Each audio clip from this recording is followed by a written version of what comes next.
Bernett.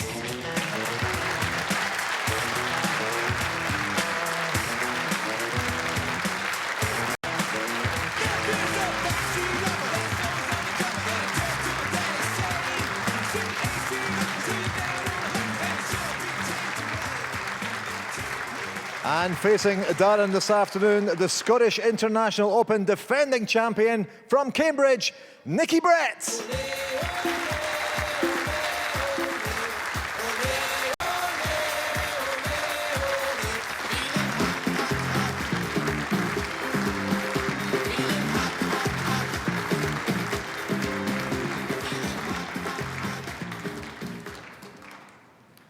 Two very talented players indeed. Looking forward to this one live this afternoon on BBC Two Scotland. Paul Mitchell and David Corkill will talk you through it. Thank you, Dougie. Good afternoon, everyone. It is one of the great days, the quarter-finals. Guaranteed 4 great games. We've had one already this morning. And now the defending champion, Nick Brett, up against Darren Bernett. And Darren Bernett, who had a couple of interesting moments rolling the jack in his last match, has a little smile to himself as he starts, as hopefully he doesn't mean to go on. Yeah, I said a word with Darren after that match. He was saying he just found the jack was slipping over the carpet 2 or 3 yards more than what he expected.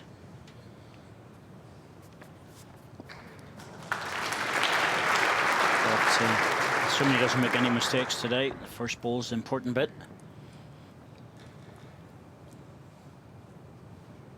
Well, the Scottish International Open is a title that's never been successfully defended. Nicky Brett, the latest in a line of champions to try to do so.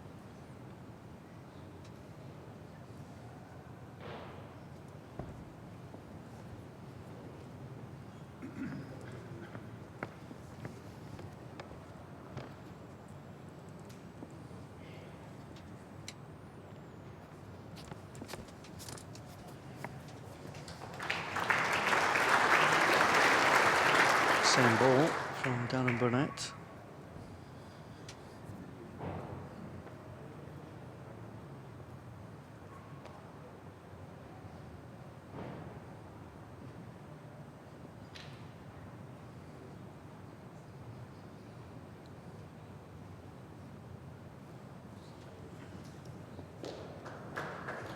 Two green.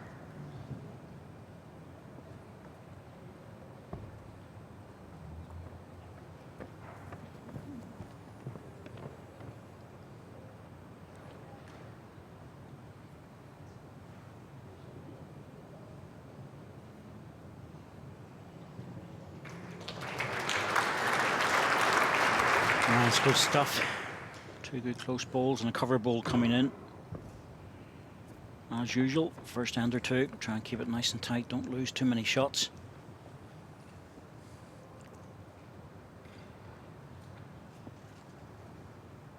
Good line with this. Adjusted well, just wants to hold on. He'll fall back. Brian Daly, the marker, will have a look. 1 green. Nick will be happy enough for that. Second shot, 3rd ball. That's good. Plenty of time for Darren. On the mat, 11 seconds. Ball's away 4 seconds later. Staying away from the backhand in case he moves the jack towards the red ball. He's got his own ball on the way in the 4, but looks like he's just lacking a little bit. It's a half blocker on the backhand. Yeah, Nick Brett will have to decide whether that's in his way or not.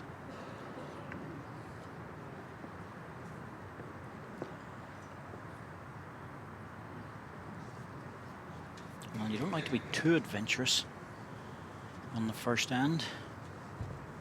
Next, trying a little controlled weight, just try and get inside that last green one of Darren Burnett's. Ooh, that's standing up. Yeah. One shot to Darren Bernett.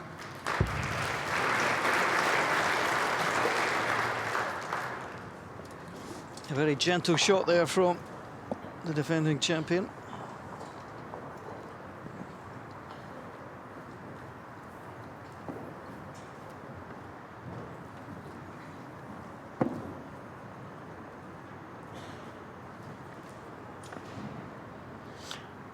Darren's playing in this event in between working. So he's had to adjust a few shifts to try every time he wins a match, which is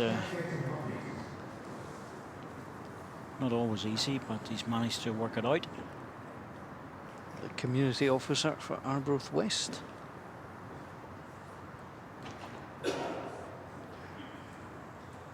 Policeman. Looks like he's pretty well played at the start of this second end.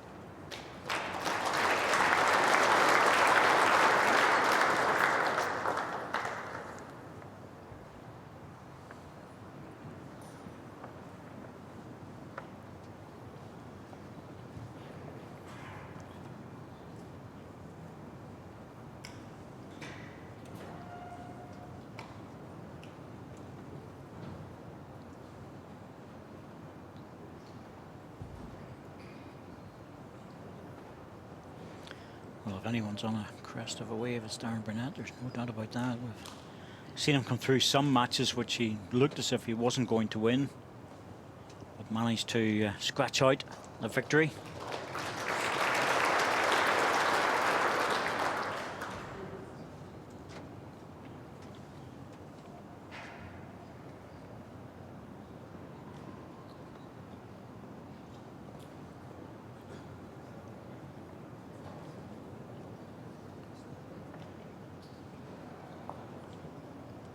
So Darren Bernett passed Robert Wheel in the opening round, 11-5, 3-10, and then took the tie break 2-1. Yes, in most unusual circumstances as well. And Robert Whale will be thinking a bit disappointed as his ball dropped away from the jack as Darren's last ball of the match came in and just nuzzled in front. As he draws another one in for 3 on this end. A little bit of weight coming here. It's a good target. Nicky Brett. Bit unlucky, didn't get a couple of them.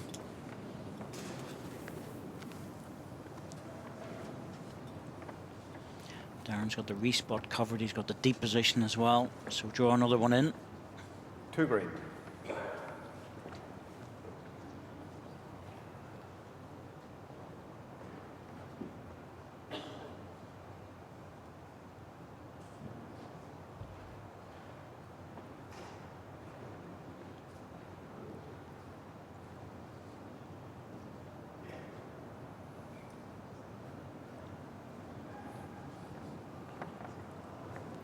He's played it again. It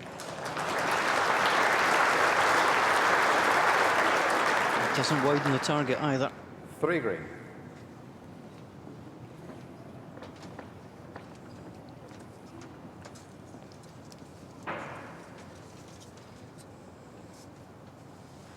And does he go again? With 3 against, he's probably as well to try and ditch the jack, pick something up. Oh, it's damage limitation. 2 out, he'll settle for that. 1 shot to Darren Bernett. Second out of that one is good for Nick Brett.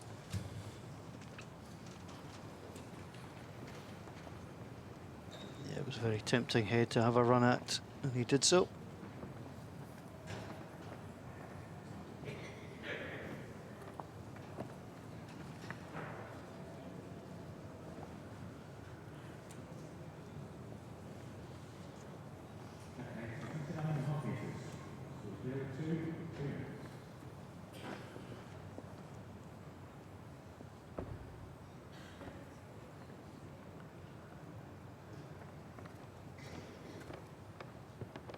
Full-length jack between these two players. 4 of the top 8 seeds made it to the quarter-final. One up on last season. Number 1 seed Nicky Brett. Number 7 seed Darren Bernett.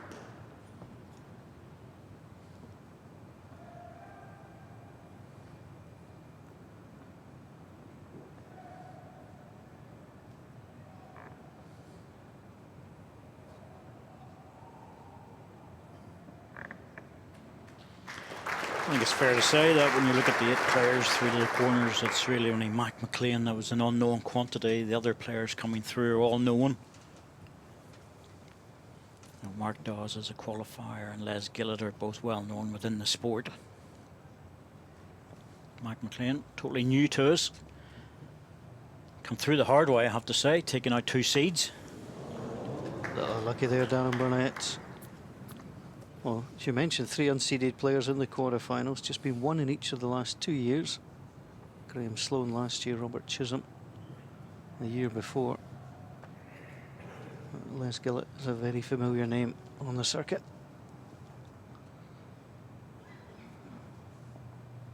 As Nicky Brett comes in just around the back. Just a little over his weight at the moment. Just a 1, yes.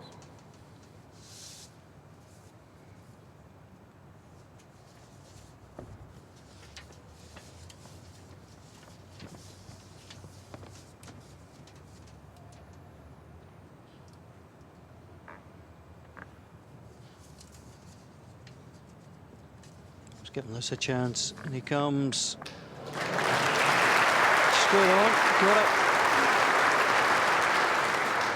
He started out very well, Darren Bernett.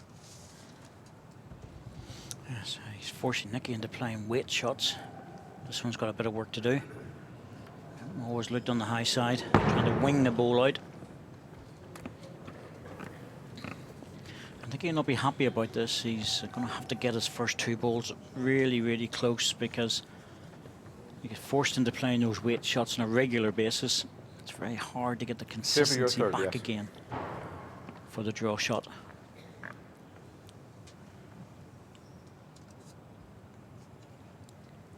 Will they draw another? Or they just come round for cover?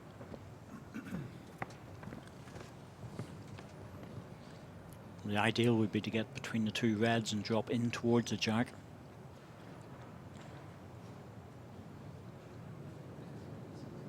Well, that's what he was aiming for. 1 green.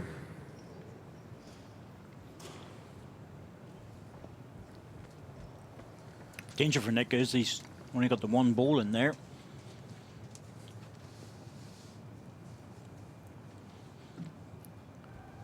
That's why he's played a totally different shot with this last delivery. It's the usual thing, be very wary of driving when you've only 1 ball on the head, in case there's any weird, strange result that happens. Fall the wrong side. 1 shot to Darren Bernett. He's keeping Darren down to singles, but could have been a lot worse in this match. Well, if anything, Darren might be a little frustrated. He's playing really well to start. The 3 shots and the 3 ends. Could have been more. Nicky Brett. Well, when you're not playing well, you've not started well. Keep it close, and that's what he's done.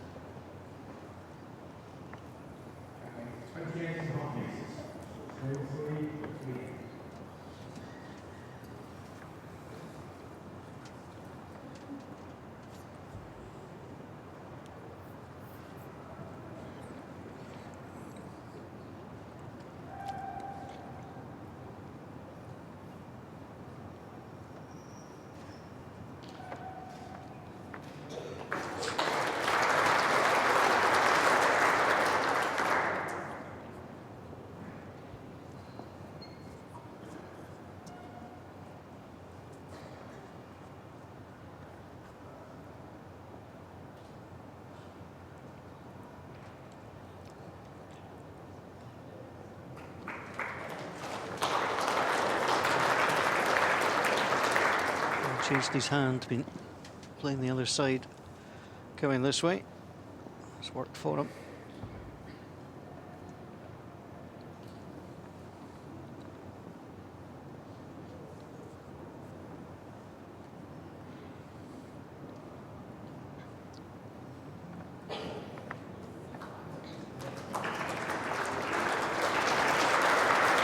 There's no mistake with Darren Bernett. He's definitely arrived in full form, firing all cylinders, and he's putting the pressure on Nick Brett. Close for this, just needs to dip. Bowl first and drop back.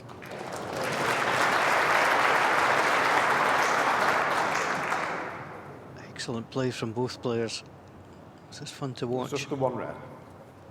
The gap is 3 inches.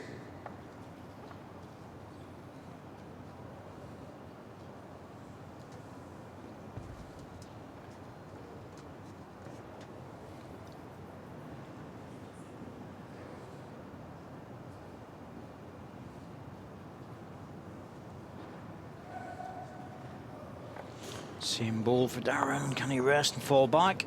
Well, he rested, but he didn't get the drop.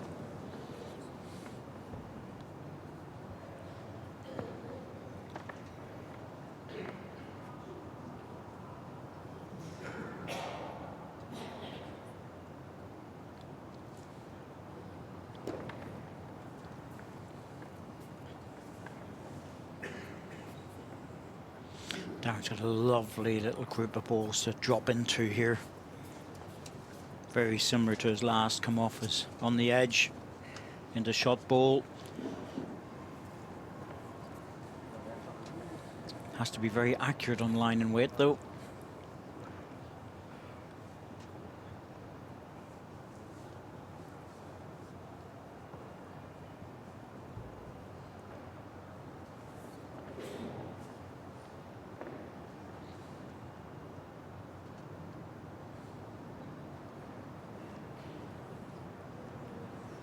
Here it comes. Yeah, the slight correction was needed. Oh, Well, he's unlucky. He wanted the red ball to hit first and through the gap to the green one. 1 red. What a group of balls, though. Goodness me. well, Nicky Brett will change his hand. Too much danger to remain on the forehand, so he'll try the backhand.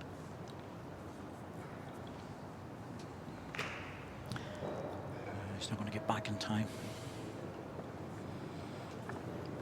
Not back in time, but he does get 1 shot himself to Nicky Brett. onto the scorecard.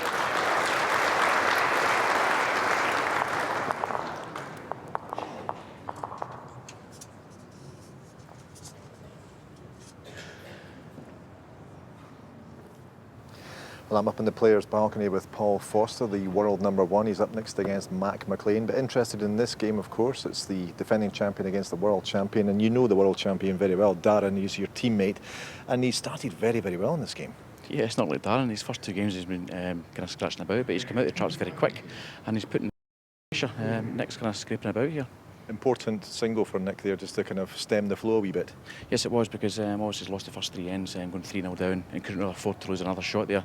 But he's just hanging in just at this right time. Do you know, it's quite interesting because no one has defended the titles as well, you know, here, because Nicky's obviously defending champion. But I mean, I guess he's been playing very well so far. Yeah, thanks for reminding me of that. But last year, yeah, Nick has been playing great his first 2 games. He's a very hard man to beat. Once he gets in the groove and gets on top of you, he's very hard to shake off. And he's another one of these players you've got to get in front of him and get him hitting early, which he has done so far in this game. So Darren's doing well. He certainly is, but you've got Mclean knocked David Gilllet out of the tournament yesterday. No one knew that much about him, but he's clearly a man who must be respected. Yeah, of course, he's had 2 great scalps, beating Greg Harlow, and he's now beat David Gillett, so he's certainly not to be taken lightly. I've watched a couple of his games and he's played pretty decent, so once again, I need to be in top form. We wish you all the best. Thank you very much. Thank you.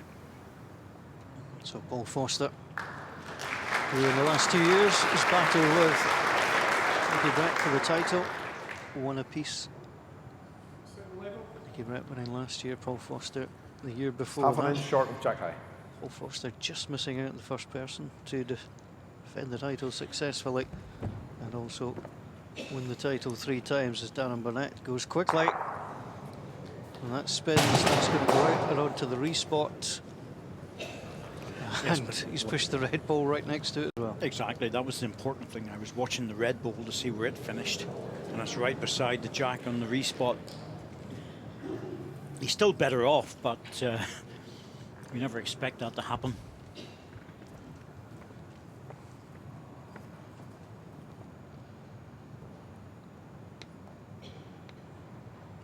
Nicky Brett was doing this in practice. He was bowling to the respot and he was doing exceptionally well. And practice was well worth it, making perfect here. It's going to be hard to beat both those bowls. That's what Darren's thinking. He might just have another pop at this. He has got the last bowl of the end. Sticking with the draw for now.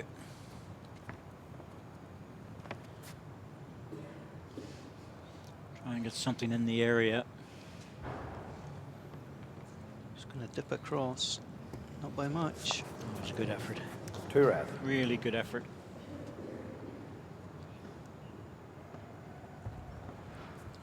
Probably change his shot with the next ones, depending on where Nicky goes with his last bowl. So when he pushed it out wide. Here it comes. Big dip now. Well, for the first time in this match, there's a bit of pressure on Darren Bernett. 3 red. So 3 against them. You've got to say 2 excellent drawing bowls from Nicky Brett. The jack on the respot, and he's nailed it twice.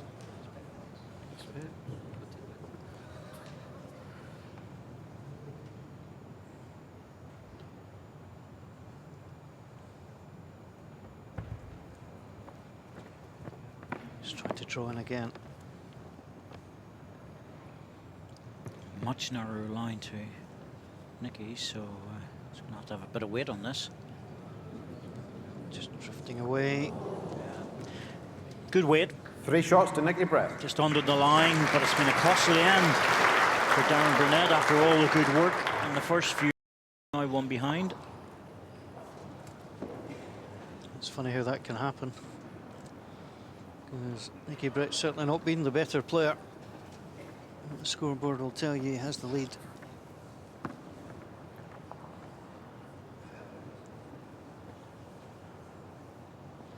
To be slightly shorter in length, the mat is up slightly.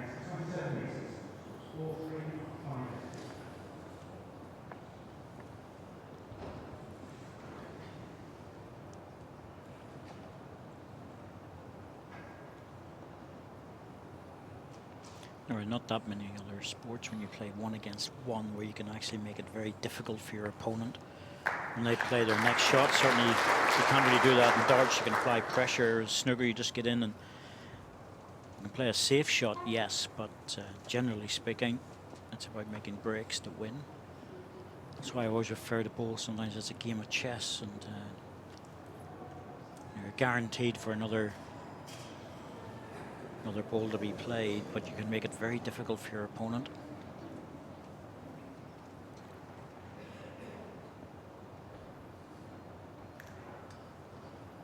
Sometimes that's what sets these players apart, is their ability to read the game and anticipate what their opponent may do, as you mentioned, in a chess-like fashion. That and croquet, strangely enough, is a very tactical 9 game. inches. Always looking 3-4 shots ahead.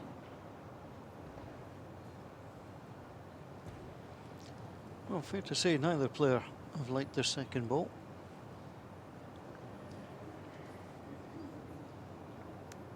Dan Burnett's looks slightly better. Oh yes, he's right in on it.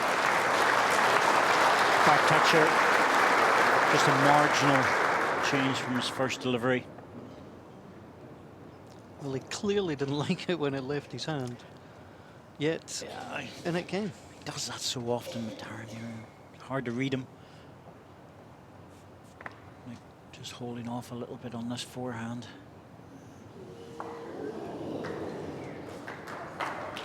One green.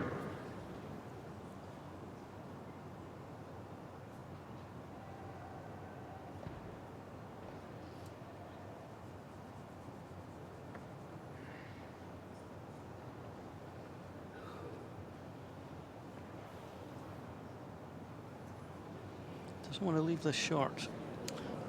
He's just into the red.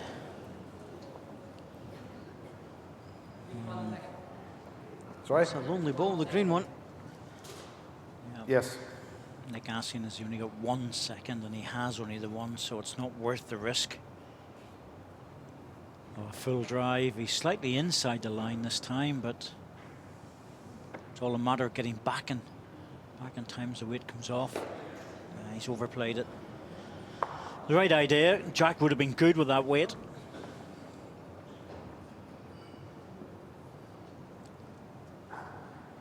There's the trophy they're playing for.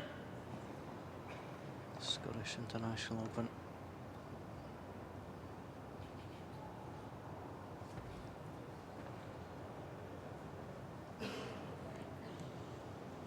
Yes, and apart from the prize money, these players are very much aware of the ranking points available.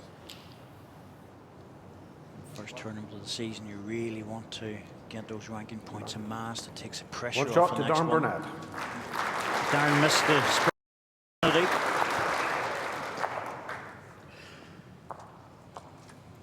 For a piece. As tight as we were expecting it to be. It's rattled along quite well, this match. Notice the 6 hands going in. It's two quick players, of course, that helps.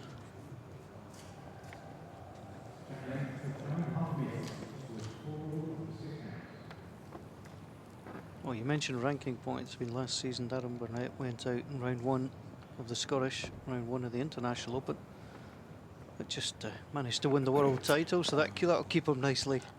I think he'd be quite happy with that. I think he'd take that. Every time. Was 7th, remains seeded 7th, and ranked 7th.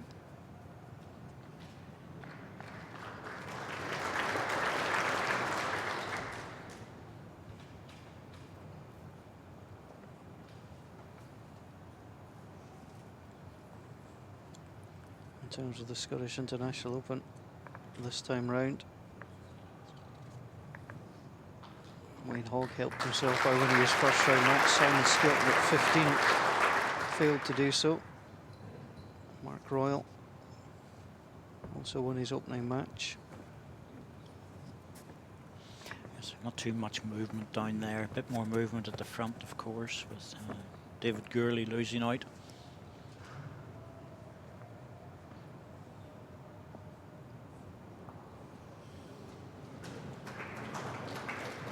Paul Foster next up on the rink, watching on from the players' balcony here in Perth. Yes, great view up there. It's a perfect place to watch the bowls, even when the internationals were on here a few years ago. It's better from Nick Brett. He's starting to get the bowls in the head. 2, yes.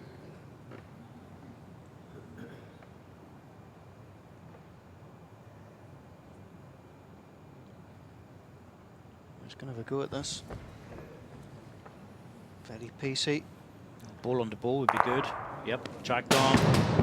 Respot should be plenty of room.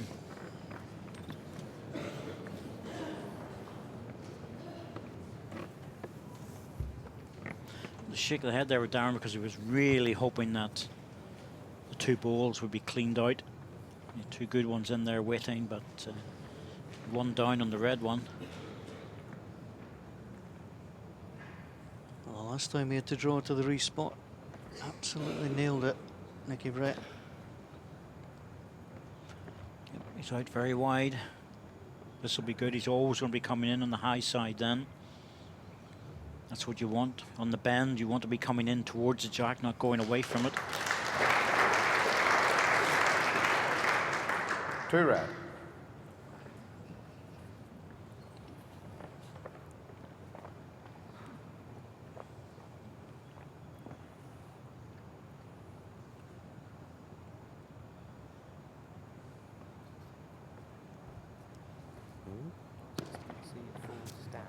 Yeah, it's good. That made it to the outside just a little bit later. Get a deep bend now, but once you go past centre line, you're always going away from the jack. He knew it was a bit heavy. Pushed it out as wide as he could.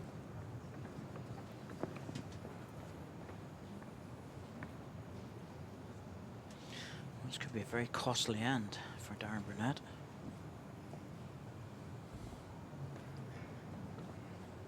Expect Nicky to draw another one.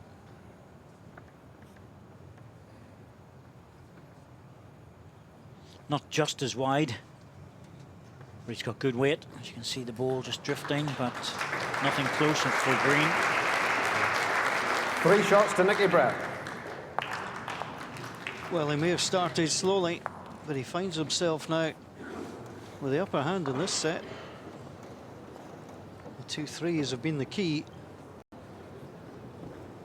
And 7 ends played, 7 shots to Nicky Brett, 4 to Darren Bernett.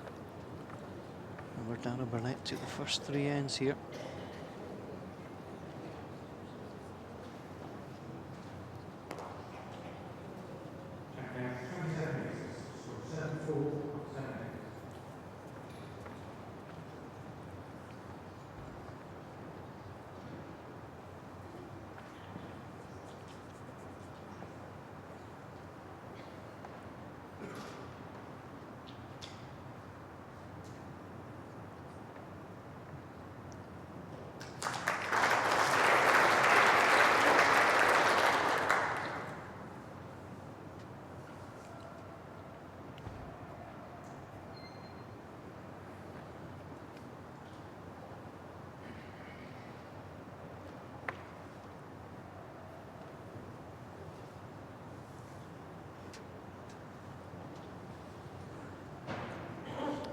Dropping short gives Nick a really good chance. 2 shots this end, wins the first set. And even 1 shot would be good for Nick Brett. Oh,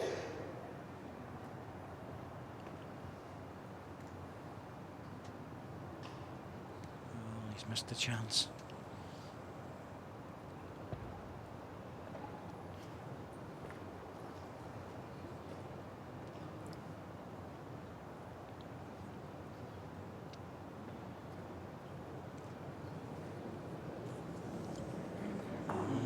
So was Darren, and that's a real bad half-back line in front of the jack.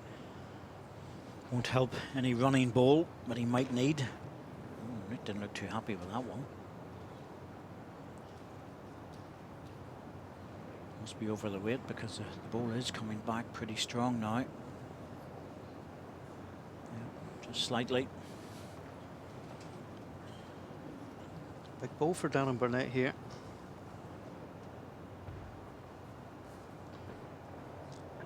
Needs to push on a little bit extra. Yeah, well, he's definitely got extra this time. Just has to sneak past his own.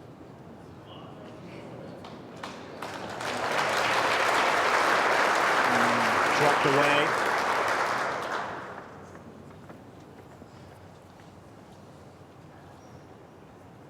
It's close for shot, Nick.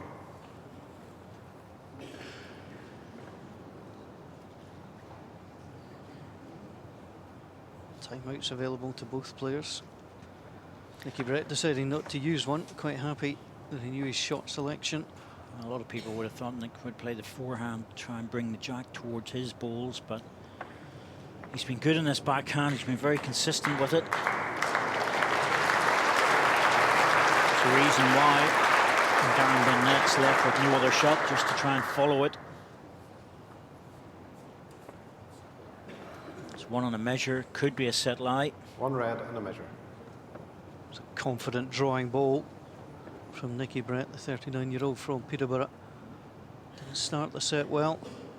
That may well end it absolutely perfectly. Here's Darren Bernett. He's on a narrow line with this one.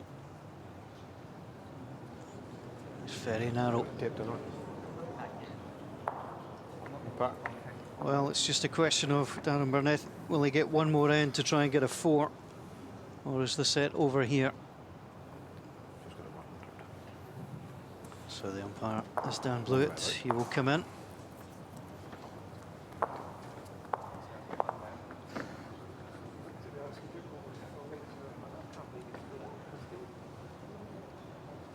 Well, it usually favours the ball that's sitting down because of the running surface, bulge of the ball, it's the closest part, whereas it's a flatter surface, the ball. And I think that's the case here. 1 shot to Nicky Brett. So 1 shot. 8-4, he leads.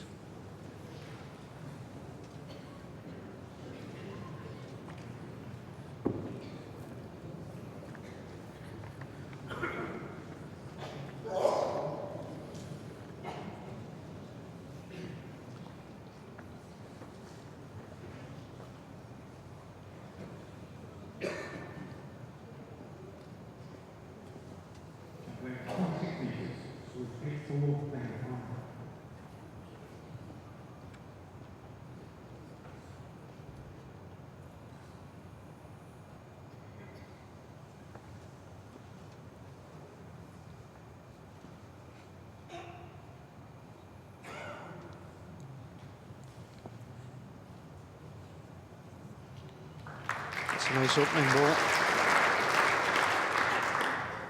It's amazing the number of times, David, we see a player seeking a four and you think, well, there's no chance, his opponent will just defend, but it's amazing how often they just eke out a wee opportunity somewhere. Yeah, so the whole idea is to try and close the head down, but to mix and match end, that's what you really want. And Nick will not worry if Darren gets one or two close, as long as he's got one maybe 6-8 inches away.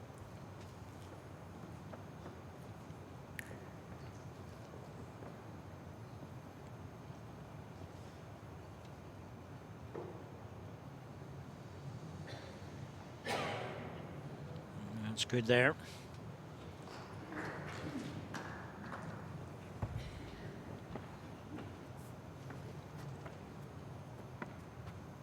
In this situation, Darren cannot afford to make one mistake. All his balls have to be up reasonably adjacent to the jack.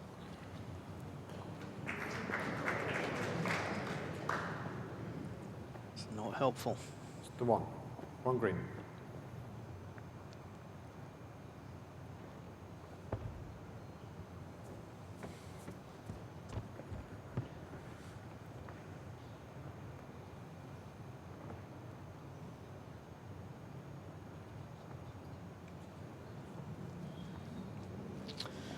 It's another one going in. And that's exactly the right idea with Mclean. He needs to pack the head.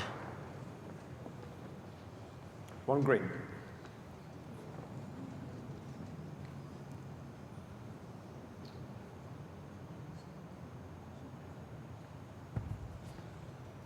Darren, little controlled weight to try and get his own bowl. If he misses this on the inside, well, that's it more or less over. And he'll know that. He may not even bother playing his last ball. He may not need to. Yeah, ball's gone off the rink. One shot to Darren Bernett. First set to Nicky Brett. Yep. We'll need to play the next couple of balls.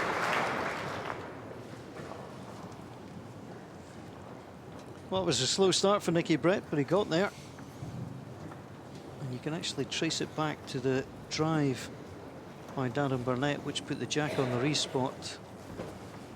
And Nicky Brett popped 2 additional shots in. He was a bit unlucky in his drive, but that's how quickly a game can change. Well, he was a bit unlucky, but there was always that risk of the jack going out. I think the key to the whole set really was Nicky Brett holding on to Darren Bernett the first 3 ends for 3 singles. It could easily have been 6 or 7-0. And that's exactly what you have to do, and that's what these players are very good at. Keep your opponent down to single shots at the start of the match. I don't think a 9-4 scoreline really reflects things. Sorry, 9-5 really reflects things, but maybe a wee bit tighter than that, to be truthful.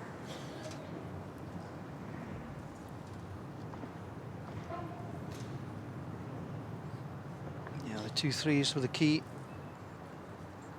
for the Englishman.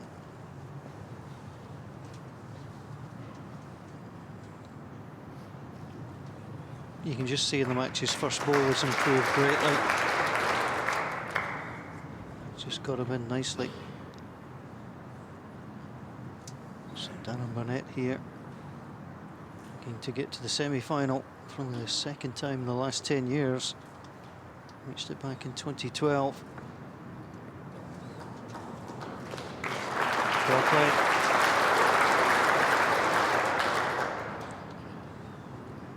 Up against Nicky Brett. One of only 2 players through rounds 1 and 2 that won in straight sets. The other being Mark Dawes.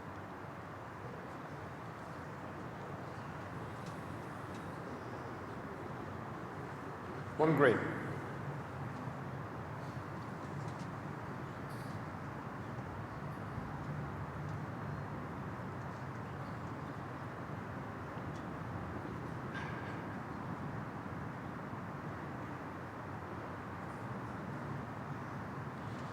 No one's really got close to Nick Brett so far. And Savandi's been winning his sets very comfortably and his matches very comfortably. We all thought this was going to be a major test for him.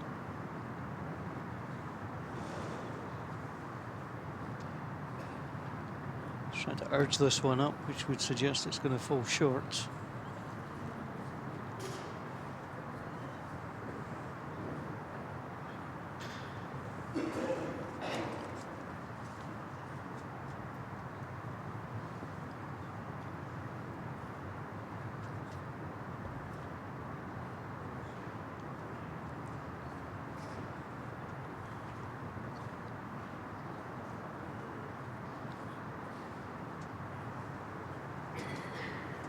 He's got nice weight with this. Wants the ball first. Yep, that was it. The idea was to get to the ball, not to the jack.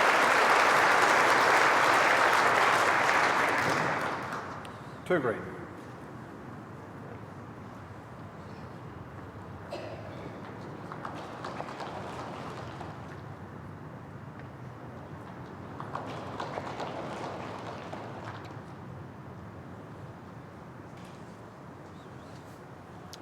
Going heavy. Front plant is what he's after. Ball on the ball on the ball. Oh, he wasn't too far away from it. 2 shots to Darren Bernett.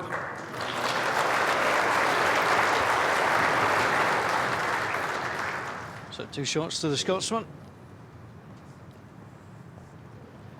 Big crowd inside the Dewars Centre in Perth for quarter-finals night, the Scottish International Open. Yes, all the VIP tables have been taken up as well. Always a good day, quarter-final day.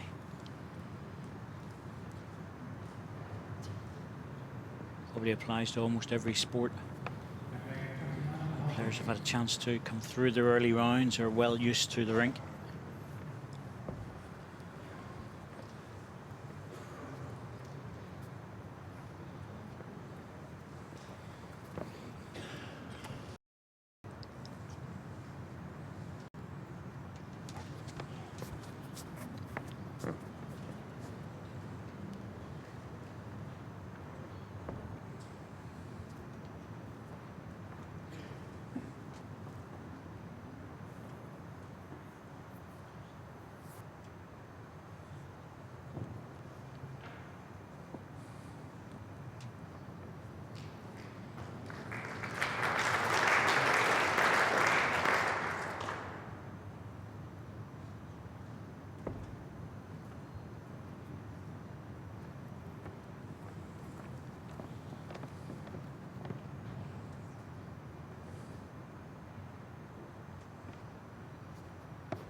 It's a lovely wide sweeping line for the balls.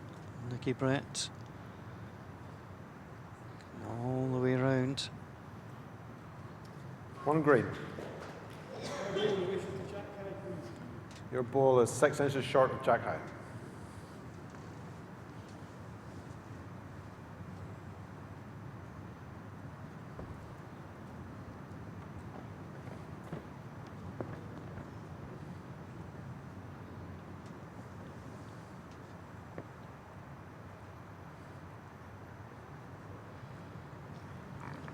Take it with him. And here's one. A solid jack.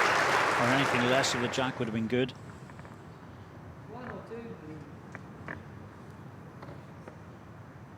It's the one. Seems maybe just a little bit unlucky to just the one. That'll change Nick Brett's shot. Try and draw it. Prior to that, if that had been two, we would have been looking down the forehand with weight.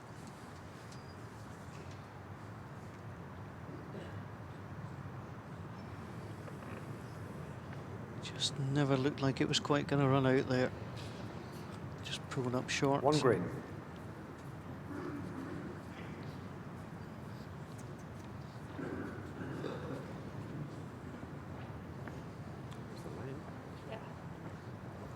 Oh, plays the forehand, he can promote his own, just stay on the backhand. He's been drawing well.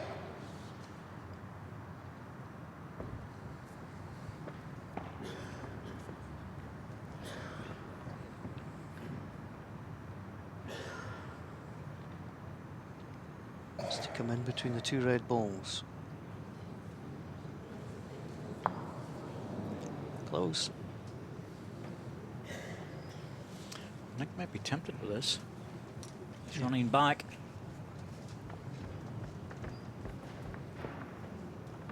Doesn't like to use timeouts, does he? No, see, there's need 15 seconds, plenty of time. Two balls he's looking for. Oh, he's in the area or something. What's he got? Oh, he's unlucky. No worse off, but a little bit unfortunate. One shot to Darren Bernett.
Darren Bernett was winning the world singles title. Nicky Brett too enjoyed himself earlier this year, winning the world indoor pairs title for the first time. With City of Elite teammate Greg Harlow.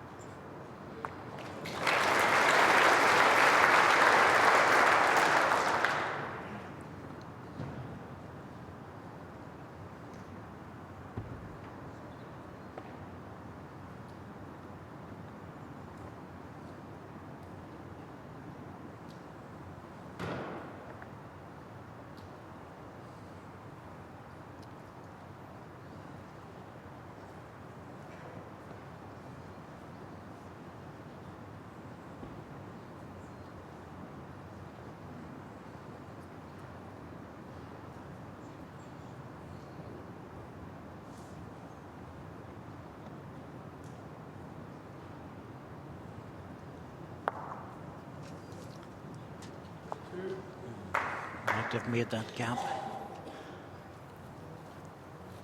Darren Bernett asking if it's two shots It's against close him. for two. It's close. Shot ball is exactly jack high.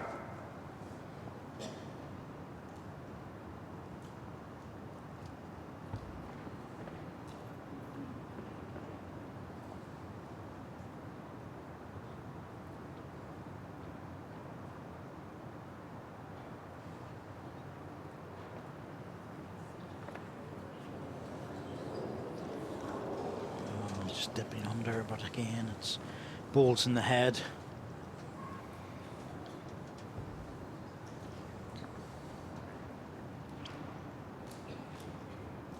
It enables the opportunity with the last delivery to do something.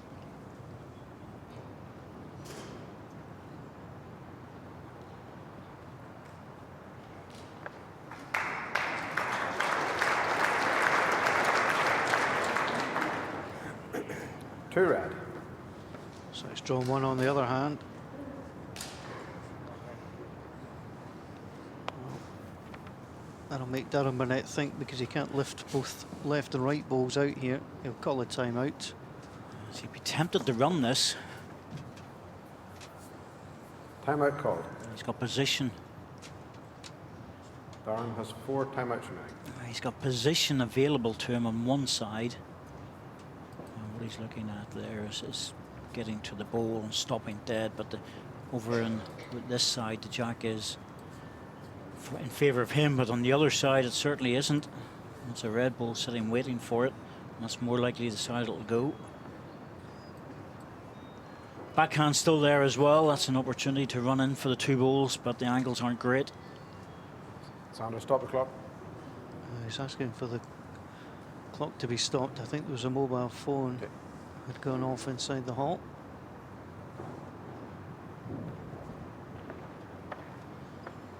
He's going down on the backhand. This will be about trying to take one out, but not his own. So I wasn't sure about playing it on the backhand, because it looked like there was a danger of taking his own, whereas in the forehand there's probably less chance of that. This is going to be a costly end. Well, Nicky Brett, the way he's playing, you would fancy would draw another clean contact on his own and didn't stall, just followed on. Yeah, his lead's going to be wiped out here.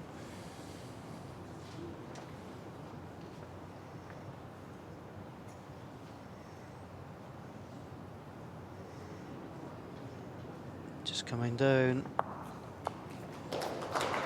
Looks good enough. Yeah, 3 taken out and a measure on the other one. Yeah, they'll call on the umpire. And that's how quickly a lead can disappear. Yes, well, Darren Bernett played that backhand runner. Just must have favoured it over the forehand. He's not going to beat that one.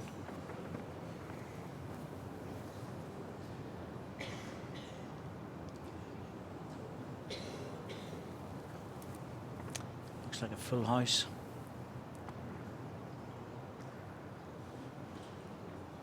I think they agree. It is. 4 shots to Nicky Brett.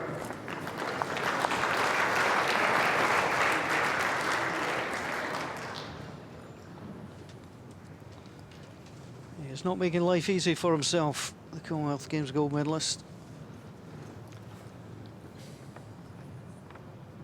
He was 2 down in that end, and it's really so confident with his weight shots, he can more or less decide which way to play it, but you're a bit unlucky in that situation whenever you hit a ball and run straight after it with that sort of weight. Normally you're coming off at an angle, you take something else away.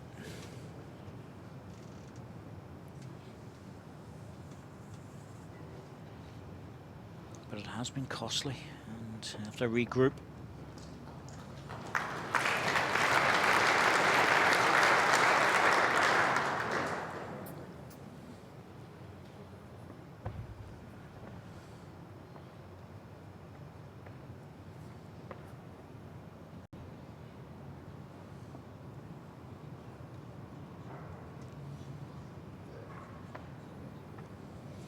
Good reply.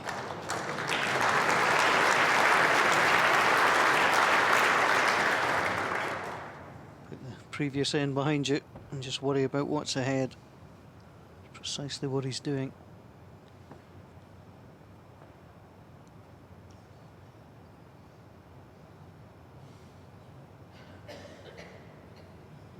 Look at this. Oh, that's good stuff. Maybe quality of that play at quarterfinals. 1 green. What are you doing? Last ball, level. It's exactly jack high.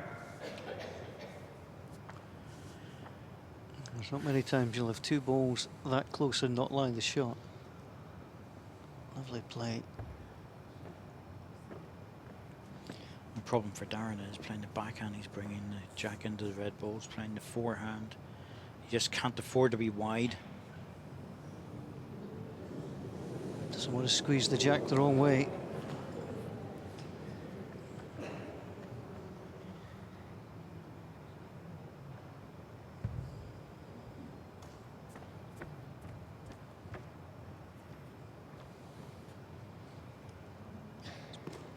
Trying to play to the green ball, but he's not going to get there.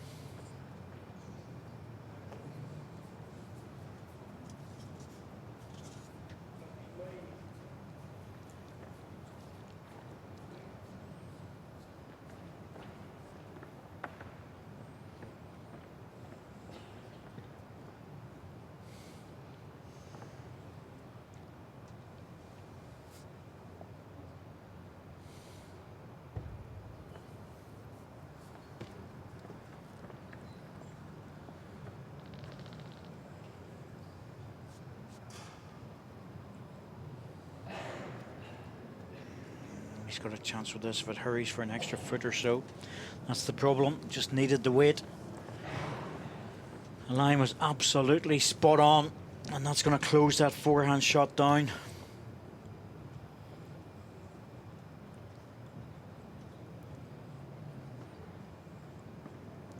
Backhand just looking to come to that green ball. Just touch it over. A little nudge on the jack.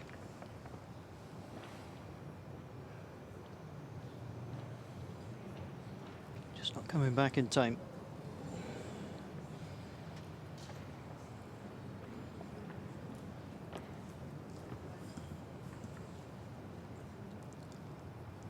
Bernett has one to play. Will he bother? He may not bother, to be truthful with you. You know, it's such a tight game that to give the shot away would be so wrong. Sometimes you just have to walk away and take a single. Well, Timeout called. Putting a timeout on this, and Darren has 3 timeouts remaining. well, he's got very little margin on this if he's going to come in on the forehand. You know, the difficulty is if he gets in there, it's good and he can get a good result. But if he's just slightly wide, he drops that ball down. The shot's against him. The backhand just so dangerous. It's hardly worth going near it.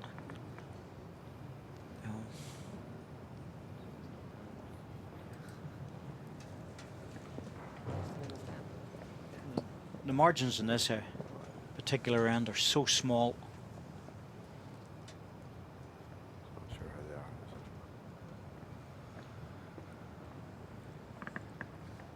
so a gentle forehand shot.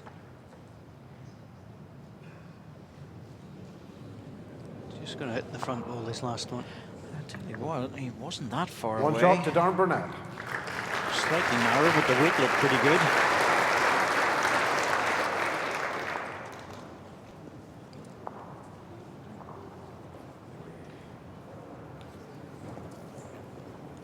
Well, he takes the single. It was a very good end. Not much in it as the two players just have a little chat.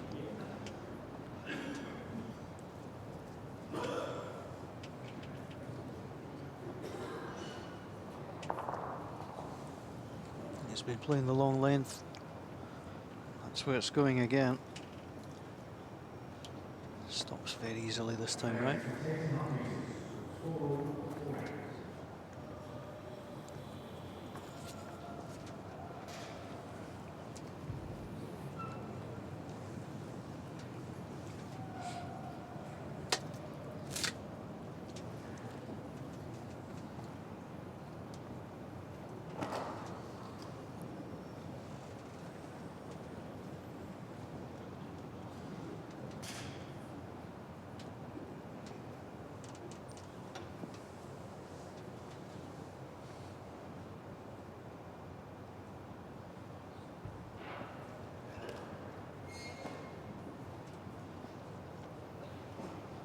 Immediately turned his back on that one.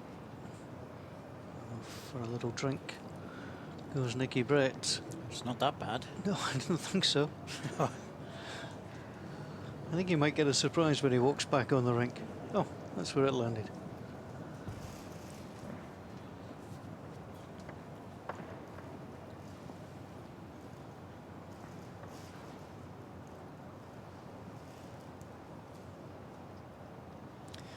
Well, that's the thing about the players, they know exactly when they're right there on the jack. And Nicky knew that was just a little bit heavy, the line was good.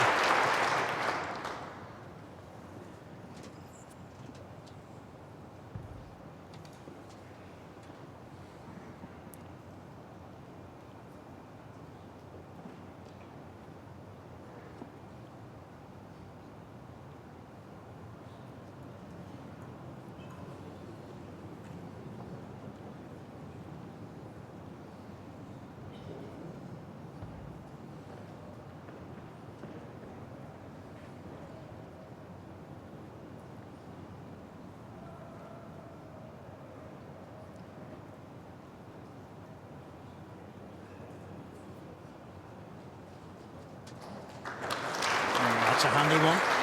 Enough of a gap between the two green balls.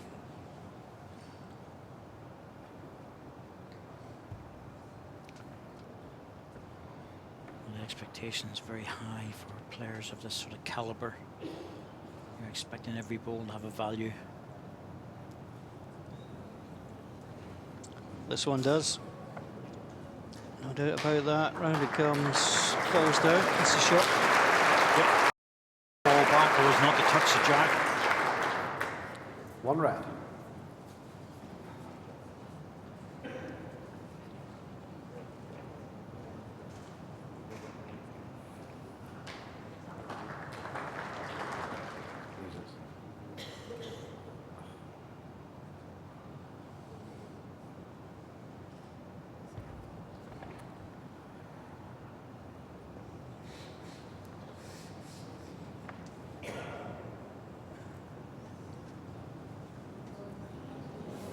He got the edge. Oh, we got the edge, but he didn't move it over enough. That was a great effort.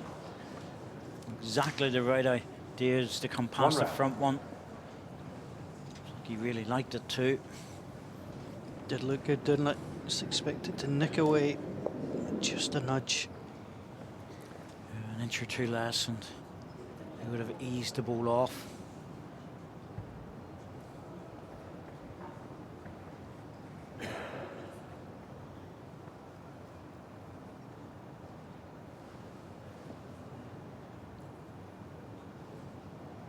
Looking to draw a second here. It's just going to draw up rather than in. So a single.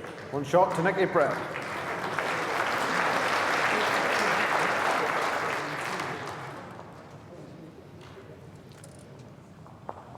You don't mess about whenever things are that close. You just don't want to give the shot away. This match is it's going to go down to the last end or two probably in this set. It's just been too close.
Very wide line by Nick.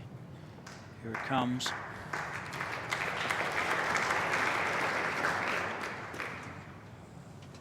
The shot ball at the front, the gap is 6 inches. The last ball, 13. So Darren Bernett just going to use points of reference on the 2 red balls. I'm trying to attack it anyway. Disturb something early. Front one.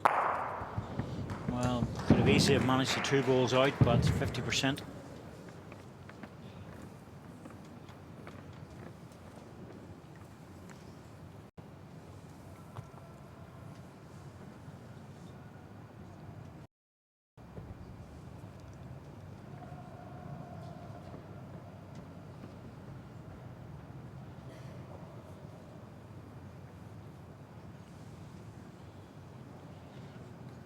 We'll swing round again. No, it's just replaced it. Like for like, so will Darren Bernett go and pick out again. Looks like it. He's going again. Jack would be ideal. He's got something again. There goes the jack. It's off the rink, and so's the ball. Well, that's good because Darren Bernett will have the last delivery. He's given himself a chance. It's going to be 1 to red, but it's a long way away.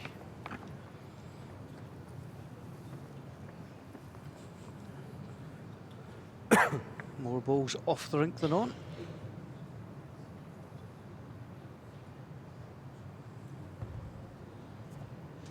Well, anything on the respots, Nicky's been fairly deadly in this match. He's been very diligent in his practice to the respot. And this is where you want it to come true. All that practice, all that work. A little bit further away than he'd like, but it's in the area. Having played 2 heavy shots, he's got to return to the draw. Yes, it is beatable, but Darren is in a much narrower line, which means as he approaches the jack, the ball will start to swing away from it. Go the wrong side. Yep. If he had been on the high side and played that, he would have been fine because One he would shot have to rested Nicky the ball.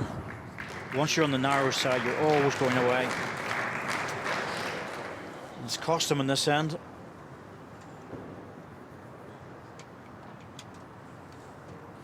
Three ends to play in the second set. The first taken by Nicky Brett.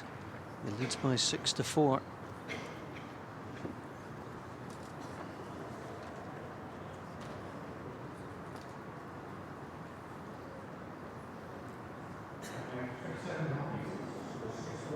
Well, en route to the final. In the last 2 years, he's dropped only 1 set and reaching the final. Came against Alex Marshall in the quarter-final tie last year. 2 straight sets wins again to get himself to the quarter-finals. And he certainly holds the advantage.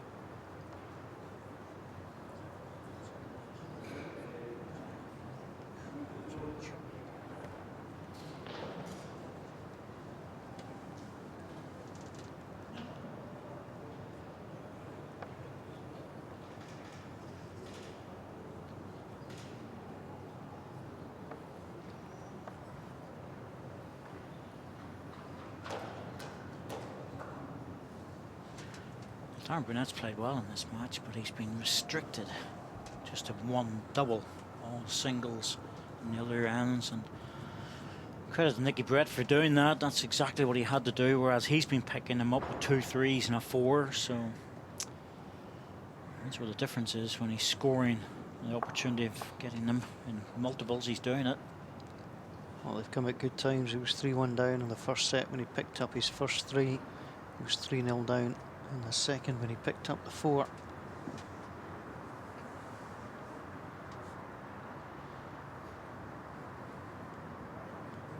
the moment, these players will be glad it's an indoor tournament because the rain is belting off the roof of the Gillett Centre here in Perth. It's Darren Bernett. There's a lovely front toucher. Yes, not a time to go for a walk outside.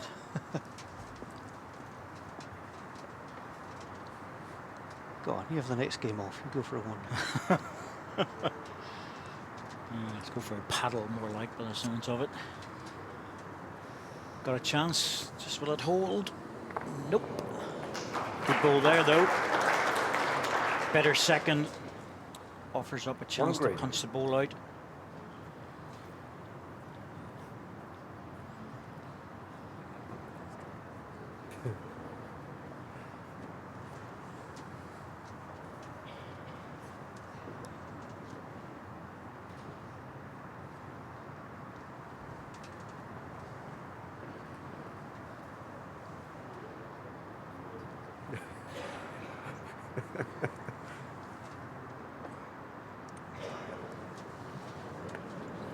He's given this a chance, hasn't he? Drifted past and then dropped back. It's going to be close for the second. 2 green. Aaron Daly says 2, and I'm inclined to agree with him. Good eye, Aaron Daly. Oh, this is massive now for Nick Brett. 7th end, 2 shots in front. Doesn't want to lose a 2 or 3. He'll have to have good weight. He's in with a chance. A clean jack. He wants a clean jack, and he's got it. Well, an absolute beezer of a shot, that Well, Darren Bernett played a couple of great balls, but he's been outdone there by Nicky Brett. Well, I could see he was on a good line. It was just a matter of whether he got the edge of the green or the jack clean. Got it clean. 2 balls to the back. This is almost like a match shot here for Darren Bernett. He'll be after the balls. Needs to scatter something here. He's going to pick 1 red out at least. Oh, it jammed. The middle ball always looked like it was going to lock in. So you're probably hoping for the jack clean into the ditch, but it was a really good strike. Clean as a whistle too. Well, that's 1 definitely. Could it be 2? Just he just hit it absolutely rock solid. Needed to be slightly off on that ball. Really good drive with weight as well, I have to say. Take this back one away. This one away, yeah.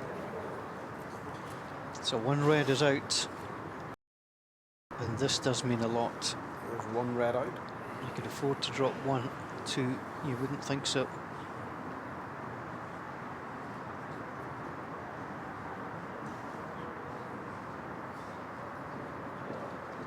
Oh, that's well there. So looks like the green ball. Yeah, Dan Blue will double check, but it is 1 clean. shot to Nicky Brett. Well, he's kept himself in touch, Darren. 7-4, 2 ends to go. 2 doubles. It's doable, that's for sure. But Nicky Brett knows he wins this end, he wins the match. There's just something about Perth for Nicky Brett. Well, he just happens to like it. You know, it's get that with other people as well. You know, Alex Marshall just happens to like putters. Loves it. You know, he's won a lot of titles down there, and he didn't like Wales very much. Imagine somebody not liking Wales. Well, I'm sure it was nothing personal against absolutely nothing personal against Wales, but they just never really seemed to do too well down there. But the big one, the World Championships, was the key to it. We played in a lot of different venues years ago as well, and the Guildhall always suited some people in Preston. But in this case, Nicky Brett, well, he's the man for here. He seems to play well and do well. Sheffield, it was Greg Harlow. He loved there. Won a lot of things in Sheffield and the international arena. Pons Forge.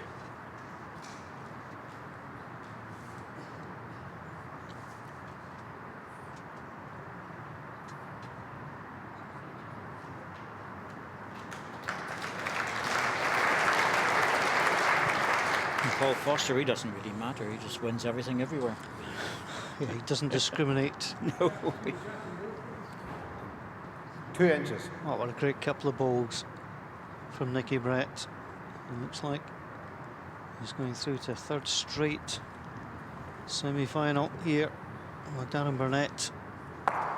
Next one out, but of course he then loses a ball of his own. Again, you know, a really good drive, but not the result he was after. At this stage in this match, Nicky can just play away. Doesn't need to worry. He's got a really good ball in there.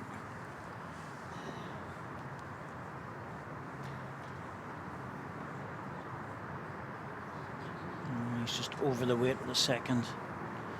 Darren will have to get back down to within 6 inches of the jack.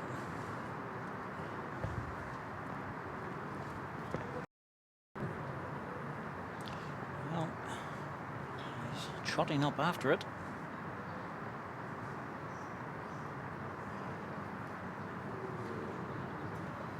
Just anything over the weight that will not bend back early. If you're on the good line. One red. Another one close by Nick, and he'll be very, very happy.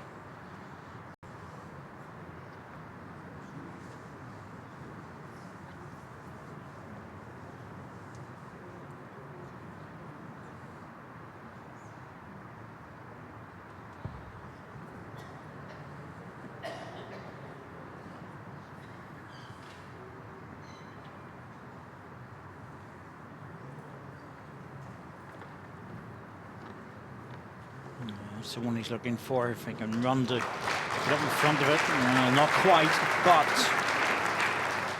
it's a match lie. 2 red. And even if Darren takes one away, still a match lie. Yeah. Respot position belongs to red. No, that's it. Yeah, Well, he might have to play this on the forehand and just try and stretch the jack Darren back. has 2 timeouts remaining. That's what it looks like. Timeout called. I think it's about all he can do to get a 2. Well, he's looking heavy. He must be trying to get off the front ball and through to the second shot. Here he comes. Can he move it? He has. Now, who's on the respot? There is a deep red ball.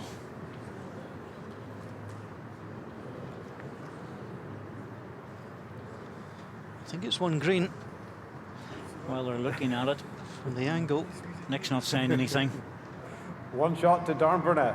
Well, he got it on the respot. There was a red ball lurking at the back, but it wasn't close enough. Good drive by Darren. Well, they've not all got them the result he's been looking for, but that one keeps them in the match. Well played, Darren Bernett. But he needs a 3 at the final end. A tied set is only to the advantage of Nicky Brett. You might be able to hear the rain banging down on the roof of the Jurors Centre. We knew it was on the way. I think yesterday my garden was getting well watered as it made its way over to Perth. Thanks for sending it. Oh, we send a lot of rain over here. We have plenty of it back home. Well, the reign of Nicky Brett come to an end here. And we continue. That's the way to start.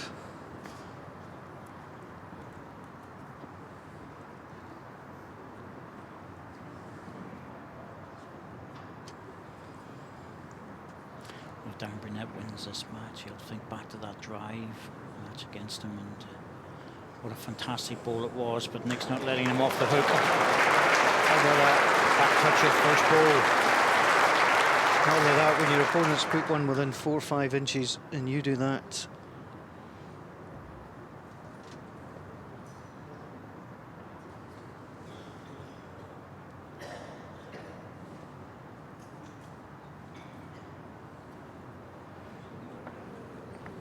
Darren, a little nibble of the jack to push it out into the open, and he didn't get it. He got the touch, but it didn't spring out into the open the way he wanted it. Still, he's opened the ball up.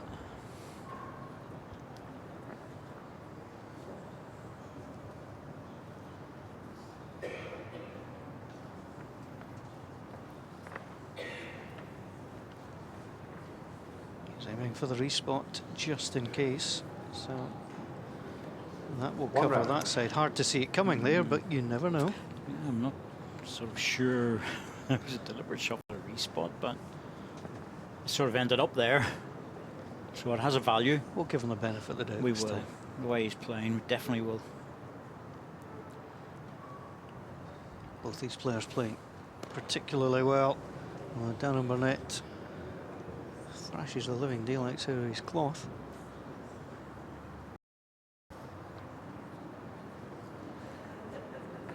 So looking for the squeeze. Oh.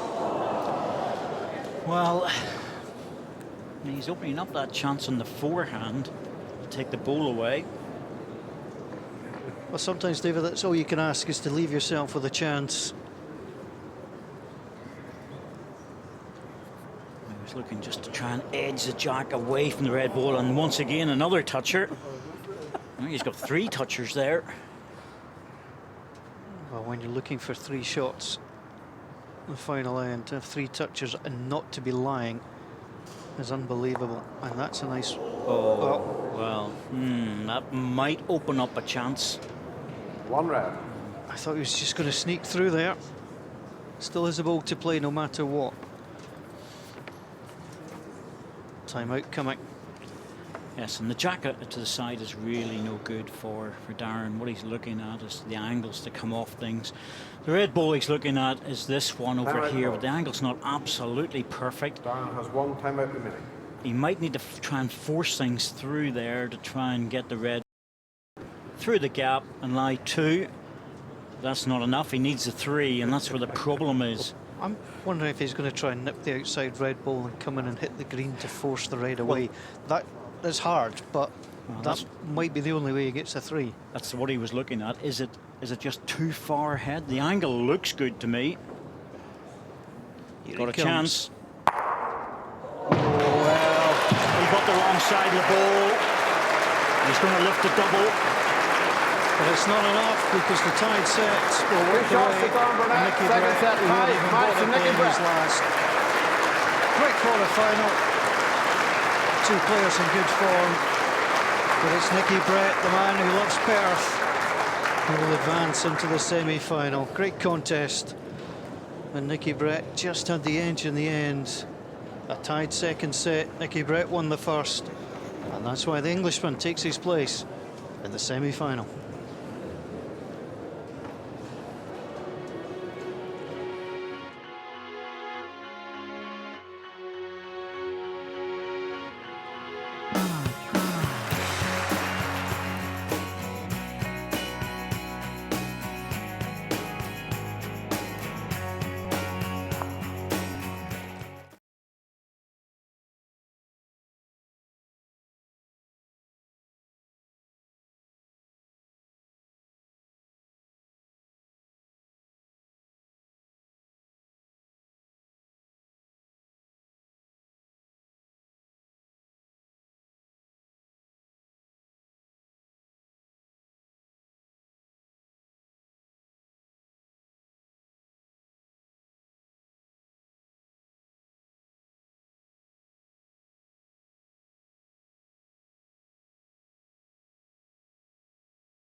From Australia, Mclean.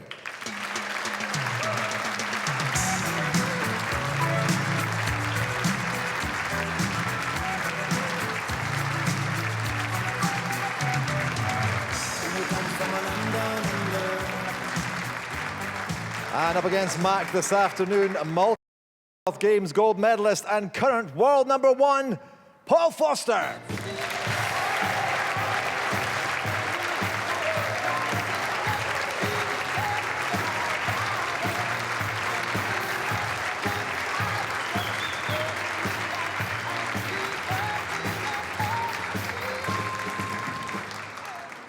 Well, I spoke to Paul earlier on and he told me Mclean is a chap who has to be treated with respect. This should be a very fine game indeed. Paul Mitchell is still in the commentary box. He's been joined by Robert Paxton.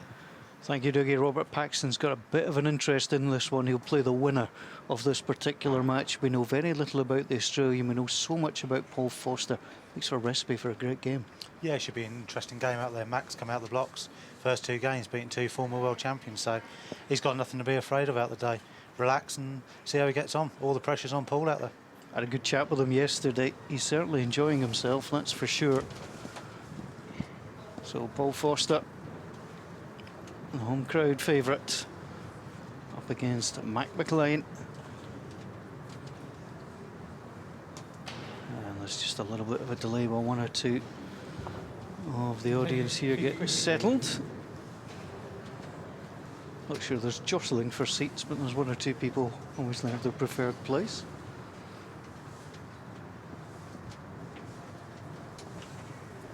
I think the nearest you would get in Perth is a polite disagreement rather than anything else.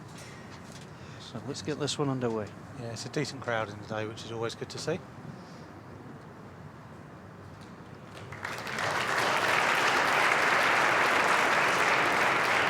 Expect to see an awful lot of that. Paul Foster, shorter jack length and popping up right on top.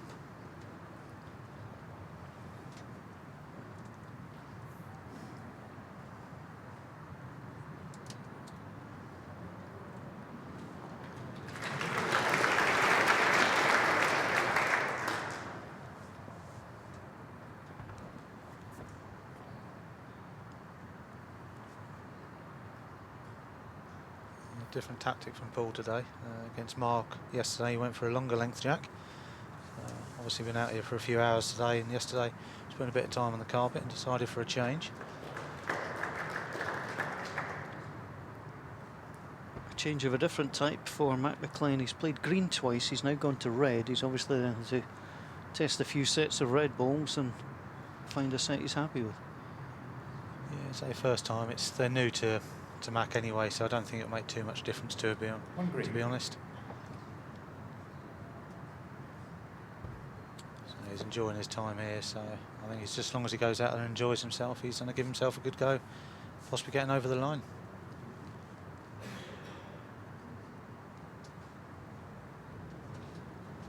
We'll run all the way out, take him all the way. It's 2 shots, Paul Foster.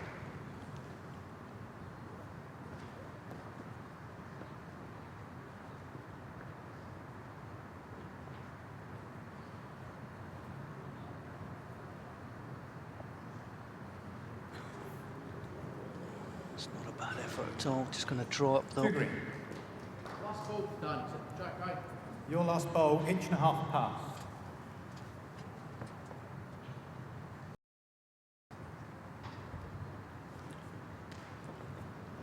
Well, fair to say he didn't get that away as he wanted. But is it going to be enough? That's the question.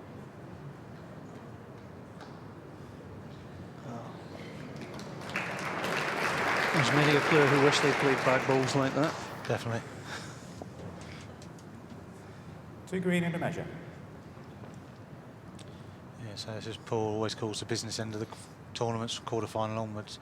You always see the confidence in him sort of lift another 2 or 3 gears at this stage. Now we were promised some drawing shots and promised some weight shots. And there comes the weight early. Cleared out 2. 1 shot to Paul Foster. Something we didn't see at all against David Gurley was the real heavy ball from Matt Mclean, but he didn't hang about here, Robert. No, I think he'll go pretty early. It's what he's used to playing back home. For his club side and all that, he goes pretty quick, so no reason to change his game on this, to be honest. If it works there, stay with it.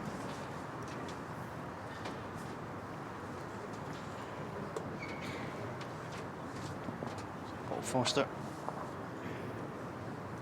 with the opening shot of the match. Again, he'll go slightly shorter.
This is Paul's real strength. First 2 bowls, times he does this, putting the pressure under immense pressure.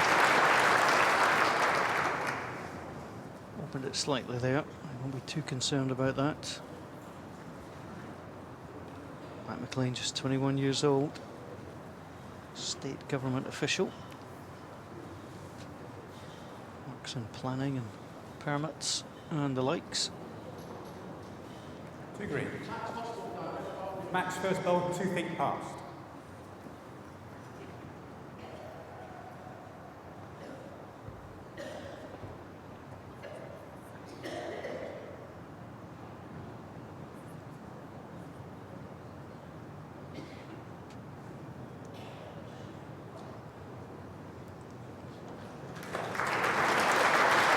It's in a good place.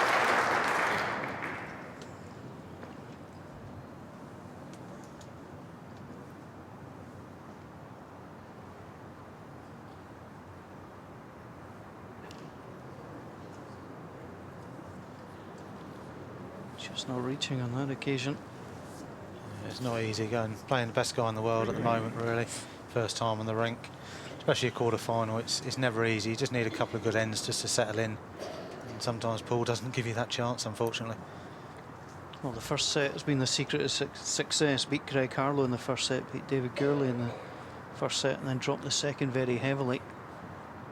You'd suspect that'd have to be his blueprint again today. Yeah, I mean, Mac would certainly take a tie break now if you offered it to him straight away. But you never know. Controlled weight. Great chance. Oh, he's been unlucky. Well, he's cut down, but not quite the way that the shot deserved. 2 shots, Paul Foster. Paul Foster.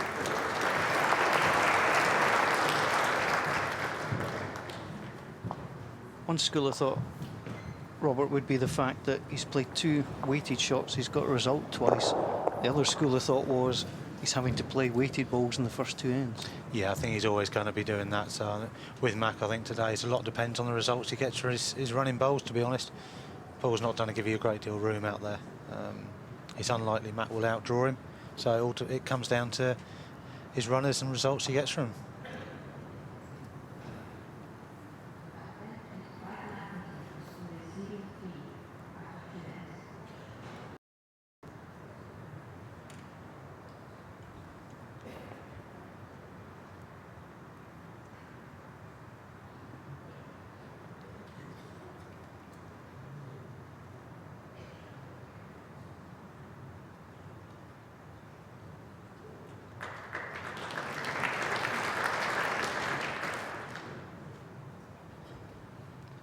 One thing's for sure in this match, if you blink, you'll miss a delivery, because these players are quick.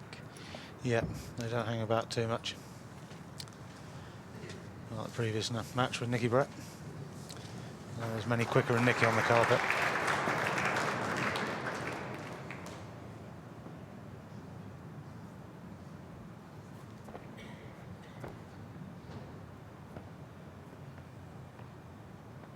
What's it like when you're facing a quicker player, if you like? Somebody, you know, I mean, they are on the mat and they're away.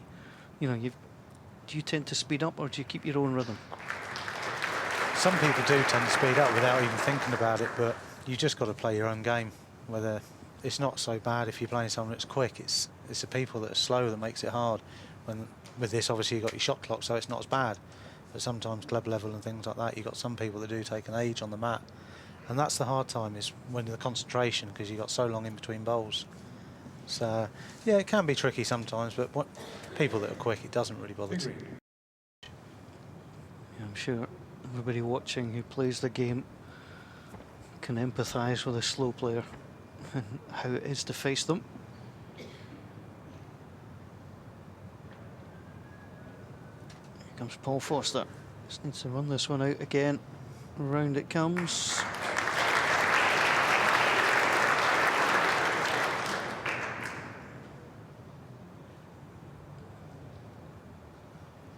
Three against Mclean.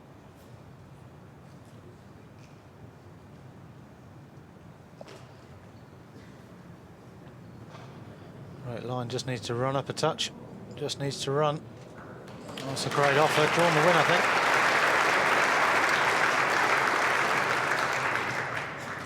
That's a great ball. It's an even better ball with 3 shots against you. It's certainly a must bowl, that. You'll need a few of those today, I tell you, the way Paul started.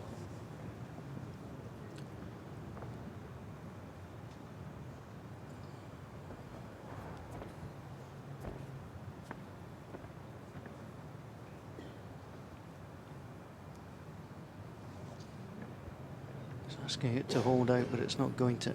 Don't have the weight to do that. You could see what he was trying to do, either just nudge the red over, just a little trail.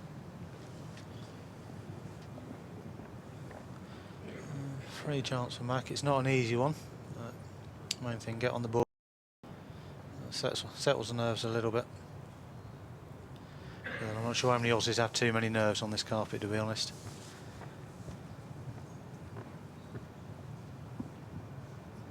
Do tend to have a great deal of self-belief. He's drawn it off one hand, he's trying to draw it off the other. Just, I'll tell you what, not One far shot, away. Mclean. It's a great effort.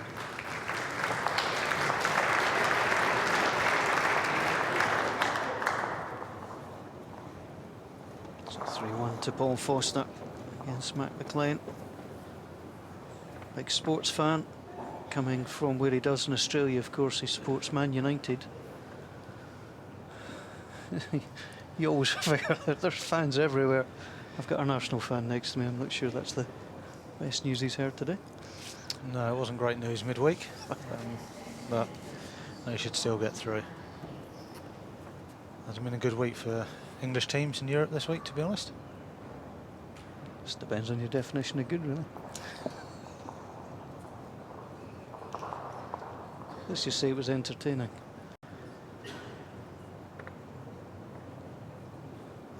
It's gone to the longer length, not far away. He's picked it up.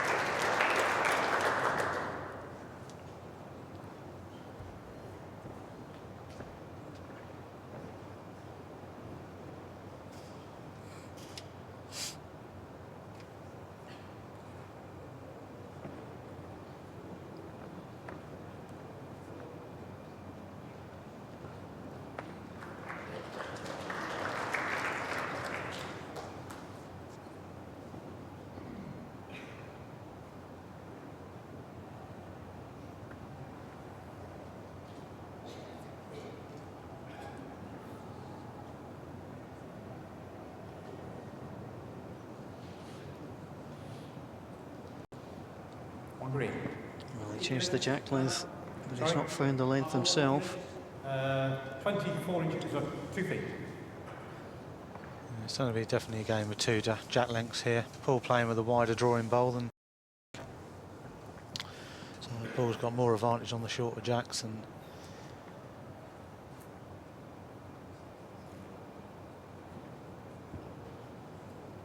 Pulling in now. This is the winner.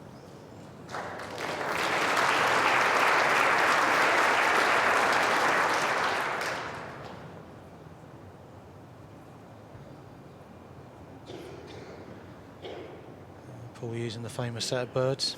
They're a pool bowl. An awful lot of players do use on this carpet. It's surprising when most players have their own bowls. Certain players, like Paul, Alex, Greg, they all use one set of pool bowls on the greens. Strange, isn't it? I mean, we saw yesterday David Gurley played with a set that belonged to Les Gillett. You just get in your mind that that's what you want to play with. You're happy. Paul Foster, red in his first game, played green in round 2. And they tend to do what they tell them. Sure, it's still just a single. Although, depending on the angle you're looking at.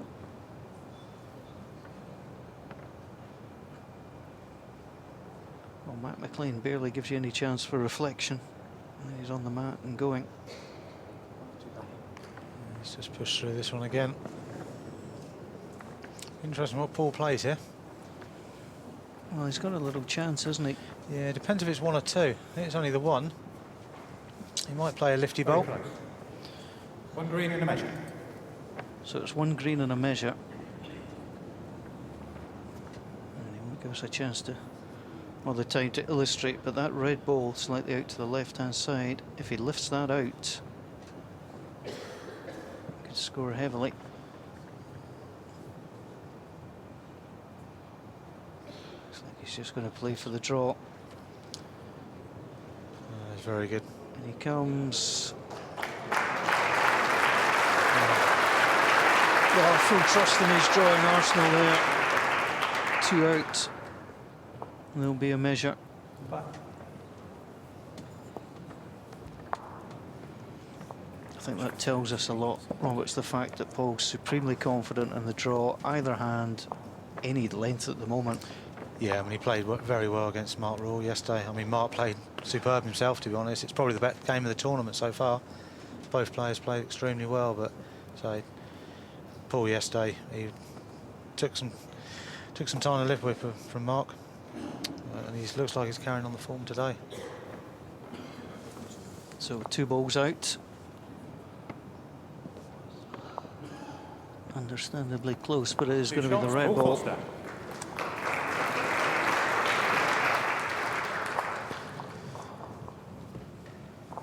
So a steady start from Paul Foster, looking to reach the final for a 3rd consecutive year here in Perth.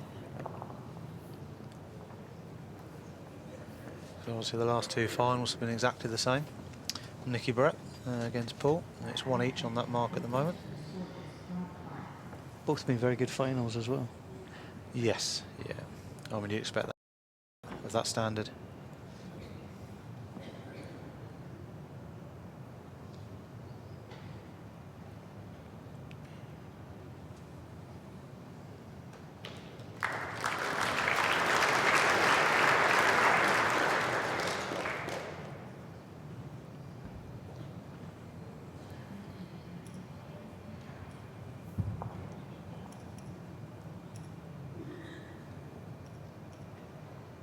Mike Mclean, who's been getting a lot of support from back in Australia. They've been watching the pictures, they've been in touch with him on social media,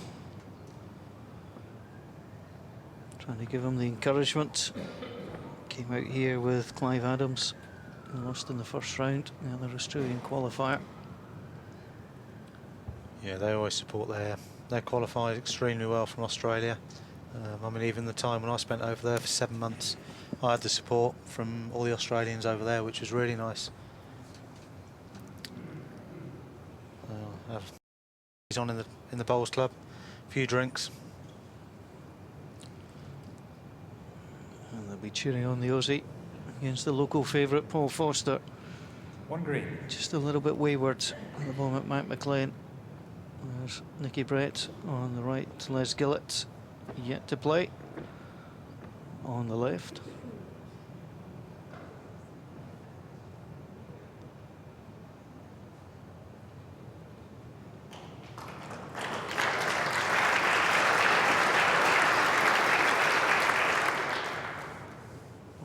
Gillett, Paul Foster's first two were the loosest first two he's had, but Matt Mclean unable to make him pay. I don't think he's keen on this one. A little bit of a grimace.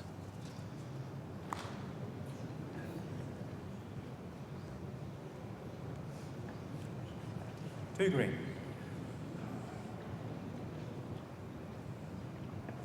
Well, in taking care of two former world champions, he's done exceptionally well. But then you think about it, you reach the quarter-final, you think, well, we chance, you don't just want to live off what you've done already. No, so it's hard getting there, especially as a qualifier. So you think, well, it could in theory be your only chance. So you don't want to put everything into it.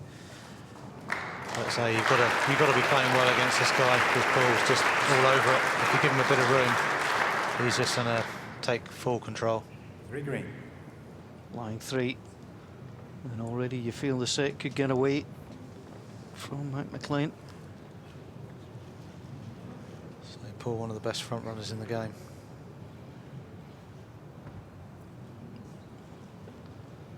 Three against him. Off the backhand, just to come into the two green balls, but he's way inside. Three shots, Paul Foster.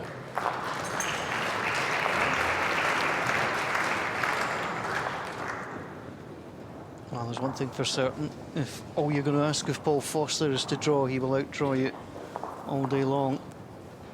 Yeah, say Paul as a front runner. You give Paul a bit of a lead, and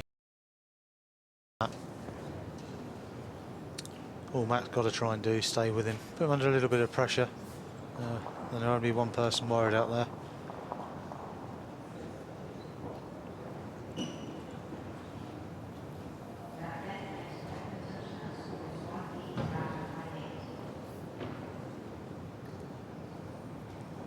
Paul Foster, a semi-finalist 3 times in the last 5 years in Perth. One of only 2 players to have won this title more than once, the other being Ian Bond.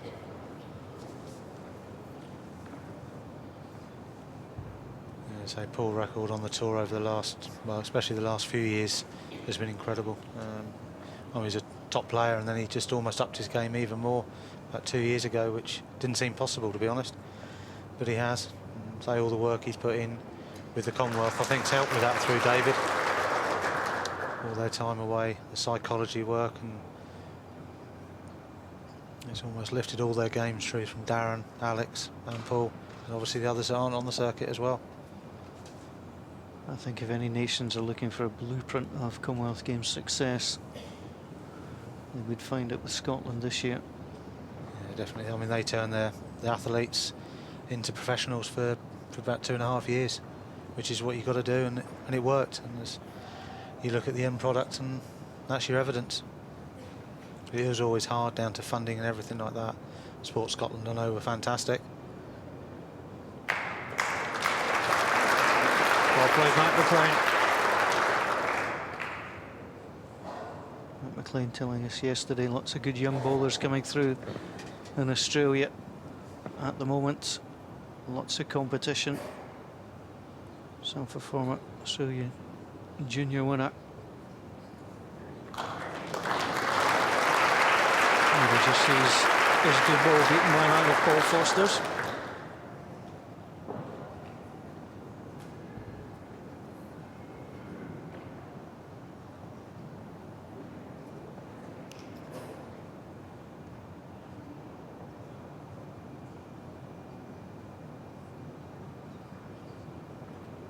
One green. It's a little bit far through on that occasion.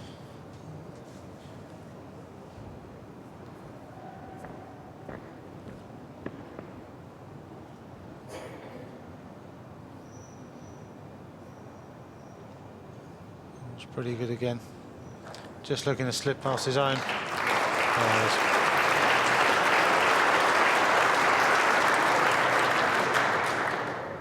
Two green.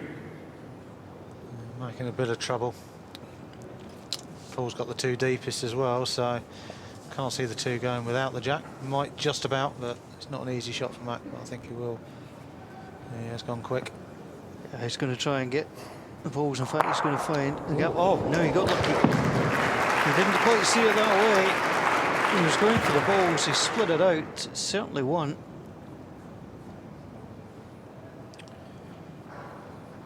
Well, it's not the way he saw it, Robert, but he got the the little break he was looking for. Yeah. And it's down the target line. One shot, Mclean.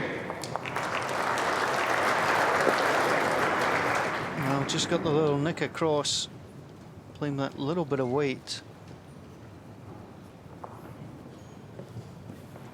That's an important shot, that. Keeps Mac just about in the set.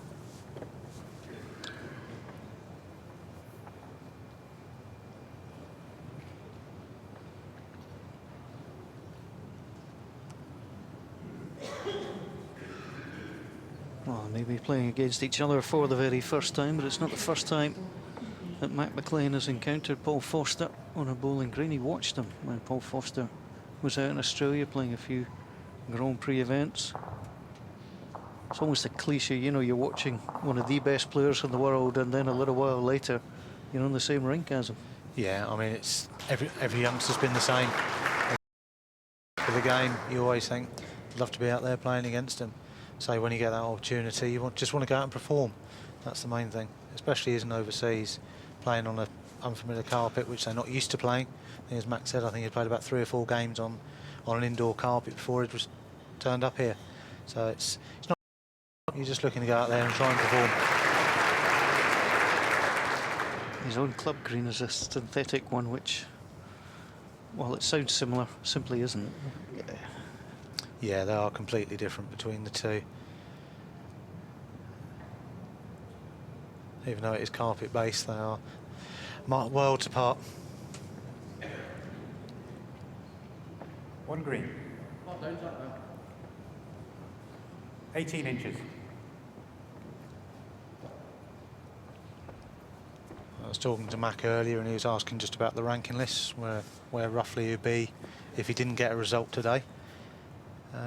I said he'd be around that mid-20s, probably on about 15 points at the moment, so he's keen to get back next year and improve on that, get another couple of events through potentially, get some more points and give himself a chance. It would be nice to see someone else from overseas back into the 16, like Kelvin was for many a year. Calvin Kirkhope, the last Australian winner, in fact the only Australian winner of this tournament, was very popular. He was, yes. Yeah, one of the nice guys on the tour. Another chance.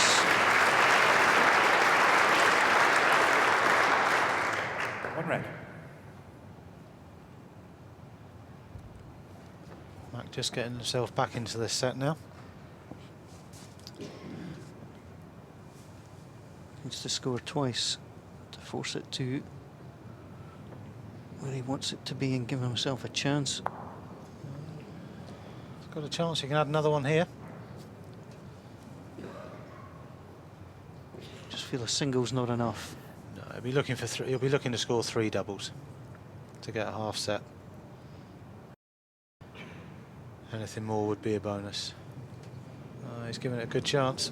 Doesn't want want to the edge trail of the it. jack. Oh, he's unlucky. That was always the danger if he was slightly over the weight. One green.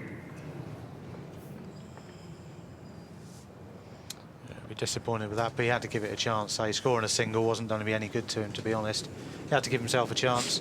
If he got on his back of his bowl, he could have dropped the jack forward for a 3. So it wasn't far away, to be honest. Paul Foster's going to call a in fact, he's going to say forget it. He's not going to call a timeout. He's not even going to bother playing his last One ball. shot, Paul Foster. I'll take the one. He went for a look. He was well within his time. I thought, don't fancy that. Take the single. That's the right choice from Paul Foster there. And now he'll just look to close out this opening set. And you can't say it's been anything other than pretty comfortable so far. Yeah, Paul's first 2 bowls are generally pretty good, putting Mac under pressure. I'd say he's started to find a 2 or 3 bowls now, Mac, so confidence growing. We'll forget about this set and just start afresh for the second. It's almost a completely different game out there. Set.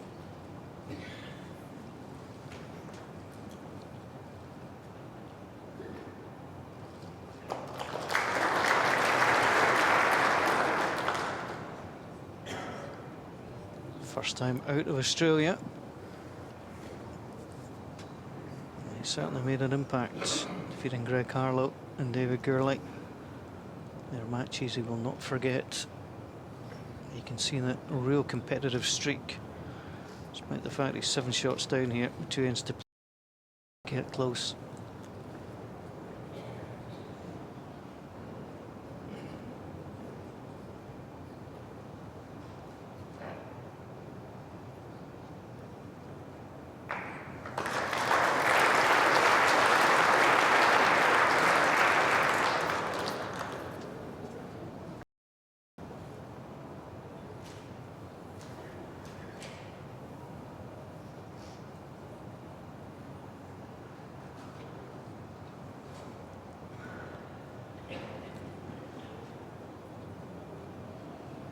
Well, that's good. He's giving himself a chance through there. Paul's got to look to probably drop through and try and get to those.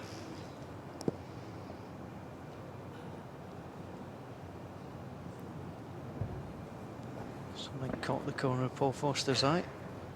Just refocus quickly.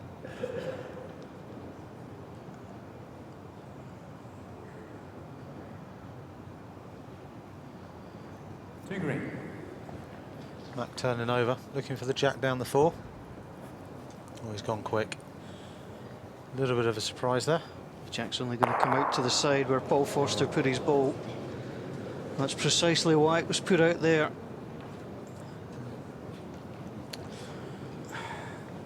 Easy from up here. It is, yeah. But I wasn't convinced that that was the shot to play. I think Paul will be looking to go the deepest bowl on the green now. Mac got the best 3. Yeah, if he wants to stay in the set, Mclean might just have to run out a bare jack, which would be horribly difficult. Here comes Paul Foster. Put the deepest on. Mac needs at least a 3. So what he's got is the jack about 5 foot down the forehand. A very hard shot.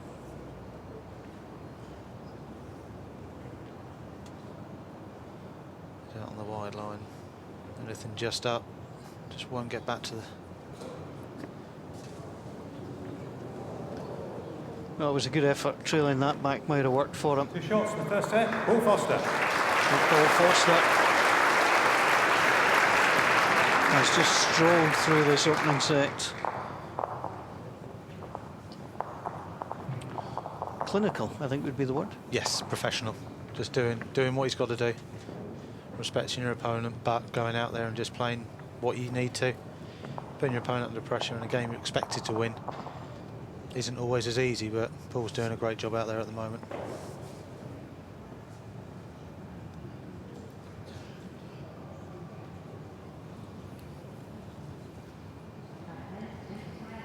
So Paul dominating these shorter jacks. He's kept the jack for the start of the second set. And here we go, the start of the second set. Paul Foster has had 2 really tough matches to get here. He defeated Ronnie Duncan 2-0 on a tiebreak and dropped the first set, although he was a little bit unlucky to drop that set.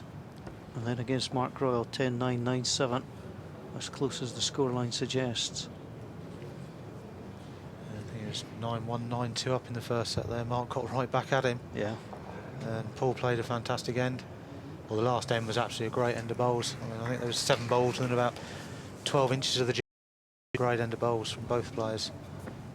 And one of the best matches of the tournament. Andy Thompson, Stuart Anderson was a cracker as well. A couple of Andy's bowls. Huge runners, burying the jack in the ditch, clean twice, I believe. Yeah. End of the first set, man in the tie-break. And both players had match lies in that one.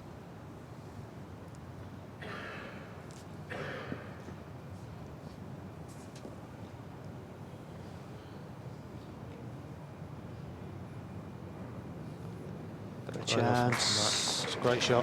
Very good for that. Just opens up a little bit. Yeah, it's not always about getting the shot with the exact ball, but now he's got options, just having dug that out slightly. Problem is, Paul Foster's got one to play first.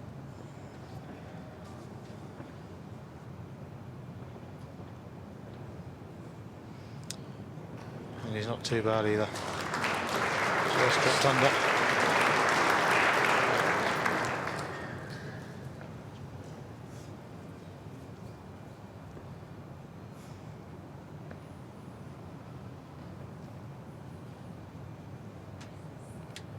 Max half interested in this. Just needs to run up now, and he's drawn an absolute. Well, that's a great shot. Has he been unlucky and dropped away? I think he may have been. We'll have a look. Dan Blewett is our marker. 1 green. Yeah, unlucky. Paul Foster's.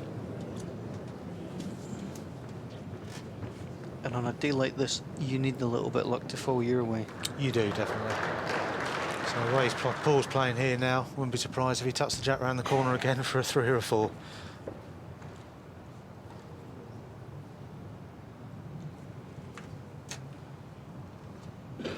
Here he comes.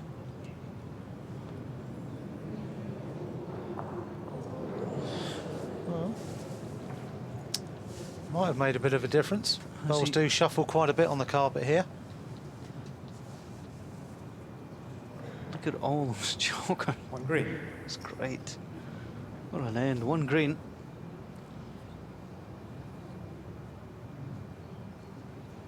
Time out call. He's going to take a timeout here. Big end for Mackie. He'll look to start the set decent. If he can sit the green, he'll make a couple. Not an easy shot on this carpet though, just over the pace.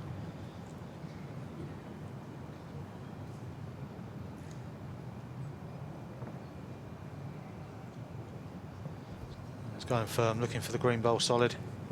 The split's good as well. What's that green? Yeah, Oh, well, it wasn't the way he envisaged doing it, but he has done it. And a little bit of a borrow.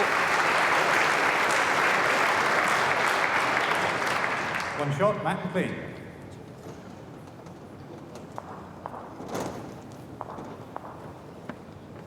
That's the little boost he needed here, Robert.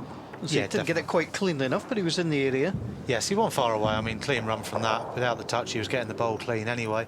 So that's what he wanted, to start the set off well. If he can come away the first 2 or 3 ends in the set, get a 2 or 3 shot lead, then you never know. The pressure will turn onto Paul.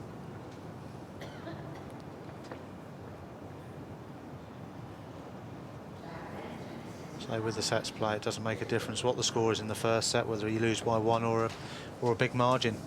Second set, you've only got to nick it by 1 shot, and then the game is anybody's, as we've seen so far this week. Was having a look at the stats last night while preparing for these games. I don't think I've ever seen anybody get to a quarter-final who's actually on shots over the 2 sets lost both matches. If you add up the cumulative shots, you know, Greg Harlow outscored him, David Gurley outscored him, but he won both tie-breaks. But that's the nature of sets play. Yeah, it's one of those. It's always a tough one. Sometimes you're almost losing the match and winning the match through shots scored and that. So generally, your larger scored sets are because you're a few shots down and you start to look to chase, and if things don't work, then you're dropping more scores. So it's not always the best reflection of a game. Absolutely, but you think you can get away with it once, but he's got away with it twice, and that's perhaps the bit more unusual. But his tie-break play has been terrific. And he's opened up with 2 fantastic bowls there as well. So, 2 red. as I say, on tie breaks, as we know, anything's possible. You've only got to find 6 2 inches bowls. short.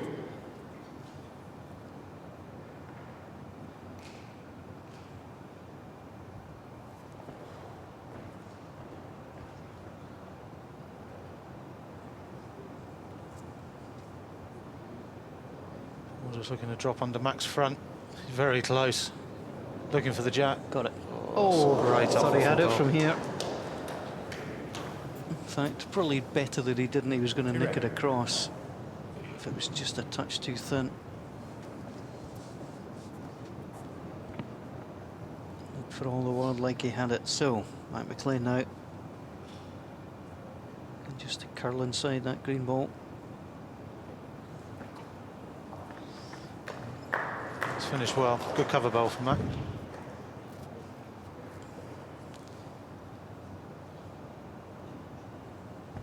Ball going quick. Little run, watch Close the to red both. balls. Well, chance for Mac here. If you can put another one in. Paul.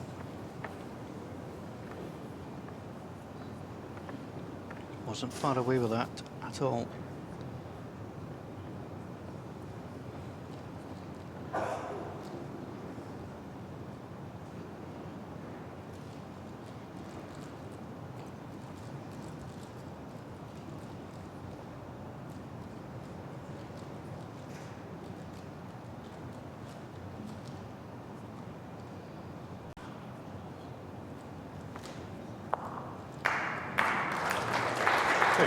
Two reds. So I think that might force Paul into just a draw now. Doesn't want to be a fraction wide, taking his own bolt. Oh, he has gone again. Now he's missed it again. Couldn't afford to be that bowl wide, so he just pushed him down the tighter side. 2 shots, Mclean. Oh, a real boost at the start of the second set from Mclean. A single and a double. Leading by 3-0. Paul Forster, just a couple of weighted shots, very gentle.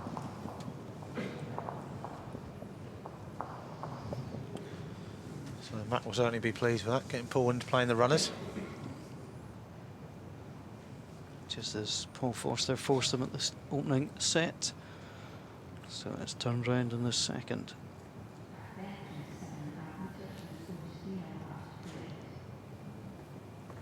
And from Paul Forster's point of view, having seen what happened to Greg Harlett and David Gurley on tie breaks, wants to make sure he wins the match with a set and not have to take that chance. Yeah, definitely.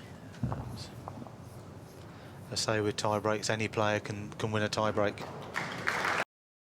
World number one, or someone that's just been playing for a few weeks, only takes literally 2 bowls, one each end. Settling into better first bowls now. Here's the Aussie. Paul Forster Great reply from Paul. will take this.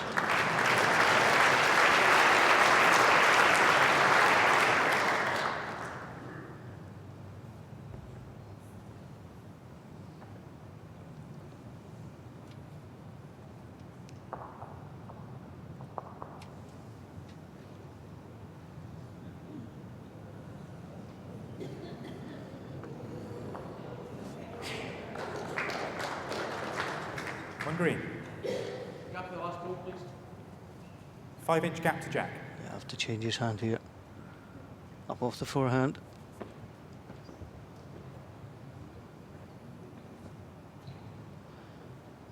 The way that hand's playing, wide drawing bowl, he'll get around Max nice and comfortably and get back to the jack. Oh, he's played a great bowl, dropping off the seam. Oh, that's fantastic. Matt might be tempted to have a little go at this. Start again. If you're going to burst it, do it with a third. Up it comes, it's a little runner. He's down the throat. All on connections now. A little bit unlucky. Opened up. Just the one down. Yeah, he'll take that.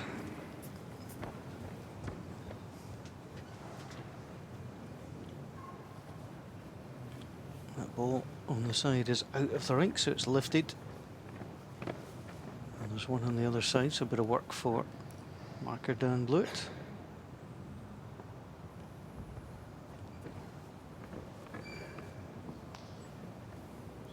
The unfortunate thing for Mclean is 2 of his balls went off the rink. He only has 1. Paul Forster will pop this one in.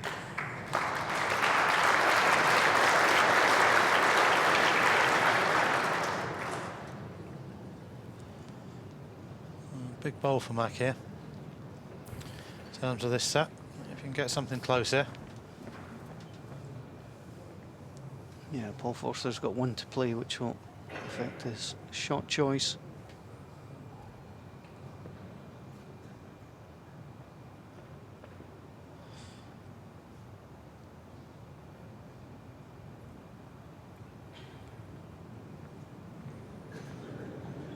So right off, needs to run a fraction. Oh, he's unlucky there.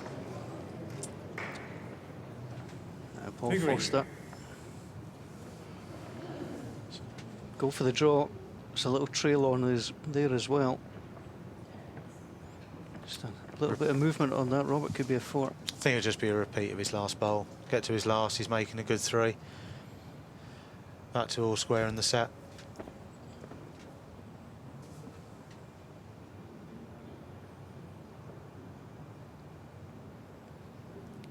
Good line. Good weight.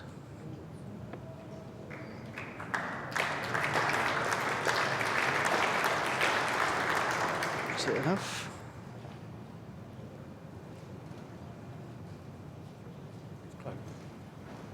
Well, 2 are out. Playing to the far end as we watch from the commentary box. It looked good, and it just went on a tad. They'll get it strong.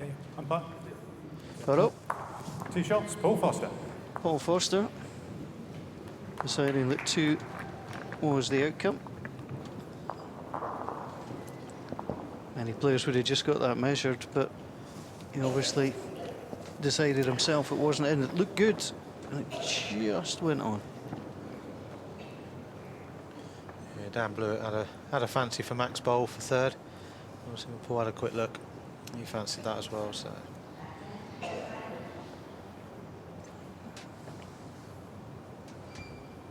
Ball back to the shorter length.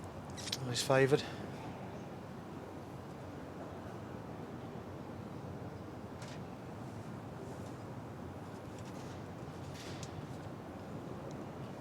Straight away, a good opener.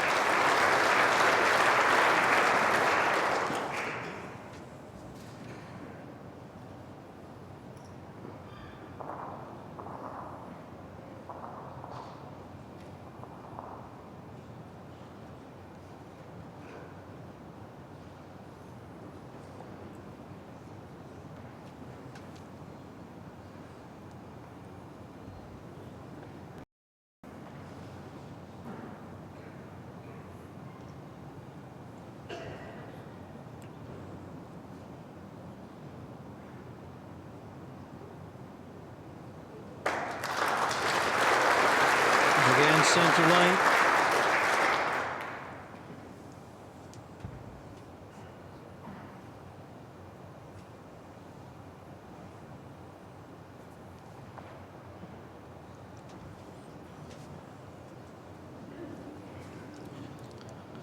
Oh, he's left it well short on that occasion. 2 green. Big couple of ends coming up, really, for both players.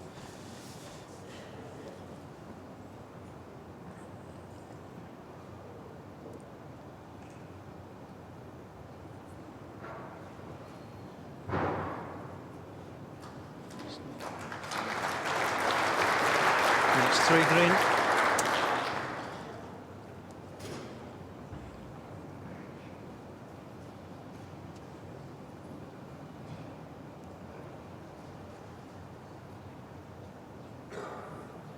It's a great effort from Mac here. It's a great shot. Drawn the winner. Perfectly in. Great shot from Mac. Well, he's not been overawed. He struggled in the first set with those 3 shots in 2 ends to open this second set. Just give him a bit more of a boost. Short Paul Foster, and he knew it. 1 red. A little bit careful Mac here now. Gentle drawing. Not an easy spare.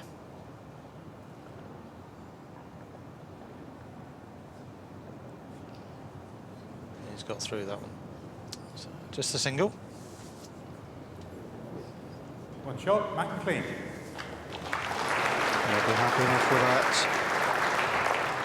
It's been 3 of the 4 ends in this second set.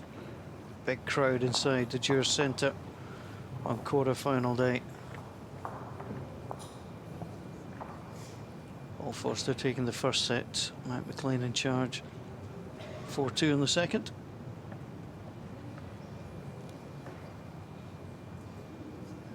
Well, like many of the players in the world's top 16 in and around, great sports fan, loves many other sports, including rugby league in Australia. Said to him, you must then support Canberra and the Raiders. He says, nobody supports the Raiders, mate.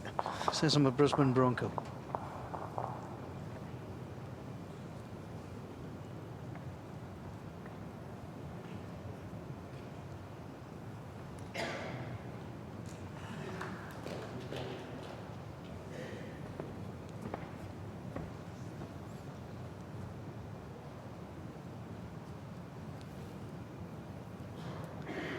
So that has been the case away from the commentary box. Both players playing on opposite sides of the rink.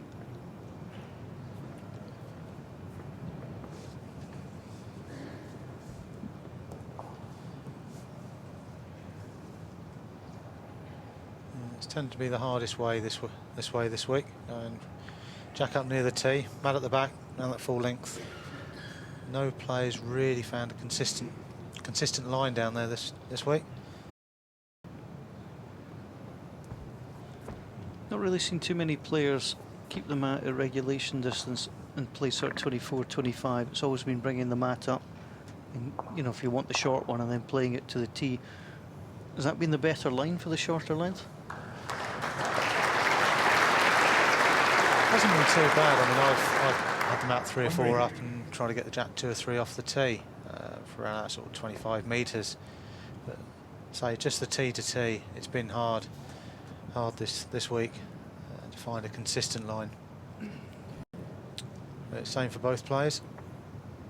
But a lot of ends have been sort of scrappy.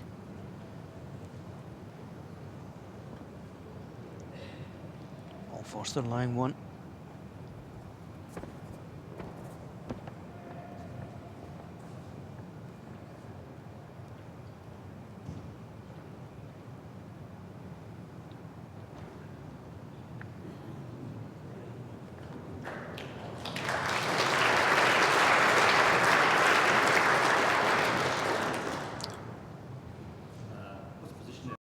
Bowl needed from Mac here.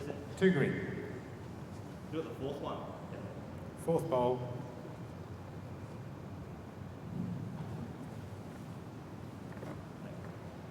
Sticking to the backhand draw. Yeah, I think he flirted with the idea of taking them out, but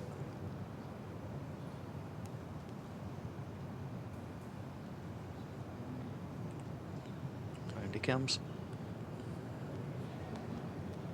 Just got through it a touch.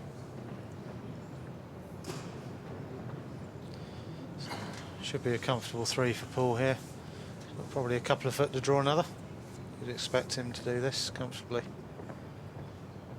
And again, he did have the option of hitting those 2 green balls, but he knew Paul Foster, the last ball, wasn't a great deal of point to it. If you're looking to win the game, he's had to draw the win there. Put Paul under pressure. Paul just pushing it up a little bit. Round it comes. Just.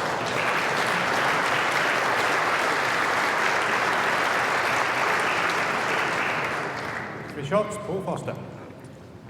And at that, Mclean sees his second set lead disappear. Paul Foster taking the lead in the second set for the first time.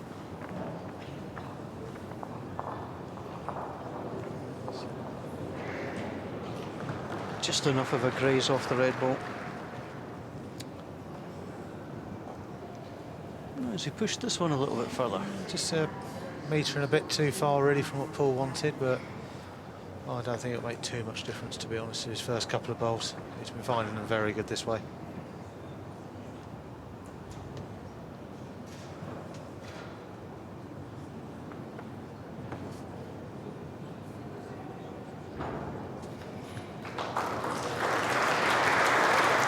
Safe to say that didn't bother him in the slightest.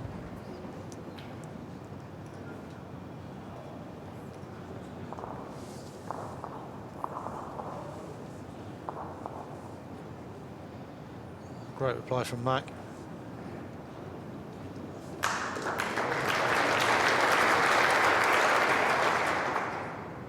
He certainly fought himself back into this game now, playing well, playing like he did in the first couple of rounds against Greg and David.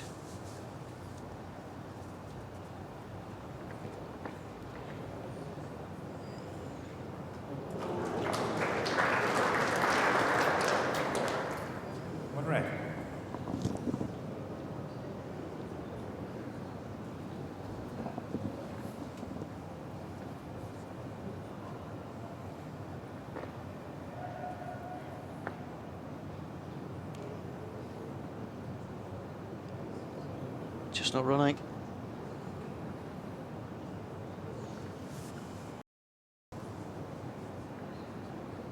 Well, Foster will want a little look at this. He's got plenty of time out, so he'll just stroll down. So we got the extra time out this year as well. I think it's made a bit of a difference actually. Has helped as it was 3 originally, it's now up to 5 in the match. There is the timeout called. I think it was more just wanting to have a look rather than talk about shot selection. I think he knew roughly what he wanted to Just play. probably looking at angles, distances and that. I think he'll probably stick to the backhand draw, to be honest. Yeah.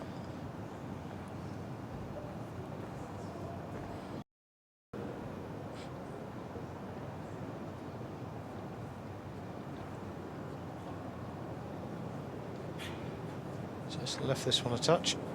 Giving Mac a chance here. Yeah, he knew he'd left that short. So forehand draw for the Aussie.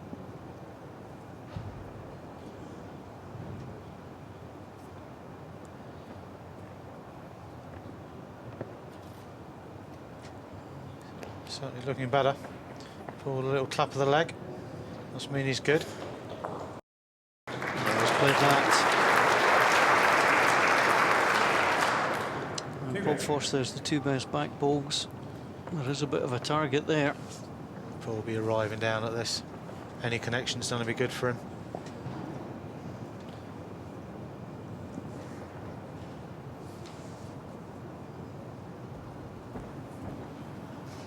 Smoothly away, but will it dip? Just to start moving in now. 1 out.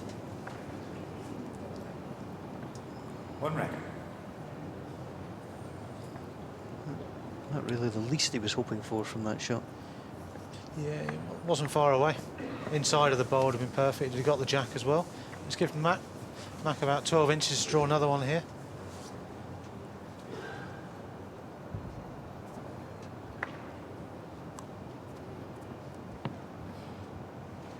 He's certainly interested. Just need to push it up a touch, I think. Just going to fall short. Single shot. 1 shot, Mclean.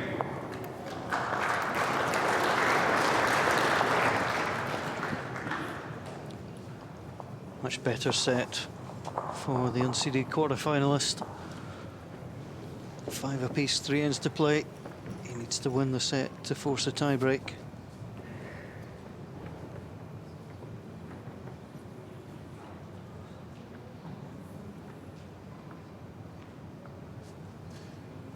Well, to put out one former champion, a world champion, was great. To put out 2, unbelievable. To put out 3 in a row would be almost unthinkable. More than dreams come true of, really.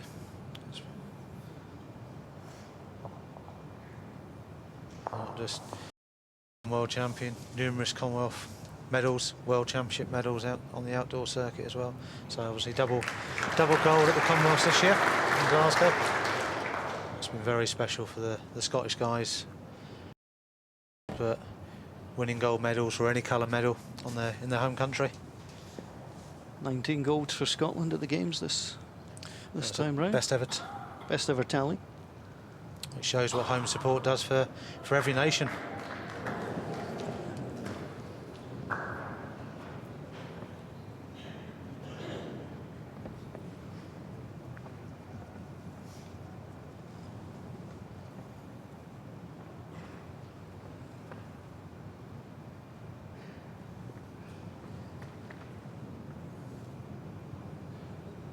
Just left that one a little short. Order just to come round.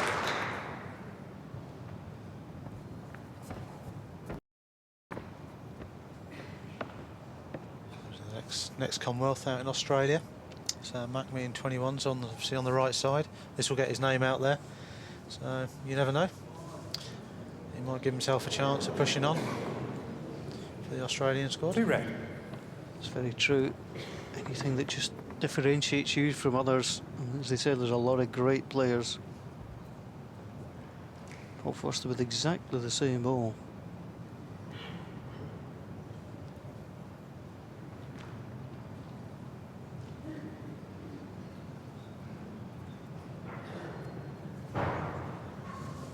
Big bowl for Paul here. 2 against him.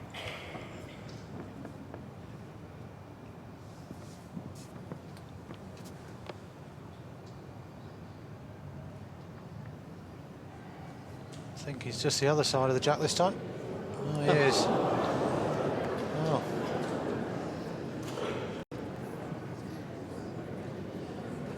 Big ball for Mac here. Well, he's got a chance. Definitely, if you can get down to Paul's back bowls, just sit on those. Finishes well and counts. A lie of 3.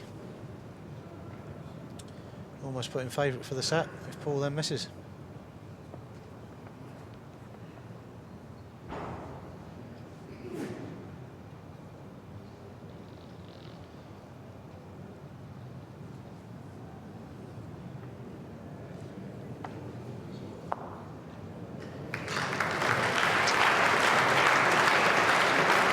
Line 3.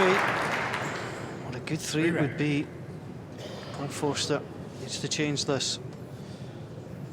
Will Paul be tempted to play down the backhand? But there are gaps. Yeah, there'll be a timeout coming here. Timeout call. Paul has 3 timeouts. So from Paul Forster. And on to here. To spring the jack would be the ideal situation. But he's got to watch, there is a gap there. Doesn't want to half the ball across either. And the shot is just a cold draw down the forehand. Oh, he's looking long and hard at it. It's looking keen down the backhand.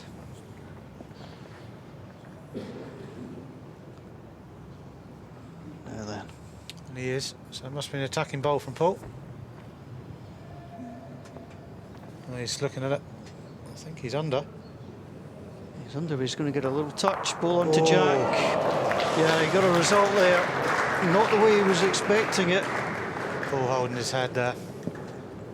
Well, just how far back is the red ball? That's the question. Looks like 1, certainly 1. Hard to tell from our angle. 1 comes out. Well, they've all... Yep. 4 shots. 4 shots. I was going to say if all 4 are in there, that is an immense piece of good fortune. It was one of these things, Robert. If that, it was either going to be 1 or 4. Yes. Yeah. Paul, I mean, got a bit there, but it happens in the game, unfortunately. Well, he wanted the ball cleanly. That's what he was after, but he was redirected. And that red ball just continued, and the fact it went over an additional 2 or 3 times certainly cost Mclean an additional 2 or 3 shots. So no player likes to get the shot that way, but unfortunately that is part of the game. So Paul, being the true sportsman he is, holds his hand up, apologising to Mac, but yeah, good sportsmanship, but what a killer that was. Well, it was potentially 8-5 for you. It's 9-5 against. I need him 5 in the next 2. It's going to be a big ask, I think. Almost impossible. Yeah, not quite, but almost. Especially trying to lift yourself after a result like that against you.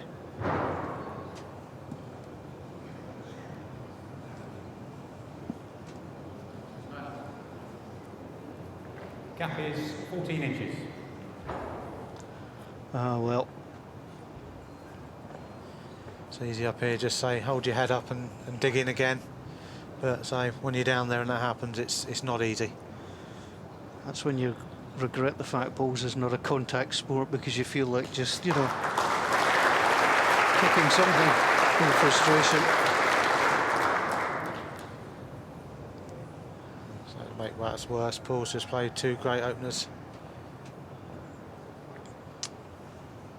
Well, Mclean is heading to London to visit family before he flies back to Australia. Would to pick up perhaps a football match at the weekend. He's But played a what he great was ball hoping here, to do was try and hang around Perth as long as he could. 1 red. Ever so slightly past. So whatever the outcome of this match, Matt can certainly hold his head up high. He's performed well up here this week. Paul Forster doesn't like that one. No, they've attracted attention locally, certainly in the press down Canberra. He's picked up one or two hints and tips from the players here as well, which won't do him any harm. Yeah, he's watched an awful lot of games. He's put some time in actually watching in the stand as well, so he's been sat by himself just trying to watch a lot of the top 16 players, see how they play the carpet and that. So he's done his homework. Oh, it's a great offer again. It's just pulled up. It's a great offer.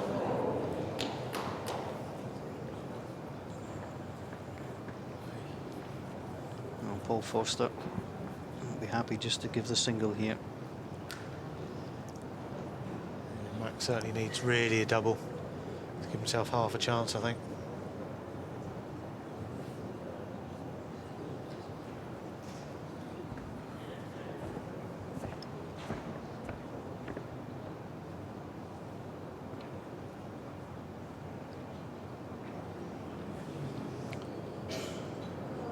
No, he's a little easy again. Is there anything Mac can muster from this? It just looks so difficult, doesn't it? You're looking at basically the draw off the forehand, almost the dead draw, just touch it onto his red ball. Doesn't want to give it away. So Paul putting 3 bowls within a foot. It's never easy to pick a 2 or 3 up. Quite running out. One shot, Mclean. One shot, so we will play the final ends. All Matt Mclean needs here is a 4. He knows that this is all but impossible, but he'll give it a try, and why not?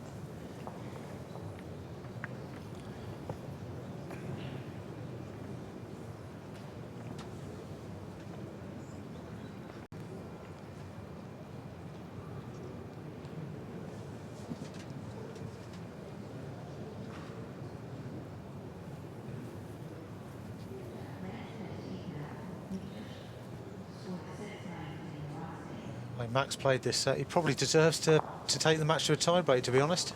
He certainly kept up with Paul. Well, to lose the first set in the way that he did, he didn't play particularly well. Paul Forster was very, very clinical, professional, I think we called it. And he's really given it a chance. And that one ball from Paul Forster, which picked up the 4. Yeah, it turned the whole course of the set, that one. Especially being so late on, with just a couple of ends to play.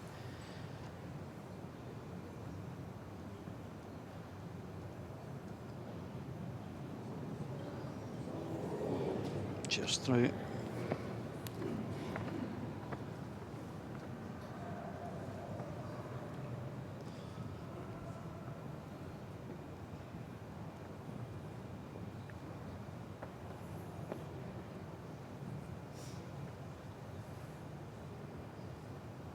Not bad again.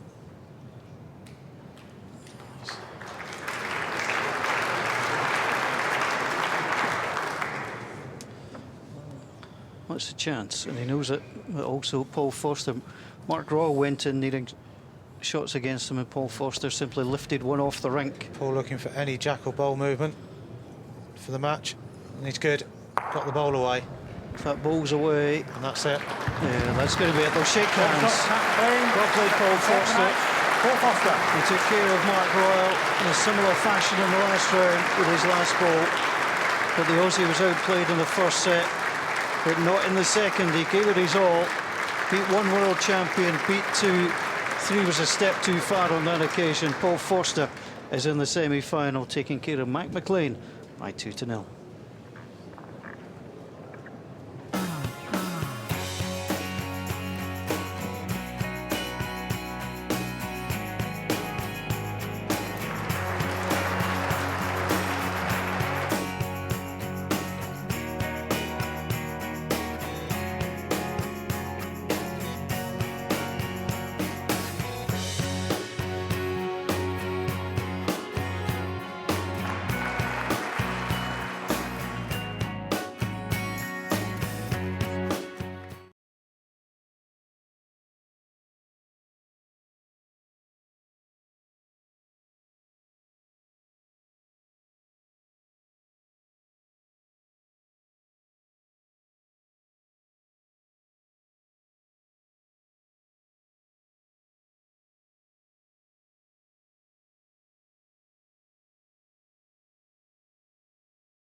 And up against Les this afternoon, three-time winner of the World Indoor Singles title, Andy Thompson.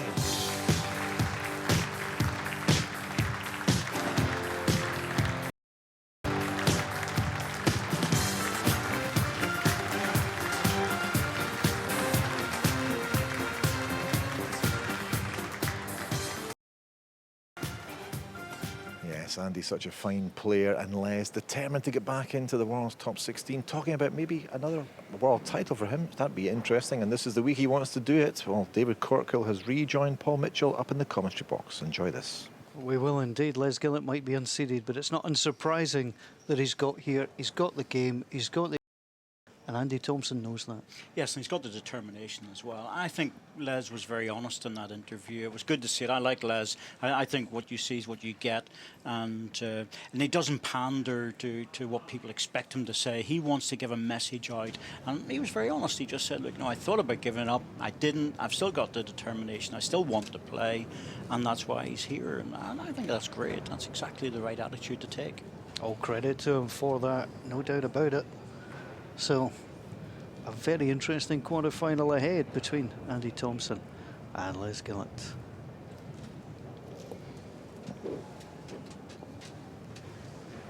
Well, again, like the last quarter-final, just a moment or two for the crowd to settle down and before the players can get underway. A good crowd in here all day at the Dewar Centre. Great venue, friendly people.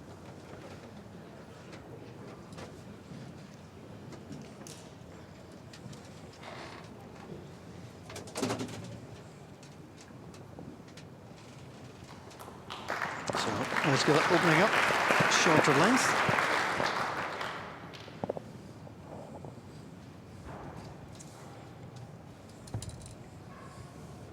The key to this will be the consistency of players. It's Les is very, very good at the drawing.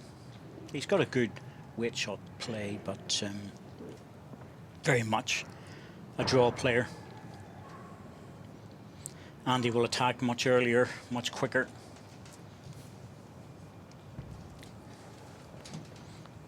It's all down to whether Les gets his drawing game going, and if he does, well, he's a very dangerous opponent. As I said, I like the honesty. Les got to a stage in his career, in his life, that it's hard work to go out there and qualify 5 matches in a day, and it's tough going. I know what it's like, and it's very, very hard physically and mentally. A lot of younger players around trying to take your place.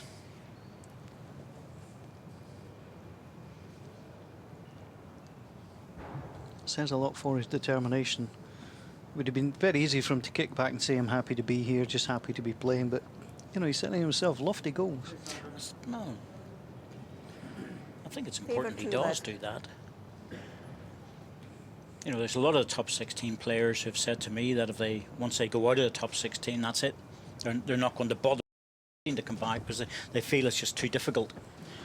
Not so much when you're 17 or 18, because you only need one good event then. When you slip down to 22, 23, well, that's a whole lot harder. Yeah, we talk a lot about the top 16 players, but that's the automatic entry into the Scottish International Open, the World Indoor Singles, and to the International Open.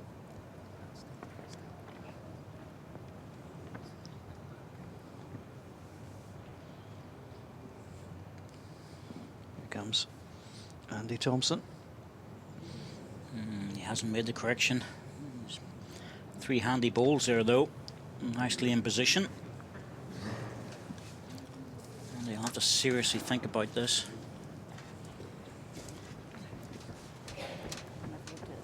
Les will be looking to get deep, and he has choices.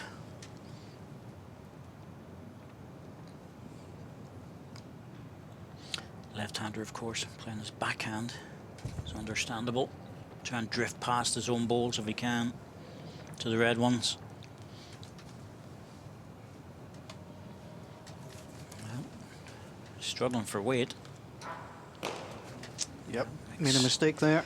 Slapping the leg, and it's one thing to make a mistake and add another shot, but it's not too good if you make a mistake and the ball isn't in the count. So We'll wait and see if that one's just arrived in for a third. Definite 2, measure for 3, Andy. It's a measure for 3. Andy, turn the jack or rest the bowl. The jack, well, he's not even going to bother if he's playing the 4 and he's playing weight. Yep. Trying to make sure getting the jack, if he gets this, it's worth a few. Much to be gained. Oh, didn't miss by much. That miss he did.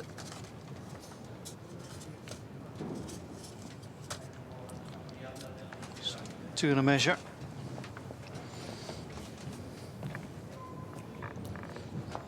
And Andy Thornhill, the umpire, is called on.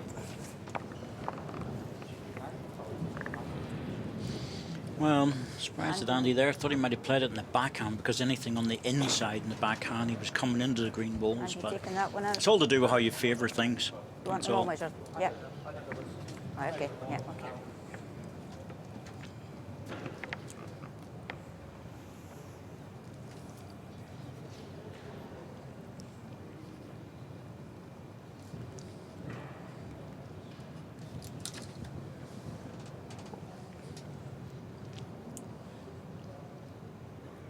One is in. I think the side one was the one that Sandra was sure about. It certainly looks in. Wow, this could be 4.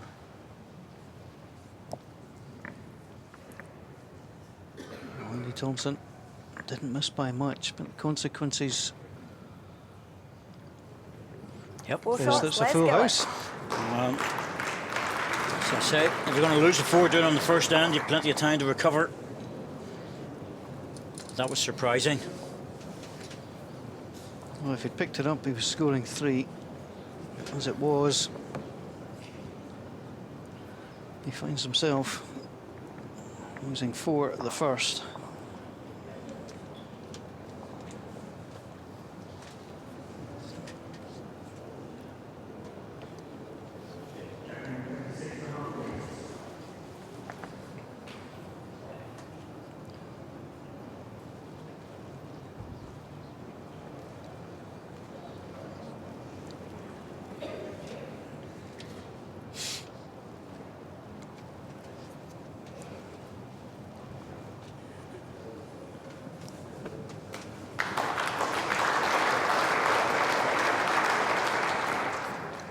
Very well played again.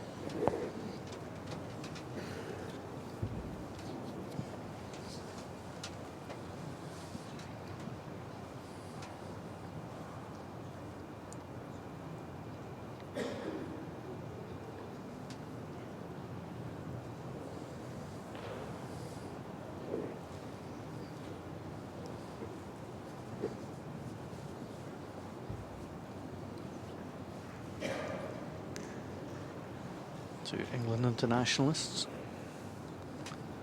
Trial match coming up, as Andy Thompson mentioned. I was chatting to Les about that. And, delighted to be in the mix and all of that. I think Ian Bond is actually playing 3rd on that trial game, so I guess it's a tidy looking rink, isn't it? It's pretty good. Gillett at 2nd, and Andy going for the bowls early. Thought he might. He's missed his own as well, has he? Nope, just got the edge.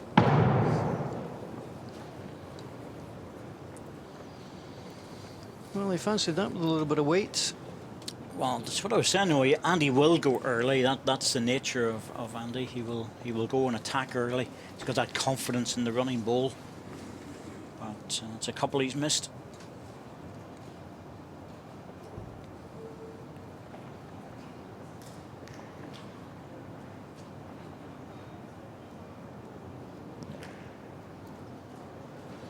All the countries are looking at their trials at the moment for the Home International Series in March at Stanley.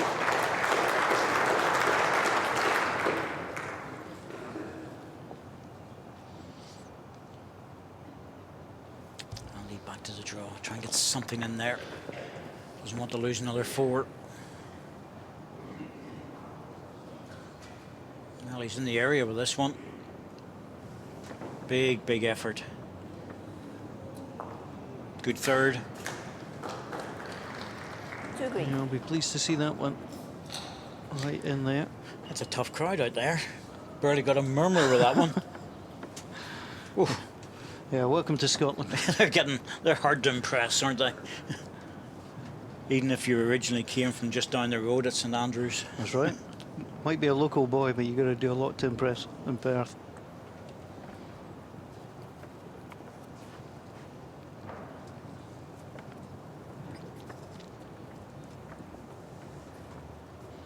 Les on his forehand, trying to get this ball back, and if anything, that might protect the red one. Well, there's a shoulder there for Andy if he wants to use it, but it would be a brave shot to have a go at this again. Well, I think lost the 4 at the first end. It might have changed his mind slightly, but you could find yourself so far down.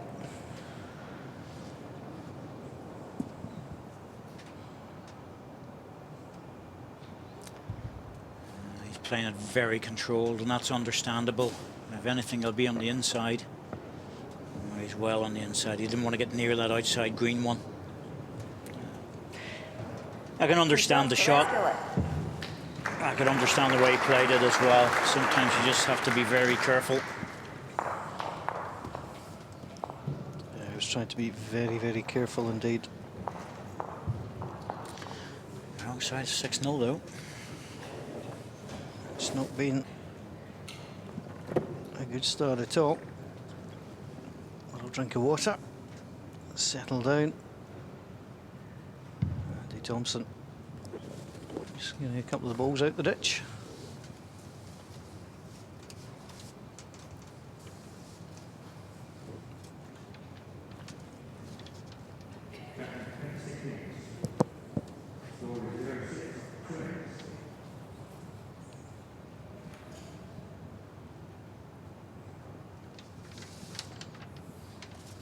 Gillett back in the international mix with England. Wasn't always the case. At one point he was ranked 5 in England and couldn't get in the international trial. Well, Les wasn't flavour of the month at the time, but it happens with some players, and he's back in, he got up to number 7 in the world, and it's happened with other players that way as well, Mark Royal and others that just couldn't make it. And it's different on the tour. It's all about your performances. It doesn't really matter about anything else. When you're playing for your country, it's all about selection, and that's a whole lot different.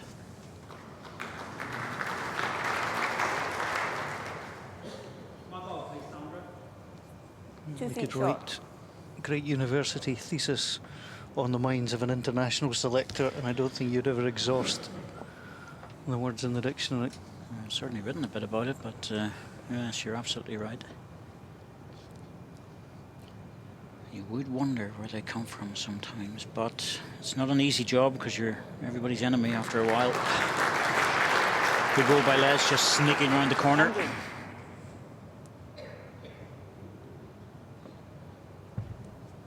Yeah, international selection is like so many things in life, looks easy until you actually have to do it. Here comes Andy Thompson. Needs to get in here and try and put a little bit of pressure on his opponent. Doesn't want to lose another end.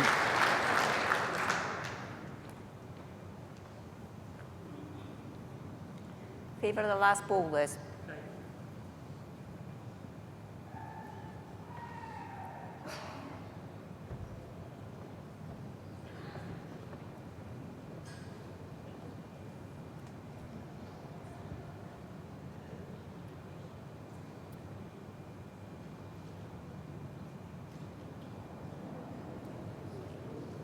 Oh, that's a real good effort.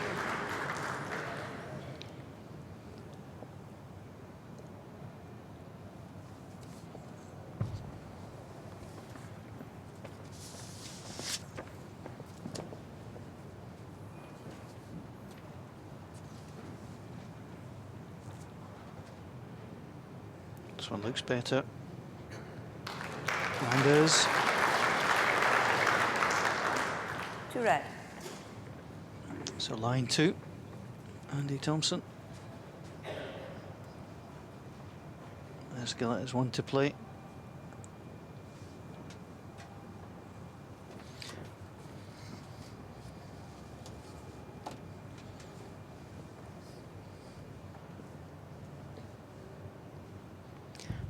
First runner for Les. On his forehand. He's in the area for something. Oof. No, has the green ball stopped? I think it has. Stopped in time for shot. Well, it was a fluke, there's no doubt about that, but in that mix of balls, anything was possible. 1 green. Could have been a lot worse. Yeah, it snuck in from the right-hand side. Yep, didn't mean it. I think the difference is that he's left Andy a chance, though. That's the thing. There's some flukes you get into the last bowl of the end. But Andy's got a good chance here to get into the bowls or take the green one away. Gets the green one, he's got a good result. Well, there you go. He got a little bit of an edge there as well. And he's come out of it with 1, maybe 2. Certainly looks like 2 from that angle. But is it just going to be the 1? There's no sense in asking Andy. You know? Andy's going to say 2. It is 2. 2 shots to Andy Thompson. Les just confirming it with Sandra McLeish, but I have a feeling both players out there are not particularly good at measures. Andy is shocking. He's very open about that. He knows he just can't see them. So doesn't like to wear his glasses, you see, on the rink. Just you put them close and let somebody else worry about telling you where they are. That's what the officials are out there for, and they're very good at it.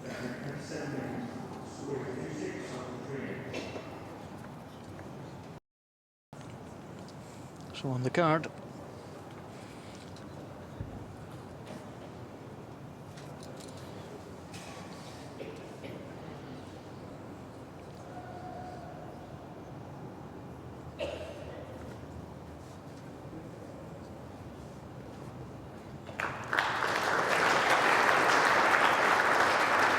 better opening ball from Andy Thompson, who was very impressive against Stuart Anderson. It was a good game.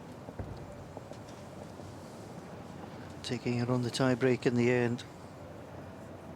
Both players had match lies.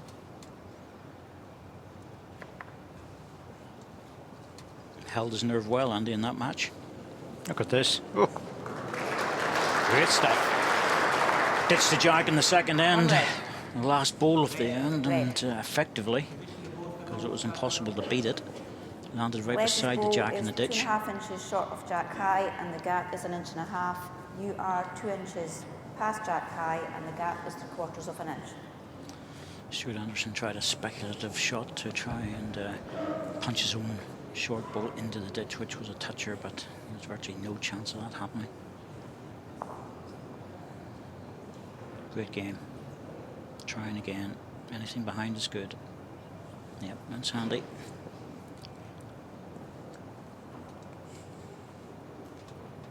A bit of a smile there from Andy. I think he got a little bit more information from Sandra McLeish than what he really needed, maybe, but there you go.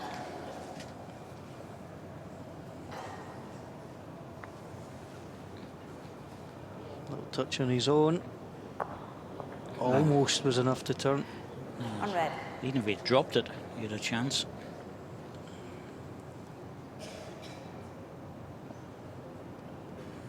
Needs another one in here, Andy Thompson.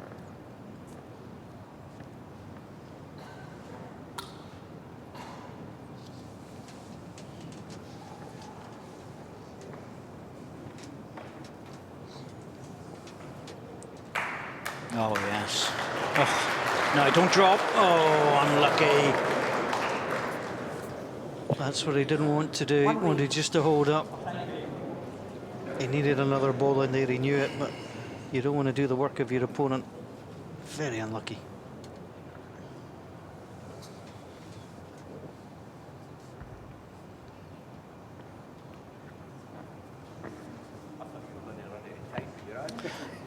Les wisely staying well away from it. I wanted to be precise.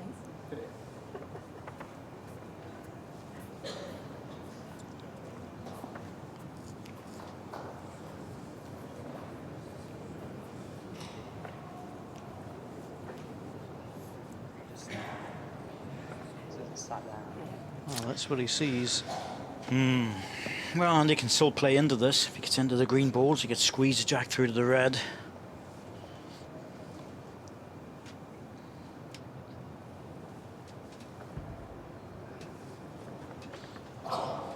Wants to be just up to the green balls, foot or so over the draw weight. Has he got enough to hold him? Oh, that was so close. The weight was so close. I think Les will walk away from this one. Yeah, he won't play his last ball. One shot to Les Gillett. Sensible.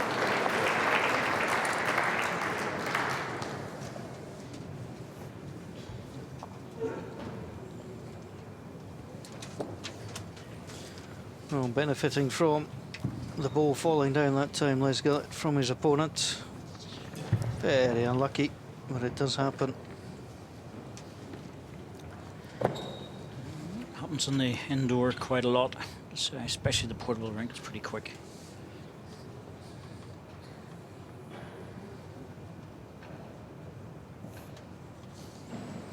And once he got to the red ball,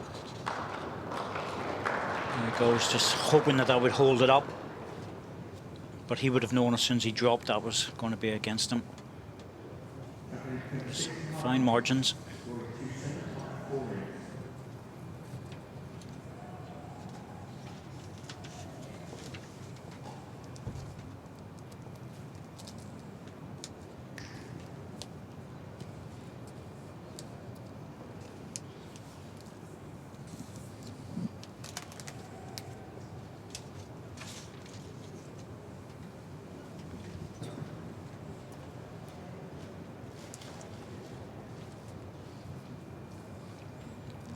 When his interview, Andy Thompson mentioned that he can remember playing Les Gillett on the World Bowls Tour just the once, actually, since 2006. I was here in Perth in 2008. 10-3-7-7. Andy Thompson progressed. But they've not met each other on any other occasion on the World Bowls Tour. It can happen that way. Sometimes you find out that a player hasn't played someone and they've both been on the tour for maybe over a decade. It seems remarkable, but it does happen that way. And there's others that play against each other almost every tournament. I know Nicky Brett and Jason Greenslade seem to meet more often than not.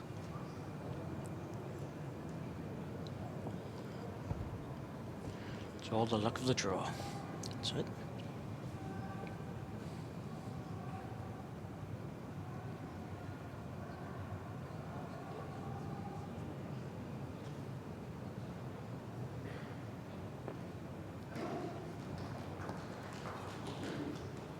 Favour your short one. Front green ball is line the shot.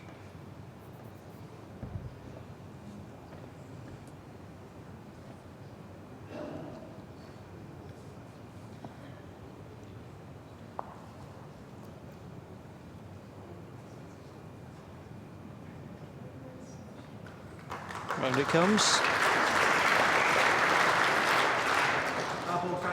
Two green. Almost 2 feet.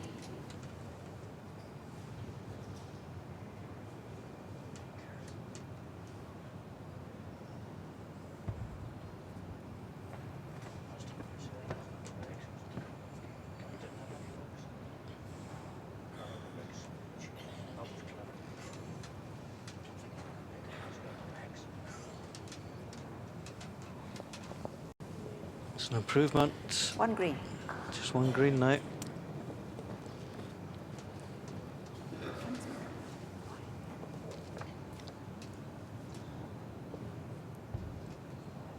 Still there for Les. Able to keep drawing away on his backhand.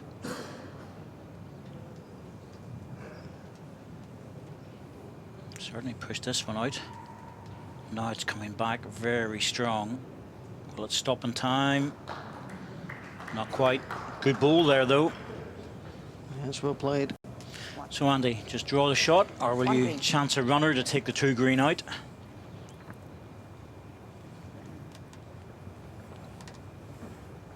Not really that much in terms of having to adjust from the draw. Normally be a draw in this situation because he knows if he rests on the back one, he's got a chance. Certainly less risk.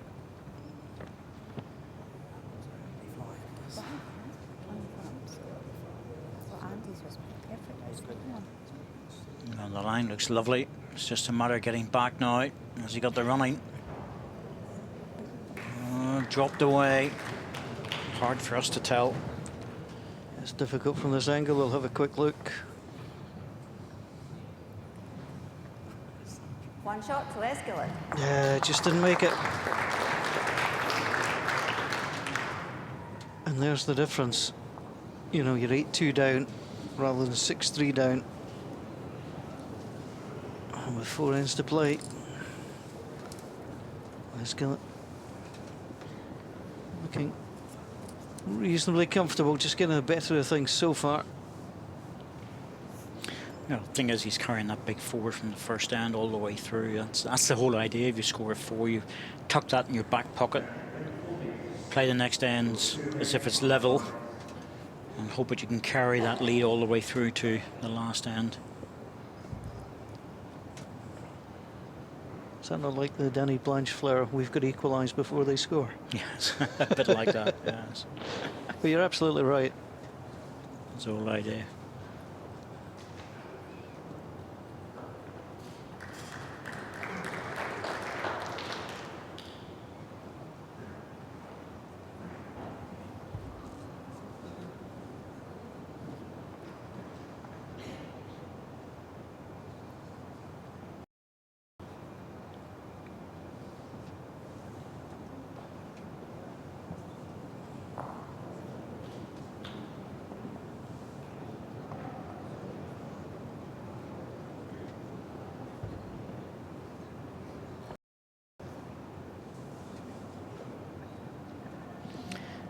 So you mentioned Danny Blanchflower.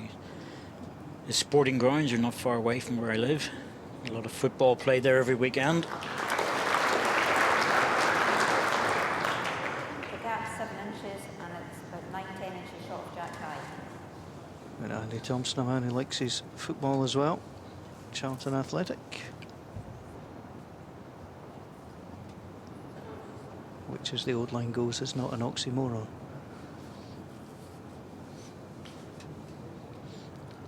I'm not even getting drawn into it. I'm just going to let that one hang in the air.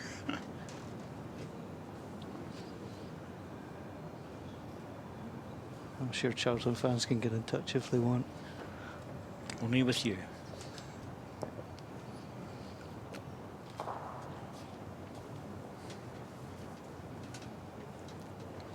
Les dropping short. Shake the head with that one. Yeah, had a little chance just to add the pressure.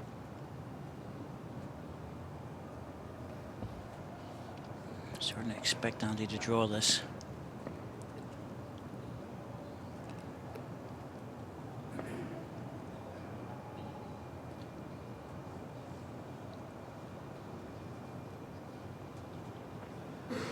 Well, it's, given the way both players have been playing, it's a loose end. Well, it is, and Les will probably change his hand now. He could stick with the forehand, but if he makes the gap through to the red one, it would be ideal. The only thing is, if he gets caught, well, better getting caught on the shot ball, because then at least it's another one. He's played this differently. Played this on a narrower line. Trying to make the gap. Oh, wow. That was a bonus, I would say. I was there or there around. Well, he was in the area. He was always going to get another shot. As soon as it was coming off the green ball, it was going to make a double. But it's a more secure double now than what it was. It's a lot harder to get after, isn't it? Surprised if Andy comes into this. Yes, he's looking with it. Looking for weight. Down into the jack. He's got it. Oh, he only got the ball. Well, might still be 2 green in there. Definite 1.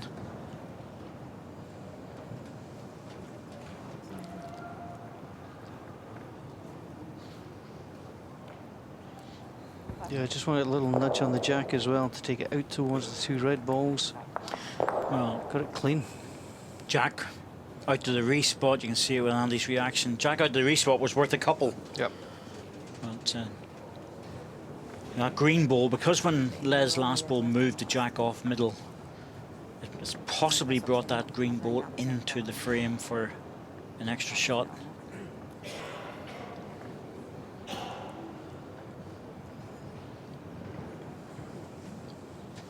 Oh, they're looking at the side ball as well. Yeah. Goodness me. So I must admit I fancied the side ball first. This could be a big pickup. Not much in it between those two. Not. Oh, it's in. Yeah, it's going to be just a 1 shot. Green out. That one's not. I don't think that one is. No. Always an awkward measure when you've got so many balls involved. What Alan Thornhill's doing here is he's just checking again with the green. There's the 2 red, bottom left. Don't think come into it.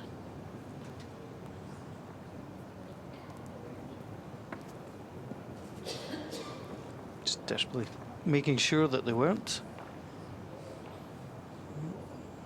Well, I think that's all. What he's trying to do is get the closest red ball. That's it.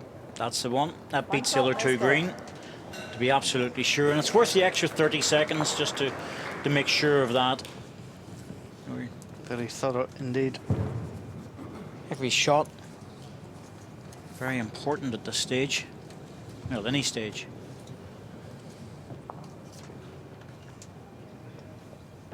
So 3 ends to play. 7 shot lead for Les Gillett, who's a previous top 16 player. Back in 2009 he was ranked 13, a year later 19. Now that magical top 16, now 21st. Provisional rankings will look good for him at the moment. Doesn't take much to go out. Paul Foster was within 1 match of going out a few years ago, as was Alex Marshall. Within 1 match, and managed to scrape home, and have done extremely well ever since. In particular, Paul has just whizzed his way to world number 1. Gives the players a little bit of a fright whenever that happens, and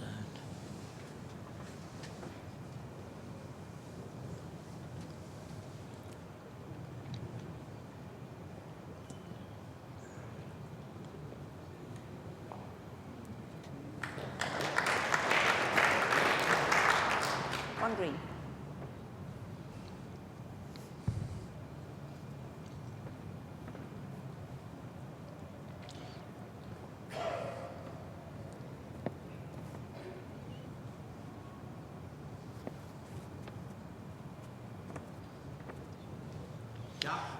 certainly Les Gillett looking Gap very between strong now. Les's ball is 1 inch, and between your ball is 4.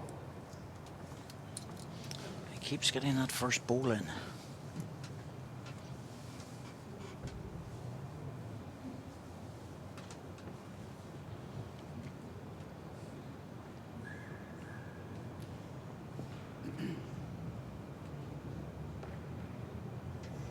Trying again. Will he drop off this time and move the jack? He has.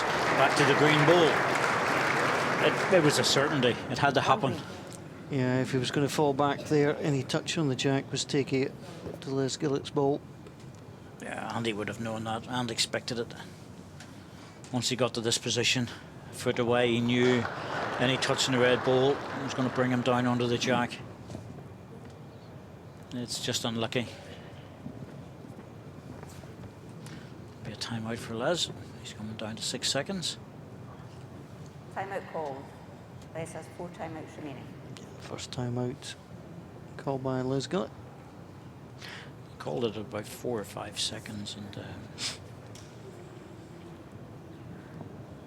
want to use the maximum amount of time. It's actually surprising the number of players that call the timeout when the clock's still about 15, 14. Yeah, shouldn't use it. Yeah, take it all. Take all you can.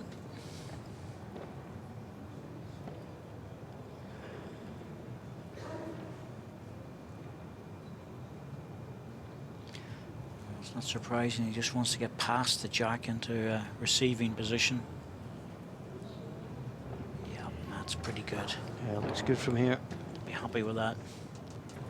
It's not easy for Andy just to tap this ball. He'll play it down his backhand, turn the jack, a little touch in the ball, either will do. Oops. Oh, that seemed to slip away or something. He wasn't happy. Well, reset himself.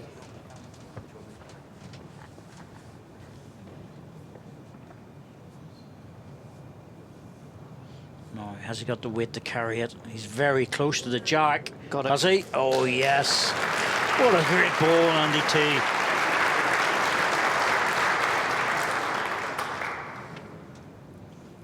That was really good bowling. Had to have a lightness of touch about him here.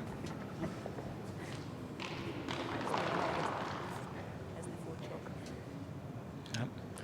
A little nudge, that's all it needed for the single, but he would really like to score more than one. Well, Les Gillet's thinking about this. Clock is down. Oh, he's trying to take the shot away from Andy by playing this. One shot. Oh.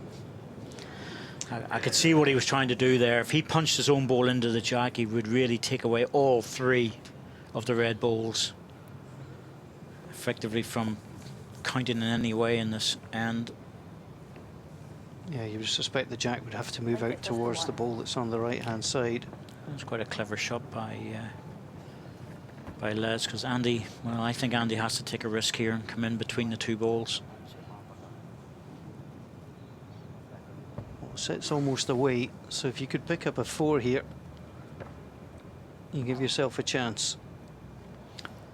Well, he's down in the area again. It's just a matter of getting back. Played it. Oh, yeah. That's brilliant. Absolutely brilliant from Andy Thompson. Yes, and it may actually have made the 3 because he's lifted Les's ball up and away from the jack. Oh, it's fantastic bowling. I think it might be 3. 3 touchers in there. Umpire. Well, that's what I was saying. He had to get on the split between the two balls. He moves the jack, but he also lifts the green up. Good ball. Super shot. And the umpire will not want to come out for this measure. He's going to have to. In fact, there's 4 touchers in there. Yeah, that's why Les was playing that little punchy shot. Now the little chalk's just going in to try and support the ball. The red ball that's directly at the front is also a toucher. It doesn't matter, but you can tell it's trailed it. It just 4 touchers. Look at that. Has to chalk the 2 of them because that middle red one's holding up both balls. To get that in and just like a little cup. Take that one away. All right, and hope that he'll just move it very gently first, just to make sure. Here it goes. Oh, yes. Not a movement. Well played, sir. Well played. The good thing there is that the crowd were watching it on all the monitors around and saying, well done, Alan. Now, don't mess it up and move the jack on the measure. Well, the players appreciating the effort too. Time for the calipers. He's had a couple of tricky ones the last couple of ends. Well, that's why he gets paid the big bucks, isn't it? Yep, it's 3. Great ball, Andy. Made a 1 shot into 3 with that last delivery. 3 shots to Andy Thompson. And gives himself a chance in the set as well.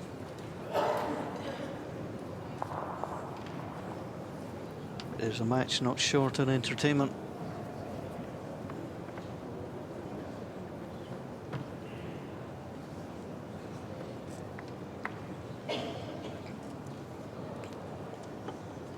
And again, we should appreciate the good work there of Alan Thornhill. Excellent umpiring. And he came. He loves it, he really does.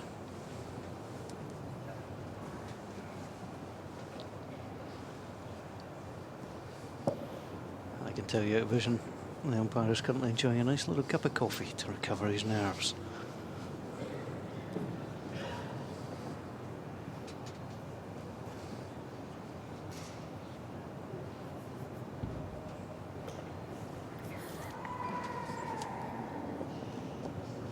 Well, there's Gillett at 9-2, and he played a very good end despite losing 3. Would have felt very comfortable, and then he comes again.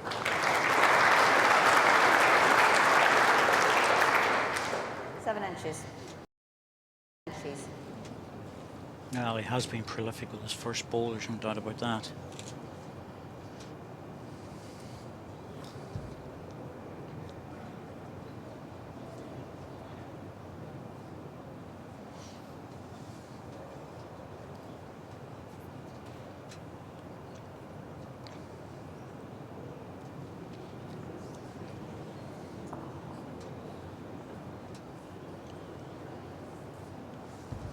After 2 balls, Les will be thinking they're trying to close this set out on this end.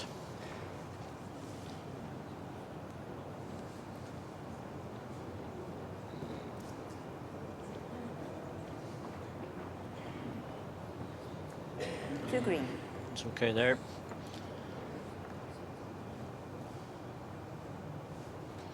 And he really needs to get 2 shots here to give him a realistic chance of winning the set.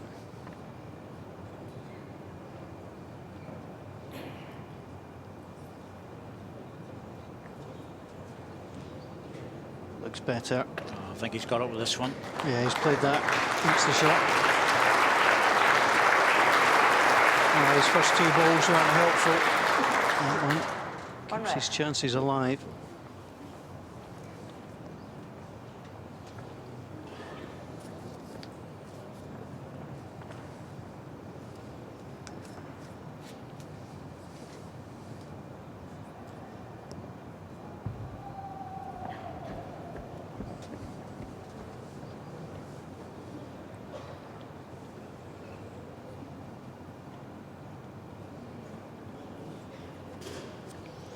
Well, Les is after him. And he's very close. Oh, he stands up. It looks good. Oh, wonderful ball. He watched it all the way. He liked it all the way. Andy Thompson just asking One red. who's lying here. Could be 1 red, but that's very hard to tell from our angle. I heard Sandra Mclean saying 1 to red. But it's going to be very hard for Andy to score any more than 1.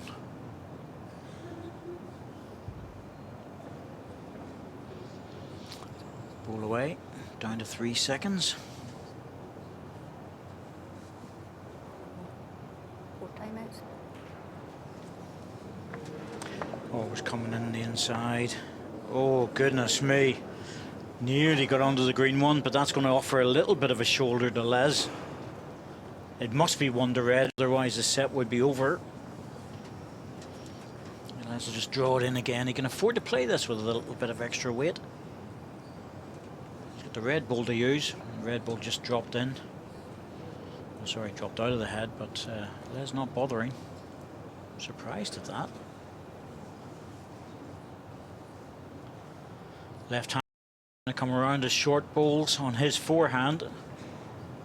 Anything over the weight, just don't get back. 1 shot to Andy Thompson.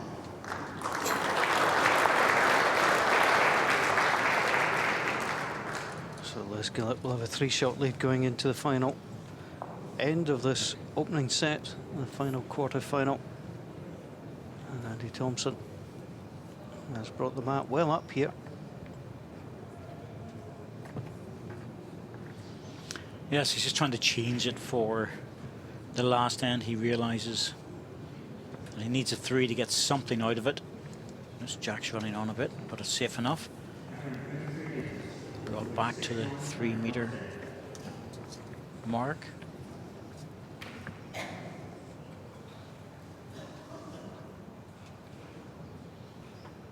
Andy 58 now. He's managed to keep that delivery all his career. Did have trouble with it a long time ago. It lost of confidence. in his delivery, but managed to get it back.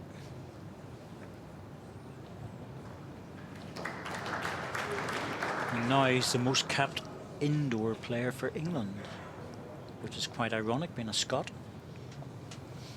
Yeah, just from along the road, starting his bowling at East Fife Indoor Bowling Club. Scottish junior winner back in 1976 against the Perthshire boy, Derek Oversby. Les all over it again with the first ball.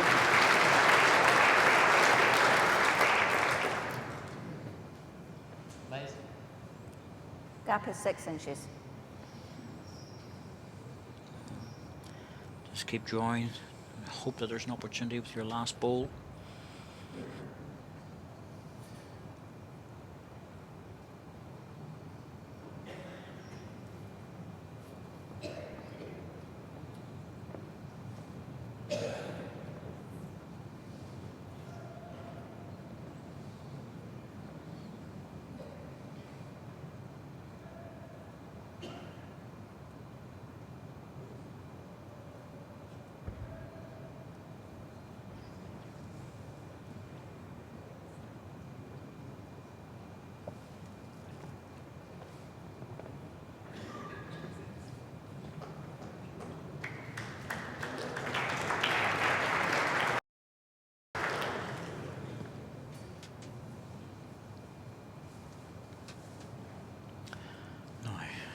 Get to the jack if he can with this one. Try and bring it out into the open. So slightly narrower line. It's holding off though.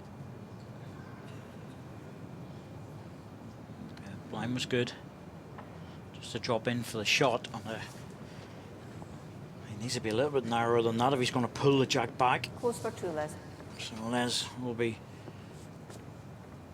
looking to cover the red balls. That's why he's going to be playing his forehand left-hander.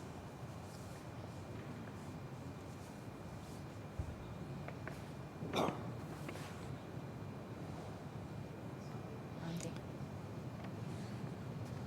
looking down the rink. He sees this ball coming into a cover position. Wants to split the reds, and he has. Oh, that's a good ball. Really, really good ball by Les. I think Andy's looking backhand. Somehow you've got to get round and trail.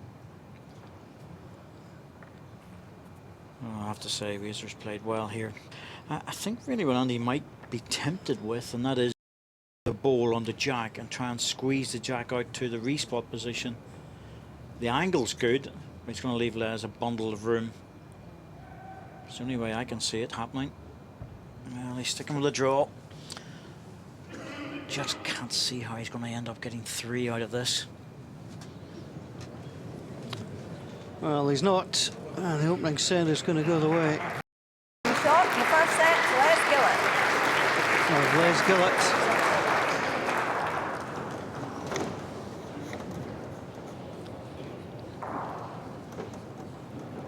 So Les Gillett takes the opening set in this quarter-final match. As I say, I thought it was good value for it, Les. He put Andy under a lot of pressure to play weight shots. Andy had to play a fantastic ball to get a 3, otherwise he wouldn't even have been in the last end. Les was really good value for that particular set win. But he carried that lead from the first end all the way through. That was an important bit for him. Don't think Andy will let him away with a 4 in this set too early, in a way. No, it was a good 4 for him to take. Just relaxes you.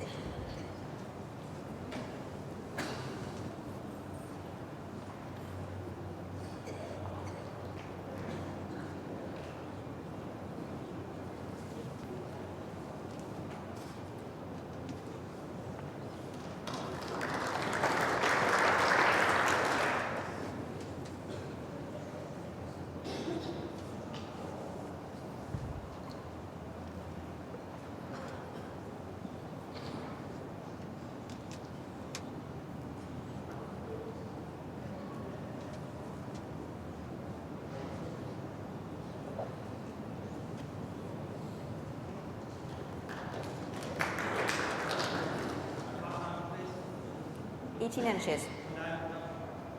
What's that? About the same.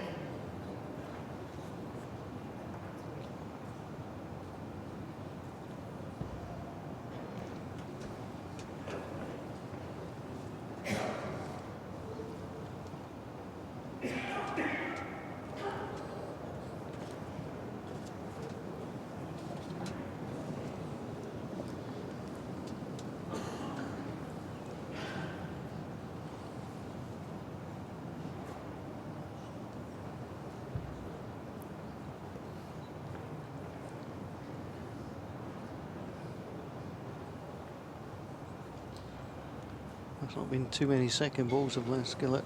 Hasn't hit the mark, allowing his opponent to come in. A tidy little edge. On red Andy. measure. Let's go on to the open hand here, but he's on his own forehand, so he's sticking with it.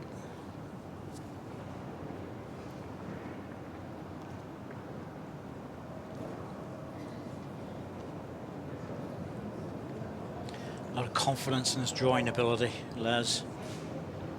He's like Mervyn King that way. He plays very similar to Mervyn. On green.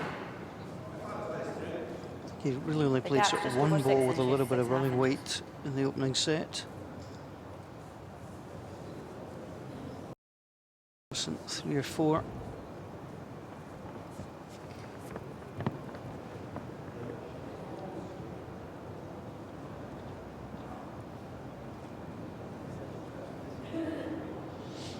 Andy on the open side, just getting behind the jack. That's an extra bonus. Will he drop back? It would help if he did. He's dropped back a couple of times to his disadvantage on that occasion. On red and measure. It stays up when he didn't want it to.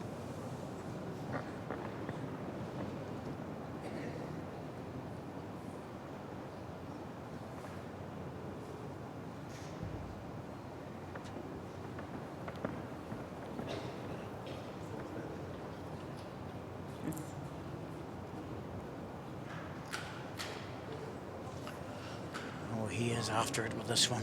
He really is. That's the drop now. Well, it didn't make any difference. On red. So 1 to red. It's a very good second shot. That's what you want to do. Give Andy a target though. 59 later this month.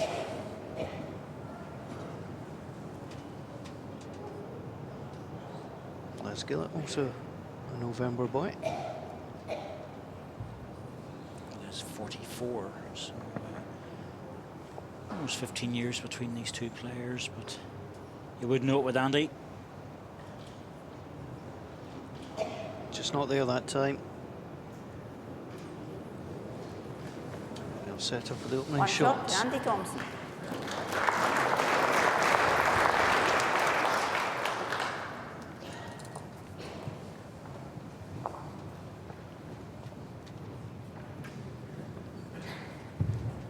Les Gillett, who's not played in the last 2 Scottish International Opens, last was up here 2011. Lost in the second round, very tight match against Robert Whale. Lost 9-6, 9-8.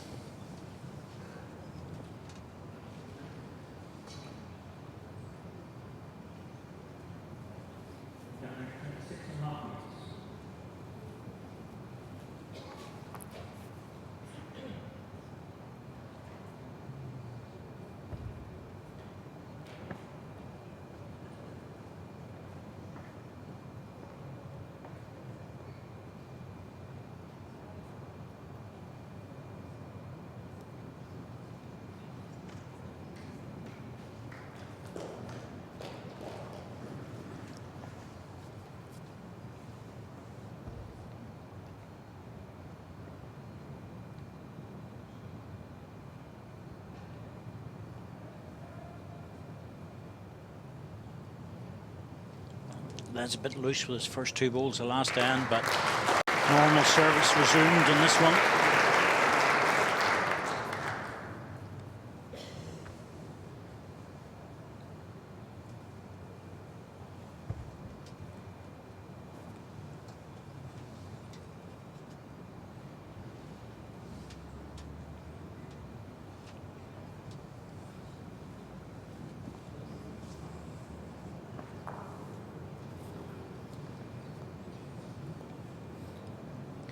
Done this a couple of times, Andy Thompson, just short these first two on his own jack length.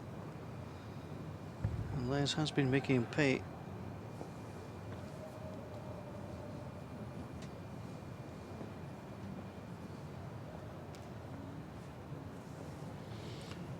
He's looking pretty good again.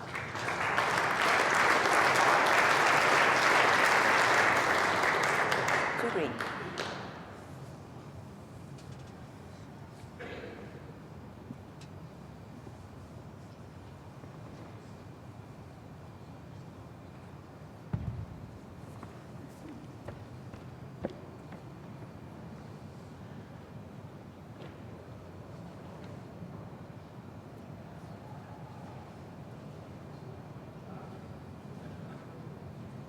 That's a great effort. Just going to roll up short. Two green. Two. And his last ball, Sandra. Andy's last ball, the gap is 8.5 inches.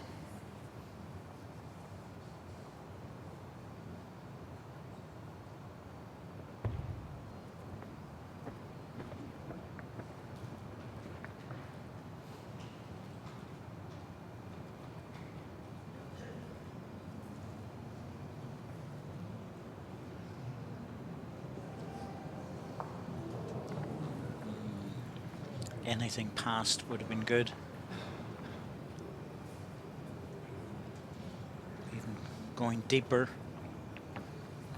Well, he's looking at the plant. It doesn't look as if it's going to be of any benefit. But It's a problem with the two short balls at the Timeout start. Timeout is called. yes, Remaining. and what he's looking at is it worth coming inside. The danger of that is if he gets his own ball and flicks it off, he will go away himself and leave three, and that's where the issue is. And the short balls really do kill him on this one.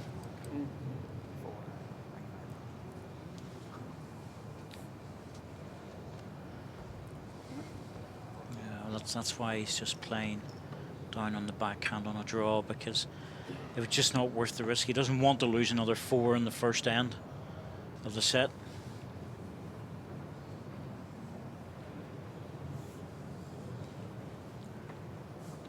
Well, Les Gillett can draw for 3 here.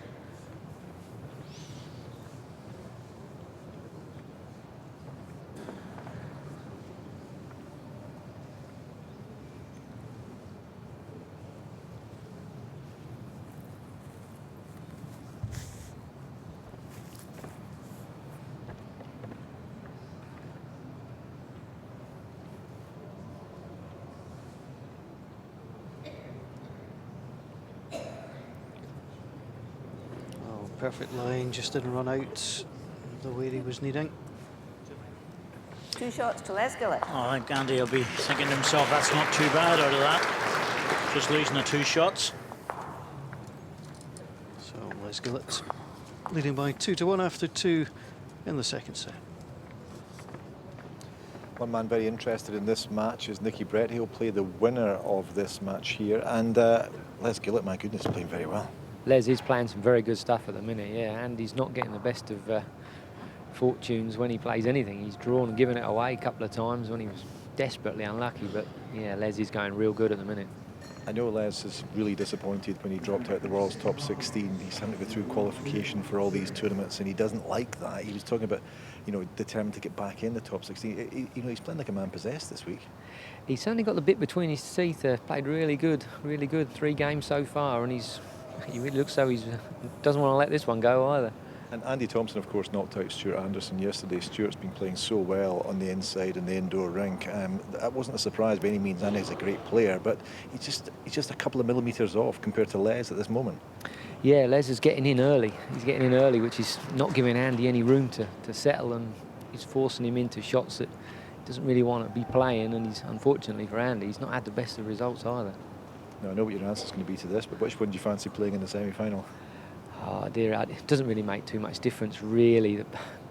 Both can play really good, so I've just got to try and do what I can do, really. That's exactly what I thought you said. Thank you very much. Yeah, nice try, Diggy. Yeah, that's a luxury of being a player and being interviewed. He's managing to sit on the fence. Some of us can't afford that luxury. tell it as it is. To be fair, I can see Nicky's point because there's not much between these two players on the form today. No, you would look at them and you couldn't choose. I mean, Les Gillett is doing to Andy Thompson what Andy Thompson did to Stuart Anderson. Getting in the first ball, that's putting him in charge. And then Andy Thompson tried to fight his way out, which is exactly what happened to Stuart Anderson yesterday.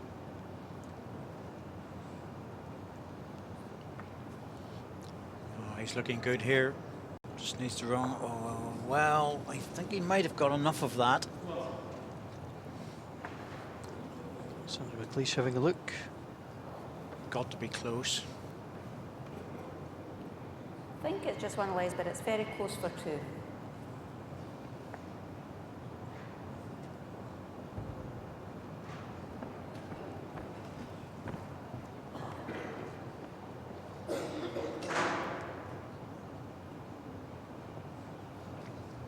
Oh, he's coming back.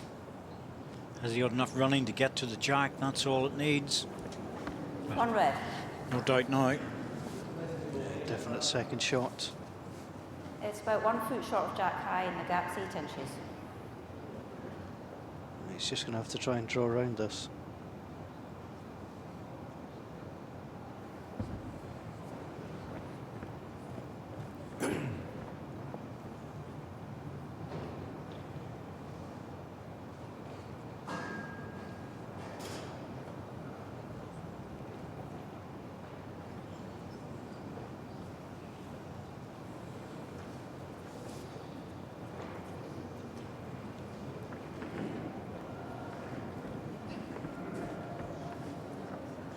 Gillett just pressing on the accelerator, make sure he's getting back.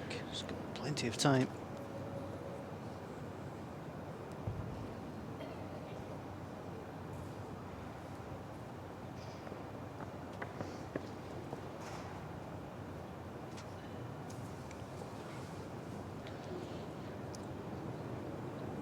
Just going to rest on his own. Well, it's going to be hard for Andy to get in. There's a green wall in front of him, basically. Yeah. Brick wall. I can hear Les Gillett saying. Well, the danger is, and Andy's backhand is that the green ball's sitting just up. If it had been on the flat surface, it might have been easier for him to touch his own ball, but this will be pushing it out high and wide, hoping to get a big deep bend at the end.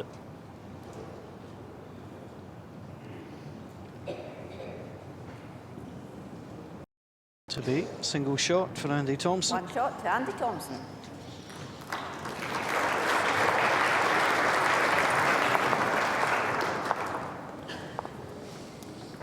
Boomerangs. Eh? It needs some boomerangs. So 2 apiece. With Les Gillett having won the opening set by 10-6.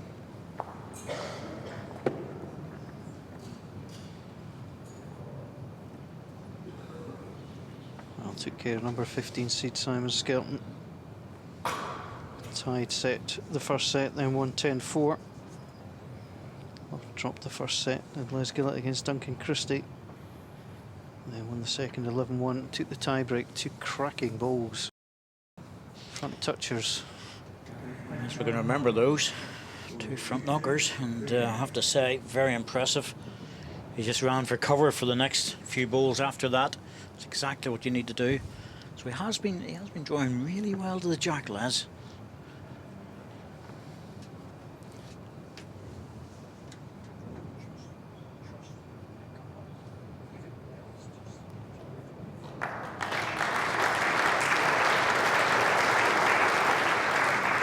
Nice opener.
Les, you need to be deeper than the jack. No. 2.5 feet. The way this is sitting, there's no way that jack's going to go back up the green, so anything behind is useful.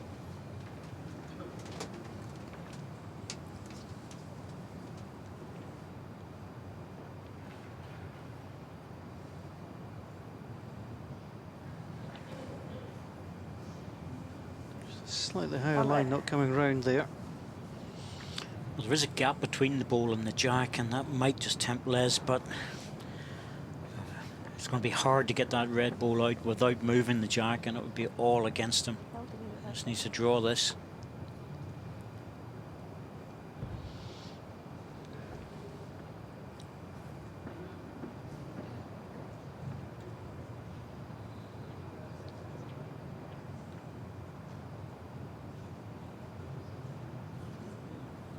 Making sure he was deep with that one.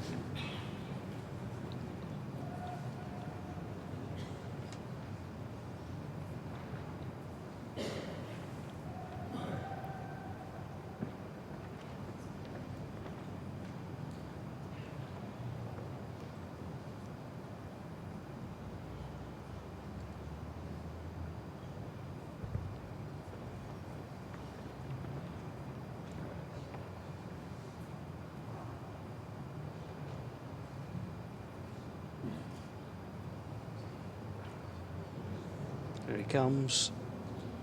Dropping back, well played. That's when the drop back's useful to you. Two red.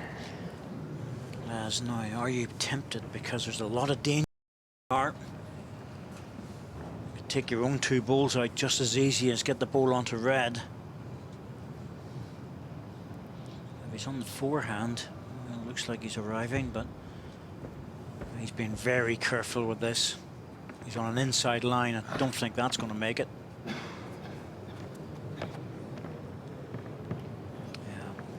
It never looked right out of the 2 hand. shots to Andy Thompson. Exactly what he was looking for.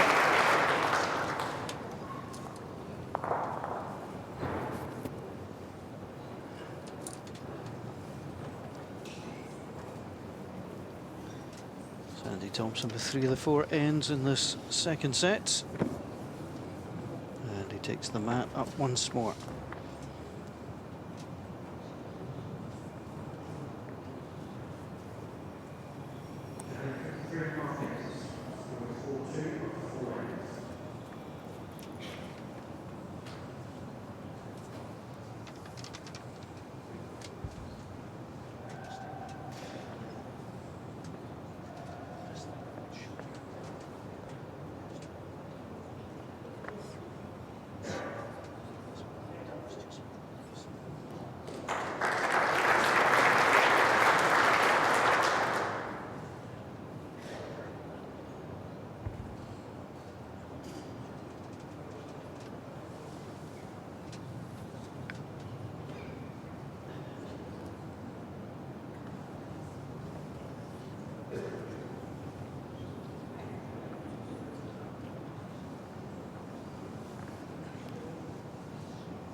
Chance for Andy. Return of the jack will be a bonus. That's a help.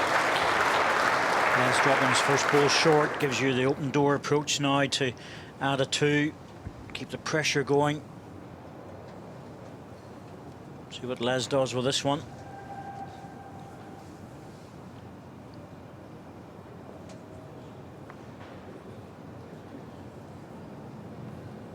That's a good ball. Good stuff. Target for Andy, but it's still a good ball.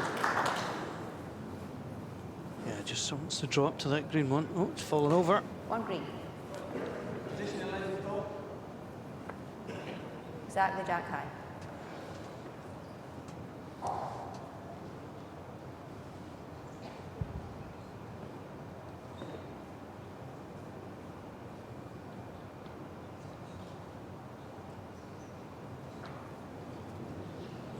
Andy. Just a bit quick to get to it. The right idea, try and split between the bowl and the jack. Been perfect for 3 with that weight. Might have heard the umpire marker there, Sandra Mclean, saying jack high. A lot of people use the jack level terminology. It's introduced a few years ago, but the vast majority of the players prefer jack high.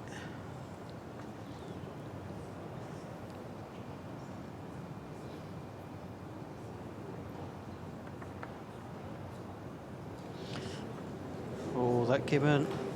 Doesn't want to take it away. I think it's maybe Les's turn to give the shot away. Or did he drop back onto No, it? he's got it. 1 green. Oh, held on to it. Oh. Yeah. Yes, exactly.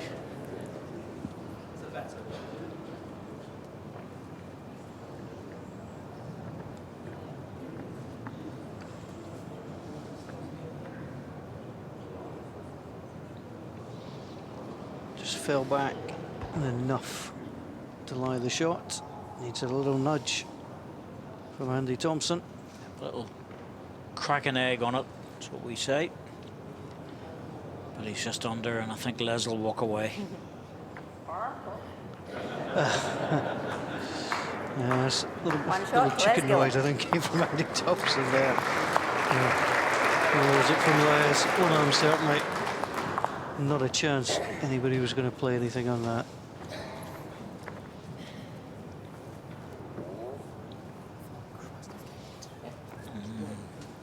Oh, it was Les. A wise time to be chicken with your last ball, I think. A lot of experience out there. These guys know what they're doing, and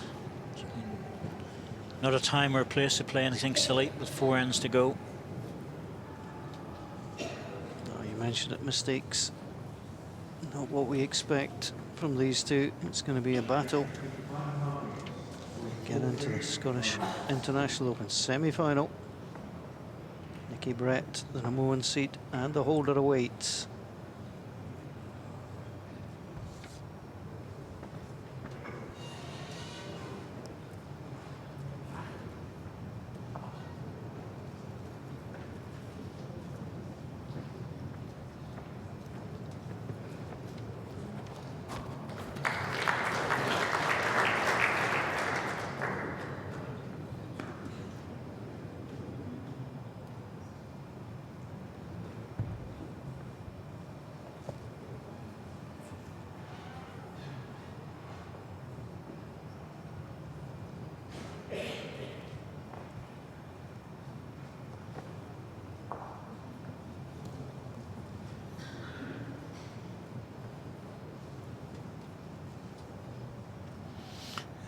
Gets quite frustrated when he's not getting that first ball in there, and just a little bit over the weight.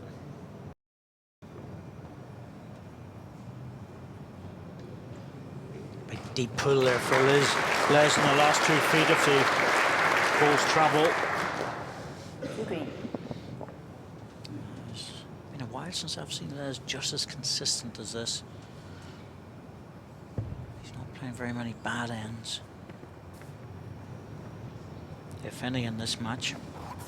Biggest compliment you can play him is he's playing like he's never been away from this level.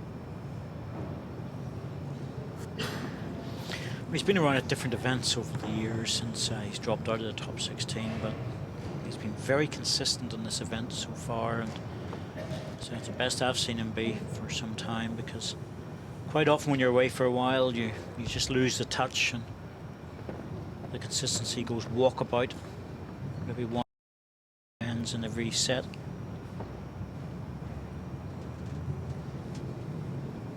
Les managed to avoid that.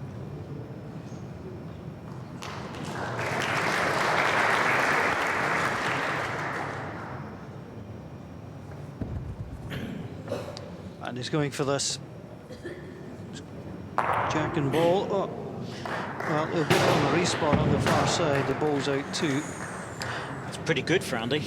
That's a good measure for that. Yeah, the jack and the ball you see to the right-hand side of your screen. Yeah.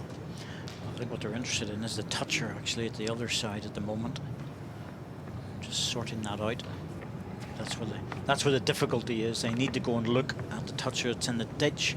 And it's right on the edge, isn't it? It's right in the line, so they're going to try the laser sight to see if it's in or not. I don't have too many times whenever the ball has to be looked at this way. There's a telescopic sight. Ball is off. It's not hitting the centre of the ring marker. So, Sandra, over you go. You're not finished yet. Well, it has been tidied up, actually. The players have done it. They've done the job. They're very accommodating. A little laser sight, well, that was brought in, a telescopic sight was brought in 1988 when they dispensed with a little string that used to run from one end of the ring to the other. So it's been around a long time.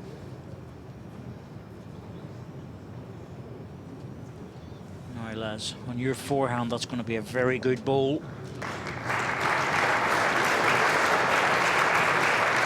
Very hard to hold the ball up on your forehand for a late draw. Andy, being right-handed, will be able to do that. Let's see where he's standing on the mat whenever he delivers. Yeah, he'll be in the back. I thought that back corner. Yeah. You play across the line to hold the ball up as long as possible before it starts to bend. Not sure if he's wide enough. It's the only problem. Doesn't want to hit it. Wants to come the other side. Well, you're coming on the inside, you're always moving away from the jack. I'm not sure if that's held up long enough. Not much in it. It's green. One shot to Les Gillett. He was just under the line, Andy, with that last ball. Yeah, you knew he was going to curl over. But it curls, and when you put the brakes on, you find yourself just too far away.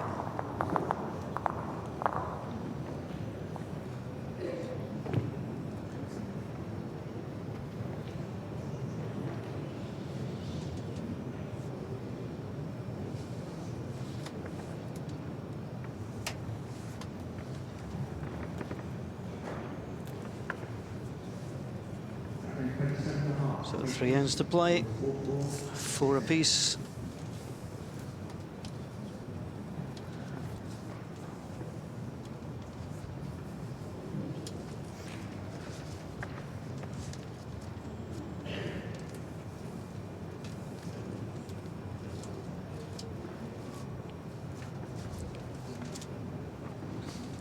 Well, Les Gillett playing in his 11th Scottish International Open.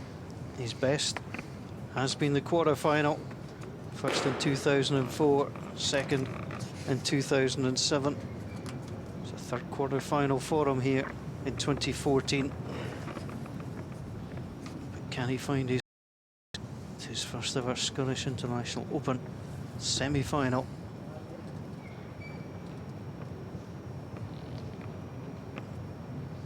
Andy Thompson, the winner in 2007.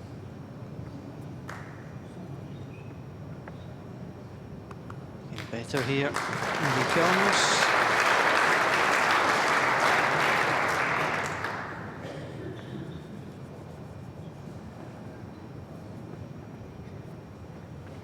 Well, as it is, Les will move up to about number 17. He goes out here, but if he wins this match, he'll be very, very close to going into the top 16. Around equal 20 at the moment. But he's got a bit of work to do.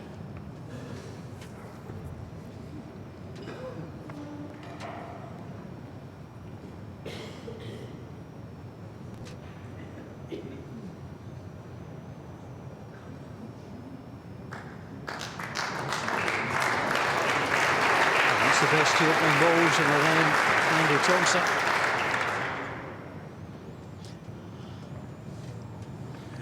Les's front ball's going to look pretty bad now because it's going to be hard to get to those 2. with a running ball. So the way he's been playing on the draw, you'd think he'd just draw this in, because even if he loses a double, he's still in a strong position.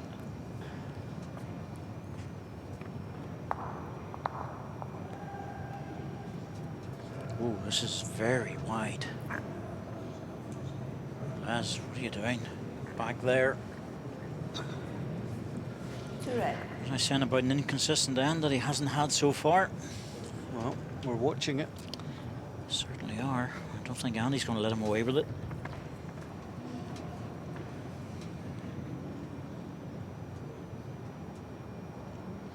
This goes in.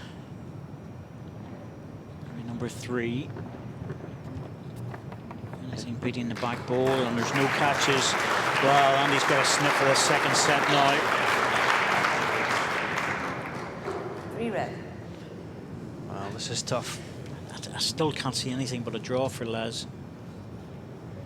It's, He will use a timeout here. the problem for Les here is that even if he plays a runner on his backhand and gets an edge of the jack, it's only going to go here. I just can't see him generating enough power to push it all the way through to the respot position over there, and even then there's no guarantee that he's going to cut things down.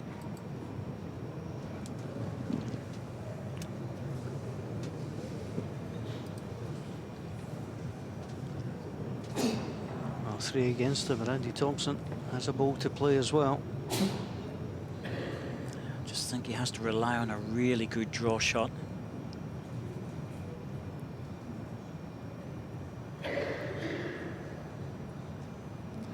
Well, he obviously agrees. Is he giving it a chance? Oh, it's just not coming back. It's 3 and a chance for 4. And not the time to do it. No, he's had the loose end that he really, really didn't want, and it could be extremely costly. It should be a 4, and that will be Andy 4 up with 2 ends to go.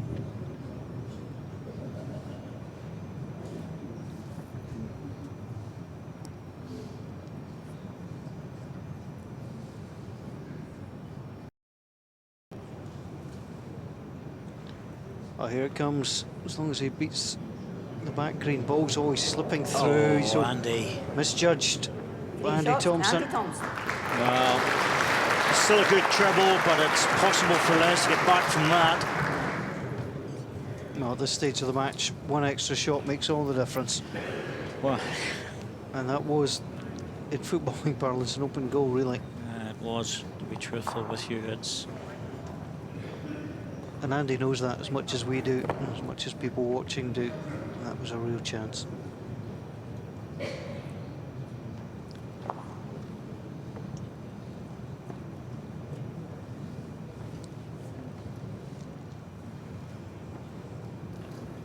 And Andy picked up a 3 in the 7th end in the first set, brought him within 4 shots of Les, but lost out in the last end with a single.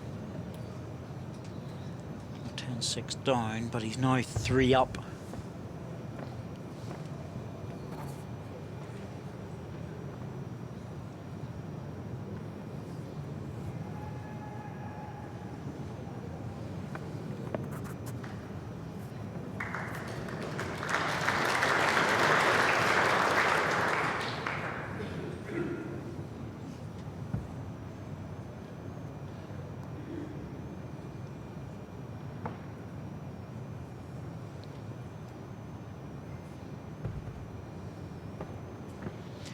Important for Les to get in here with the first 2 balls, give himself any sort of a chance.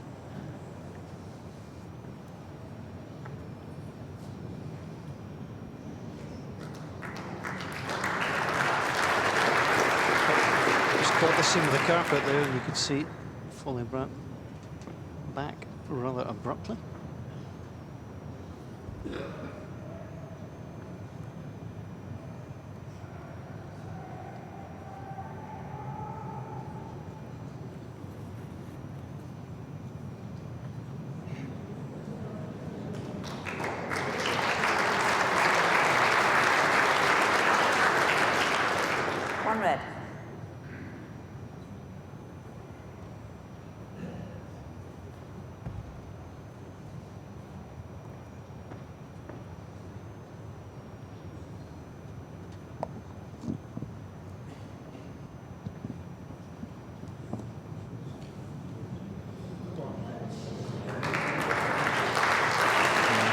drop down as well, which is good. That's protecting it. 1 green. 4 good deliveries. Andy taking his time. Well, he's only used 2 timeouts. He's got 3 remaining, so he's going to have a look at this one. And there's Gillett. We'll wander up 2 to have a look. Well, Andy won't mind 1 shot. Won't be too Timeout call. disturbed at that. 1 shot is fine. Andy has 3 timeouts remaining.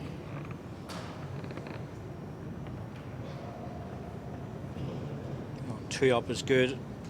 You just draw close here and not worry about it.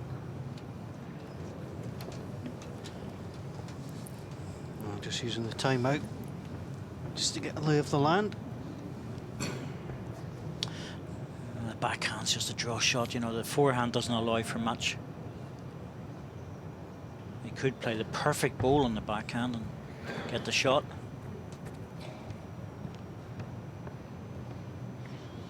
Just be trying very hard to close this head down for Les.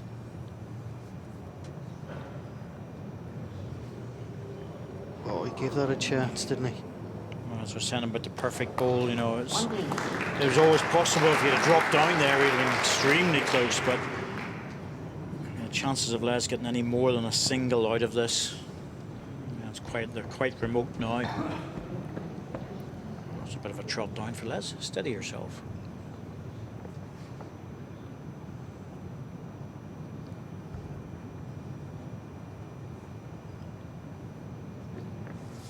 Surprised he played it on that side, to be honest with you.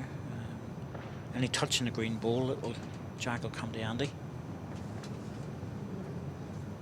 Just coming around the back. If anything, I wouldn't be at all surprised if Andy plays that side of the rink. Although he was so close with the last ball, shouldn't really need to change. Yeah, I think he'll keep his hand, as you mentioned. He was so close. Given that fact. Adjustment required is minute.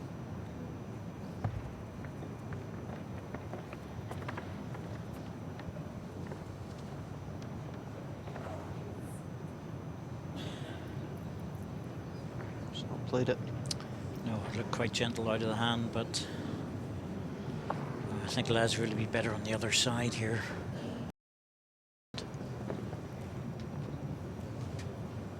Picking up a single. He's always got a chance on the last end of a double.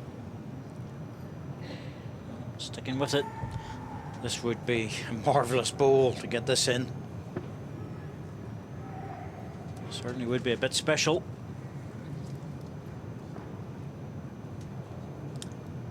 Well, he's trying. He's coming down. A little nudge on his own. Doesn't give it away. Single shots. 1 shot, Les Gillett. Well, there's 2 shots. Draw the set. Through to the semi. Just like that. But it does take into account again the fact that Andy Thompson had the 3 fairly easy draw for 4, which he missed. And now Les, it's still there for him. That's why he didn't have to be overly adventurous there. If you were 8-4 down, he might have to try and be a bit more adventurous, but he knows the 2 here. Well, 2's quite possible. You know, it's very doable when you're playing one end. But you know, the pressure's still on Andy to win the set. Les, if he draws, is enough. But when you've 2.5 feet all around the jack and you miss it for the big count, sometimes comes back and bites you. But I think he might be okay.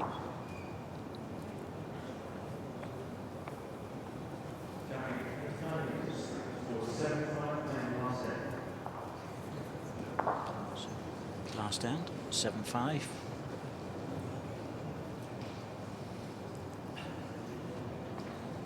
bit of pressure out there. Les would dearly love to put this one on.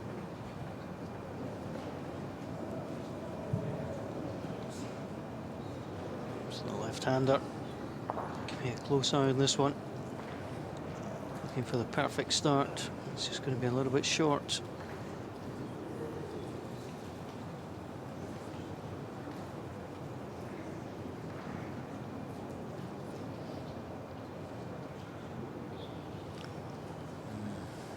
8 short is not where you want to be when you're looking for a double.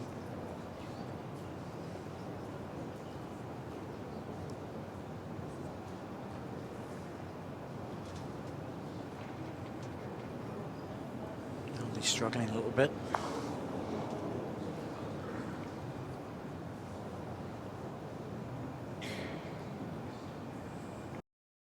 Engrossed in this one.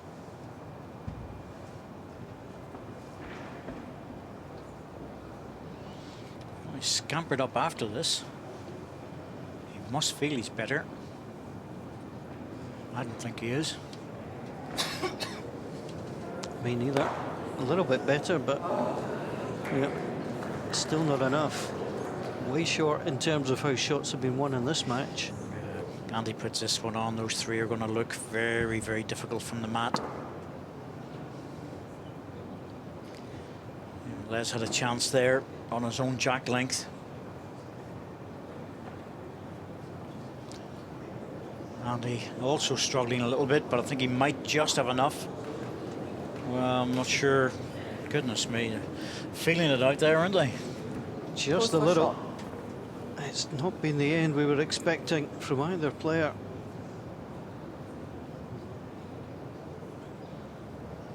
Well, you wouldn't expect them to finish counting. Les He's is lying gonna too. time out here, Paul. Quite right. Timeout called. Les has 2 timeouts remaining. Yeah, might as well use them.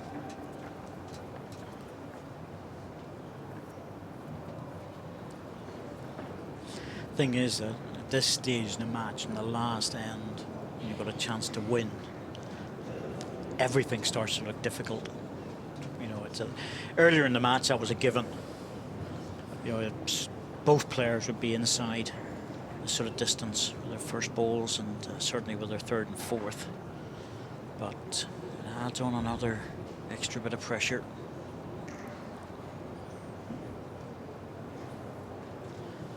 Now, Les, I tell you what, this is struggling as well.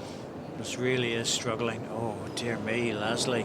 What a chance. Oh. 2 feet. What a great chance. And he took plenty of time over it. Close for shot. He'll kick himself for that. I think that last ball could cost him this set.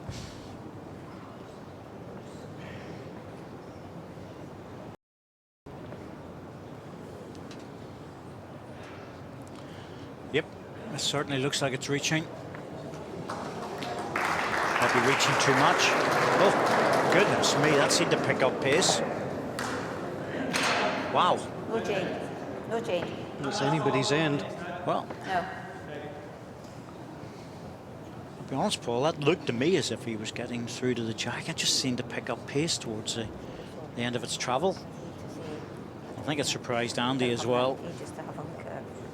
Well, here comes Les Gillett. Needs this one in. Certainly looking better than the previous one. There's the deep pull now. It's a match lie.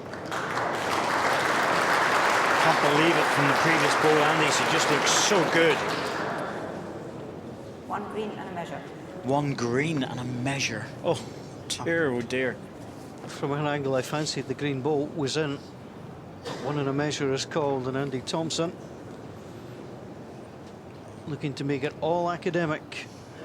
Draws the shot, wins the set. Just needs to be a little bit wider than his previous ball, and I think he is.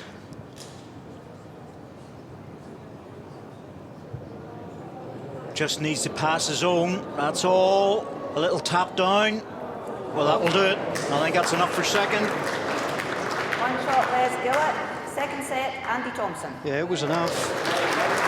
Well, he just got there, didn't he? A little smile for Andy Thompson. Well, what a second set. What a final end. Both players will feel they had chances to pop that one away. And Andy Thompson it is who gets over the line. Tie break.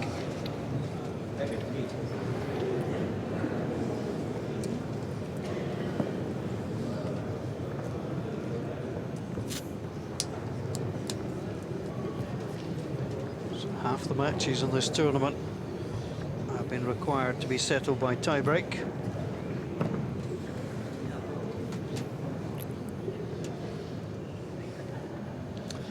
Well, a minimum 2 ends required to sort this out, or possibly 3 ends.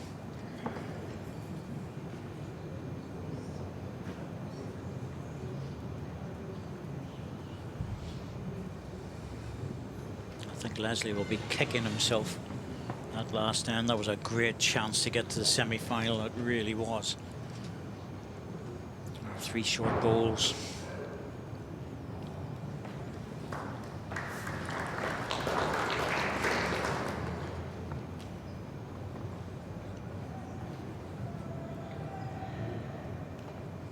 Well, he played outstanding bowls in his last tie-break. Front touchers. What can he do here? There's a different sort of pressure this time.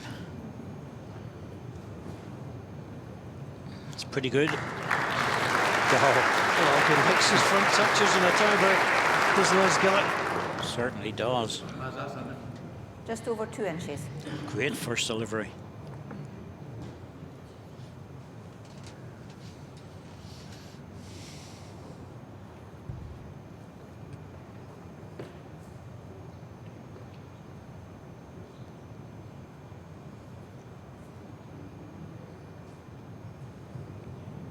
Andy's after him with this one.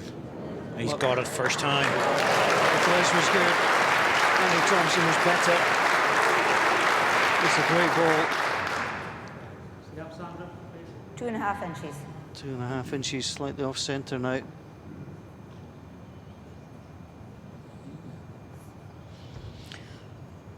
It's interesting. Let's sticking with this hand just to try and come around this short bowl. He only needs to put about 15 inches of weight on. It's not easy though. He would have been looking for at least second shot, or at least a very close second.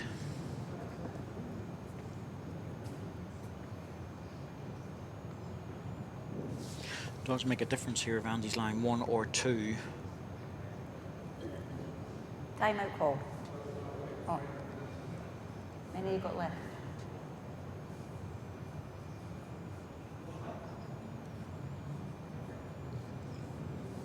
Timeout call. Well, he has to call the timeout here. And he has 3 timeouts remaining. There's been 3 timeouts left, and he's got loads of them. Need to worry about it.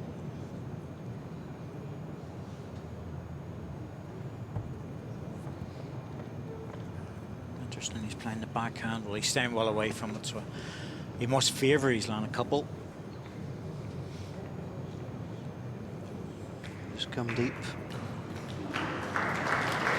Spot covered well and truly, foot away from it. Interesting if Les attacks this, because he's got a chance of bowl on the bowl. He won't like it much if it goes onto the respot, but it's a hard draw to make. He's going for it. Not surprising. Comes the weight.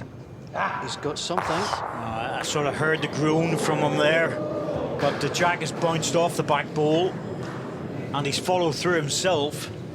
That's a good result. So the jack's in the ditch and both players have got a ball to play. They will both effectively have 1 ball each to settle this. Green lies, but that's academic. Andy Thompson will draw inside that. And see the jack in the ditch with a yellow dot. It's the hit, and I heard the groan from Les. He thought that jack was going to go off the rink and go onto the respot. As it is, off the back one, into the ditch. And, well, exactly, Les, it's not bad. It's not bad. And there's a green bowl lurking at the side. Andy Thompson is wanting that check to see if it's in or not. Don't think it's in his way on a draw, but you really don't want it there. Well, there's enough of the ball hanging over the line to make it in. Of course, he's playing a left-handed player who has a slightly different line in. He really shouldn't be anywhere near that bowl, but the same time, you're just conscious of it. You'd rather it wasn't there. Exactly. You just want to miss it on the inside, and he has. It's all about how close he gets. Well, good ball, Mandy, really good ball. Choices here, Paul. Draw the shot or take it off. If he takes it off, it's a much bigger target. Well, he's going to use a timeout here just to size it up. Can he draw inside that, or can he lift it? It sounds simple. Well, he's a Timeout left-hander. Les has 2 timeouts remaining. Means that green ball right here picture. It's still not in his way. Still should be breaking inside that. But as a left-hander, he will be the break of the ball will be slightly later. It's just whether he fancies drawing within 2 feet of the ditch or he's going to take a risk on running the ball off. Not played weight too often, but he's played it intended to get a result. He's committing himself to the runner. He wants Andy Thompson's ball. Oh, he's missed it. Tell by the body language. Yeah, missed it by a bit too. He gave himself a chance with the runner, but it hasn't paid off. Andy Thompson. You can't second guess yourself and think, well, I should have. He picked the shot he felt confident in playing. That was a 50-50 choice. No right or wrong shot to play there. It's just whatever suited. So.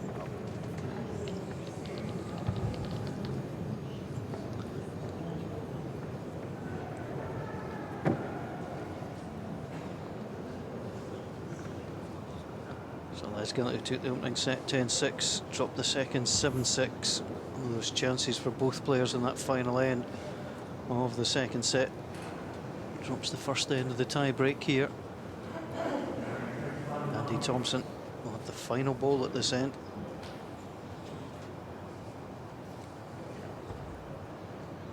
Never reached the semi-final of the Scottish International Open. He's had 2 cracks at it back in 2004 and 2007. He's giving himself a chance here. The last 4 tie-break ends that Les Gillett has played, his first ball has been a toucher. That's impressive.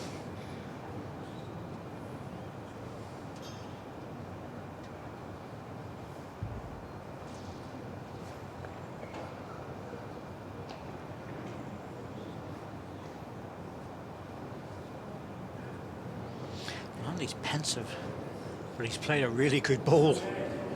And here he comes. Falls down, back touch here. I don't know if he actually landed on it. Just stretch up to see. I think he just dropped a little short. Probably academic. What a shot. Well, it immediately means that Les has to chase it. That's the problem for him. Well, he's going straight after it. Edge is good. Got it. Oh, that's a big ball. What a good ball that was. Didn't want the jab, got the edge. Takes the ball off. Oh. This is fun. Oh, absolutely. It was great stuff. Really good ball by Les Gillett. He has got that in his armoury.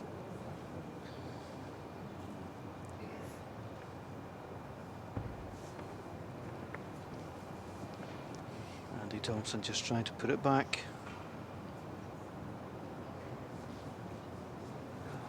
He's pretty close to it. He's out on a very good line. Around he comes. Who's about that for a replacement? Falls down again.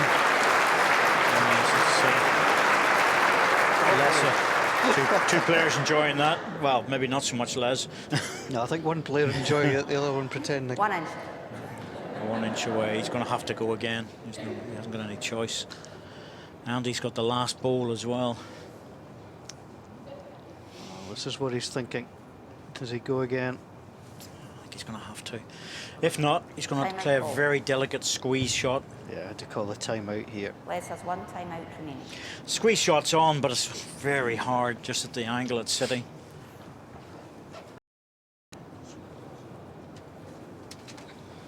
Well, he comes down to have a look, Les Gillett. And this is precisely what he's seeing. Well, he either runs again to take it onto there. The squeeze shot is to get to the jack and just squeeze it across. He doesn't want to take his own bowl out because that's a key bowl at the moment. So it's either a runner for the bowl or try and squeeze the jack. Either way, very difficult.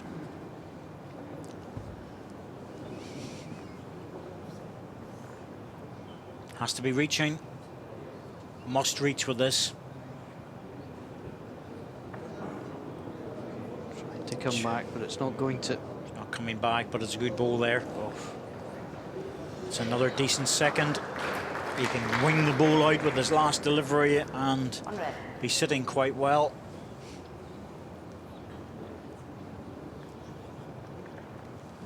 Well, Andy Thompson, 2 balls to play. He'll hope he only has to play 1 of them. Difficult one for Andy. Does he pop another one in or does he go for cover? Oh, he's playing the safe option, going for cover.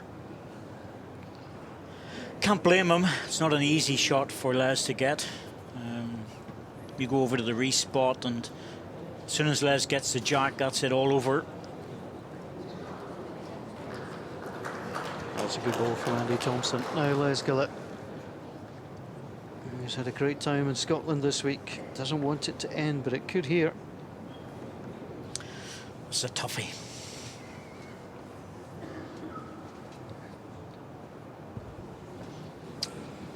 Controlled weight. Jacker ball. Has he got it? Oh, he's got the jack, and there's the respot. Andy knew that as soon as he got the jack, it was all over.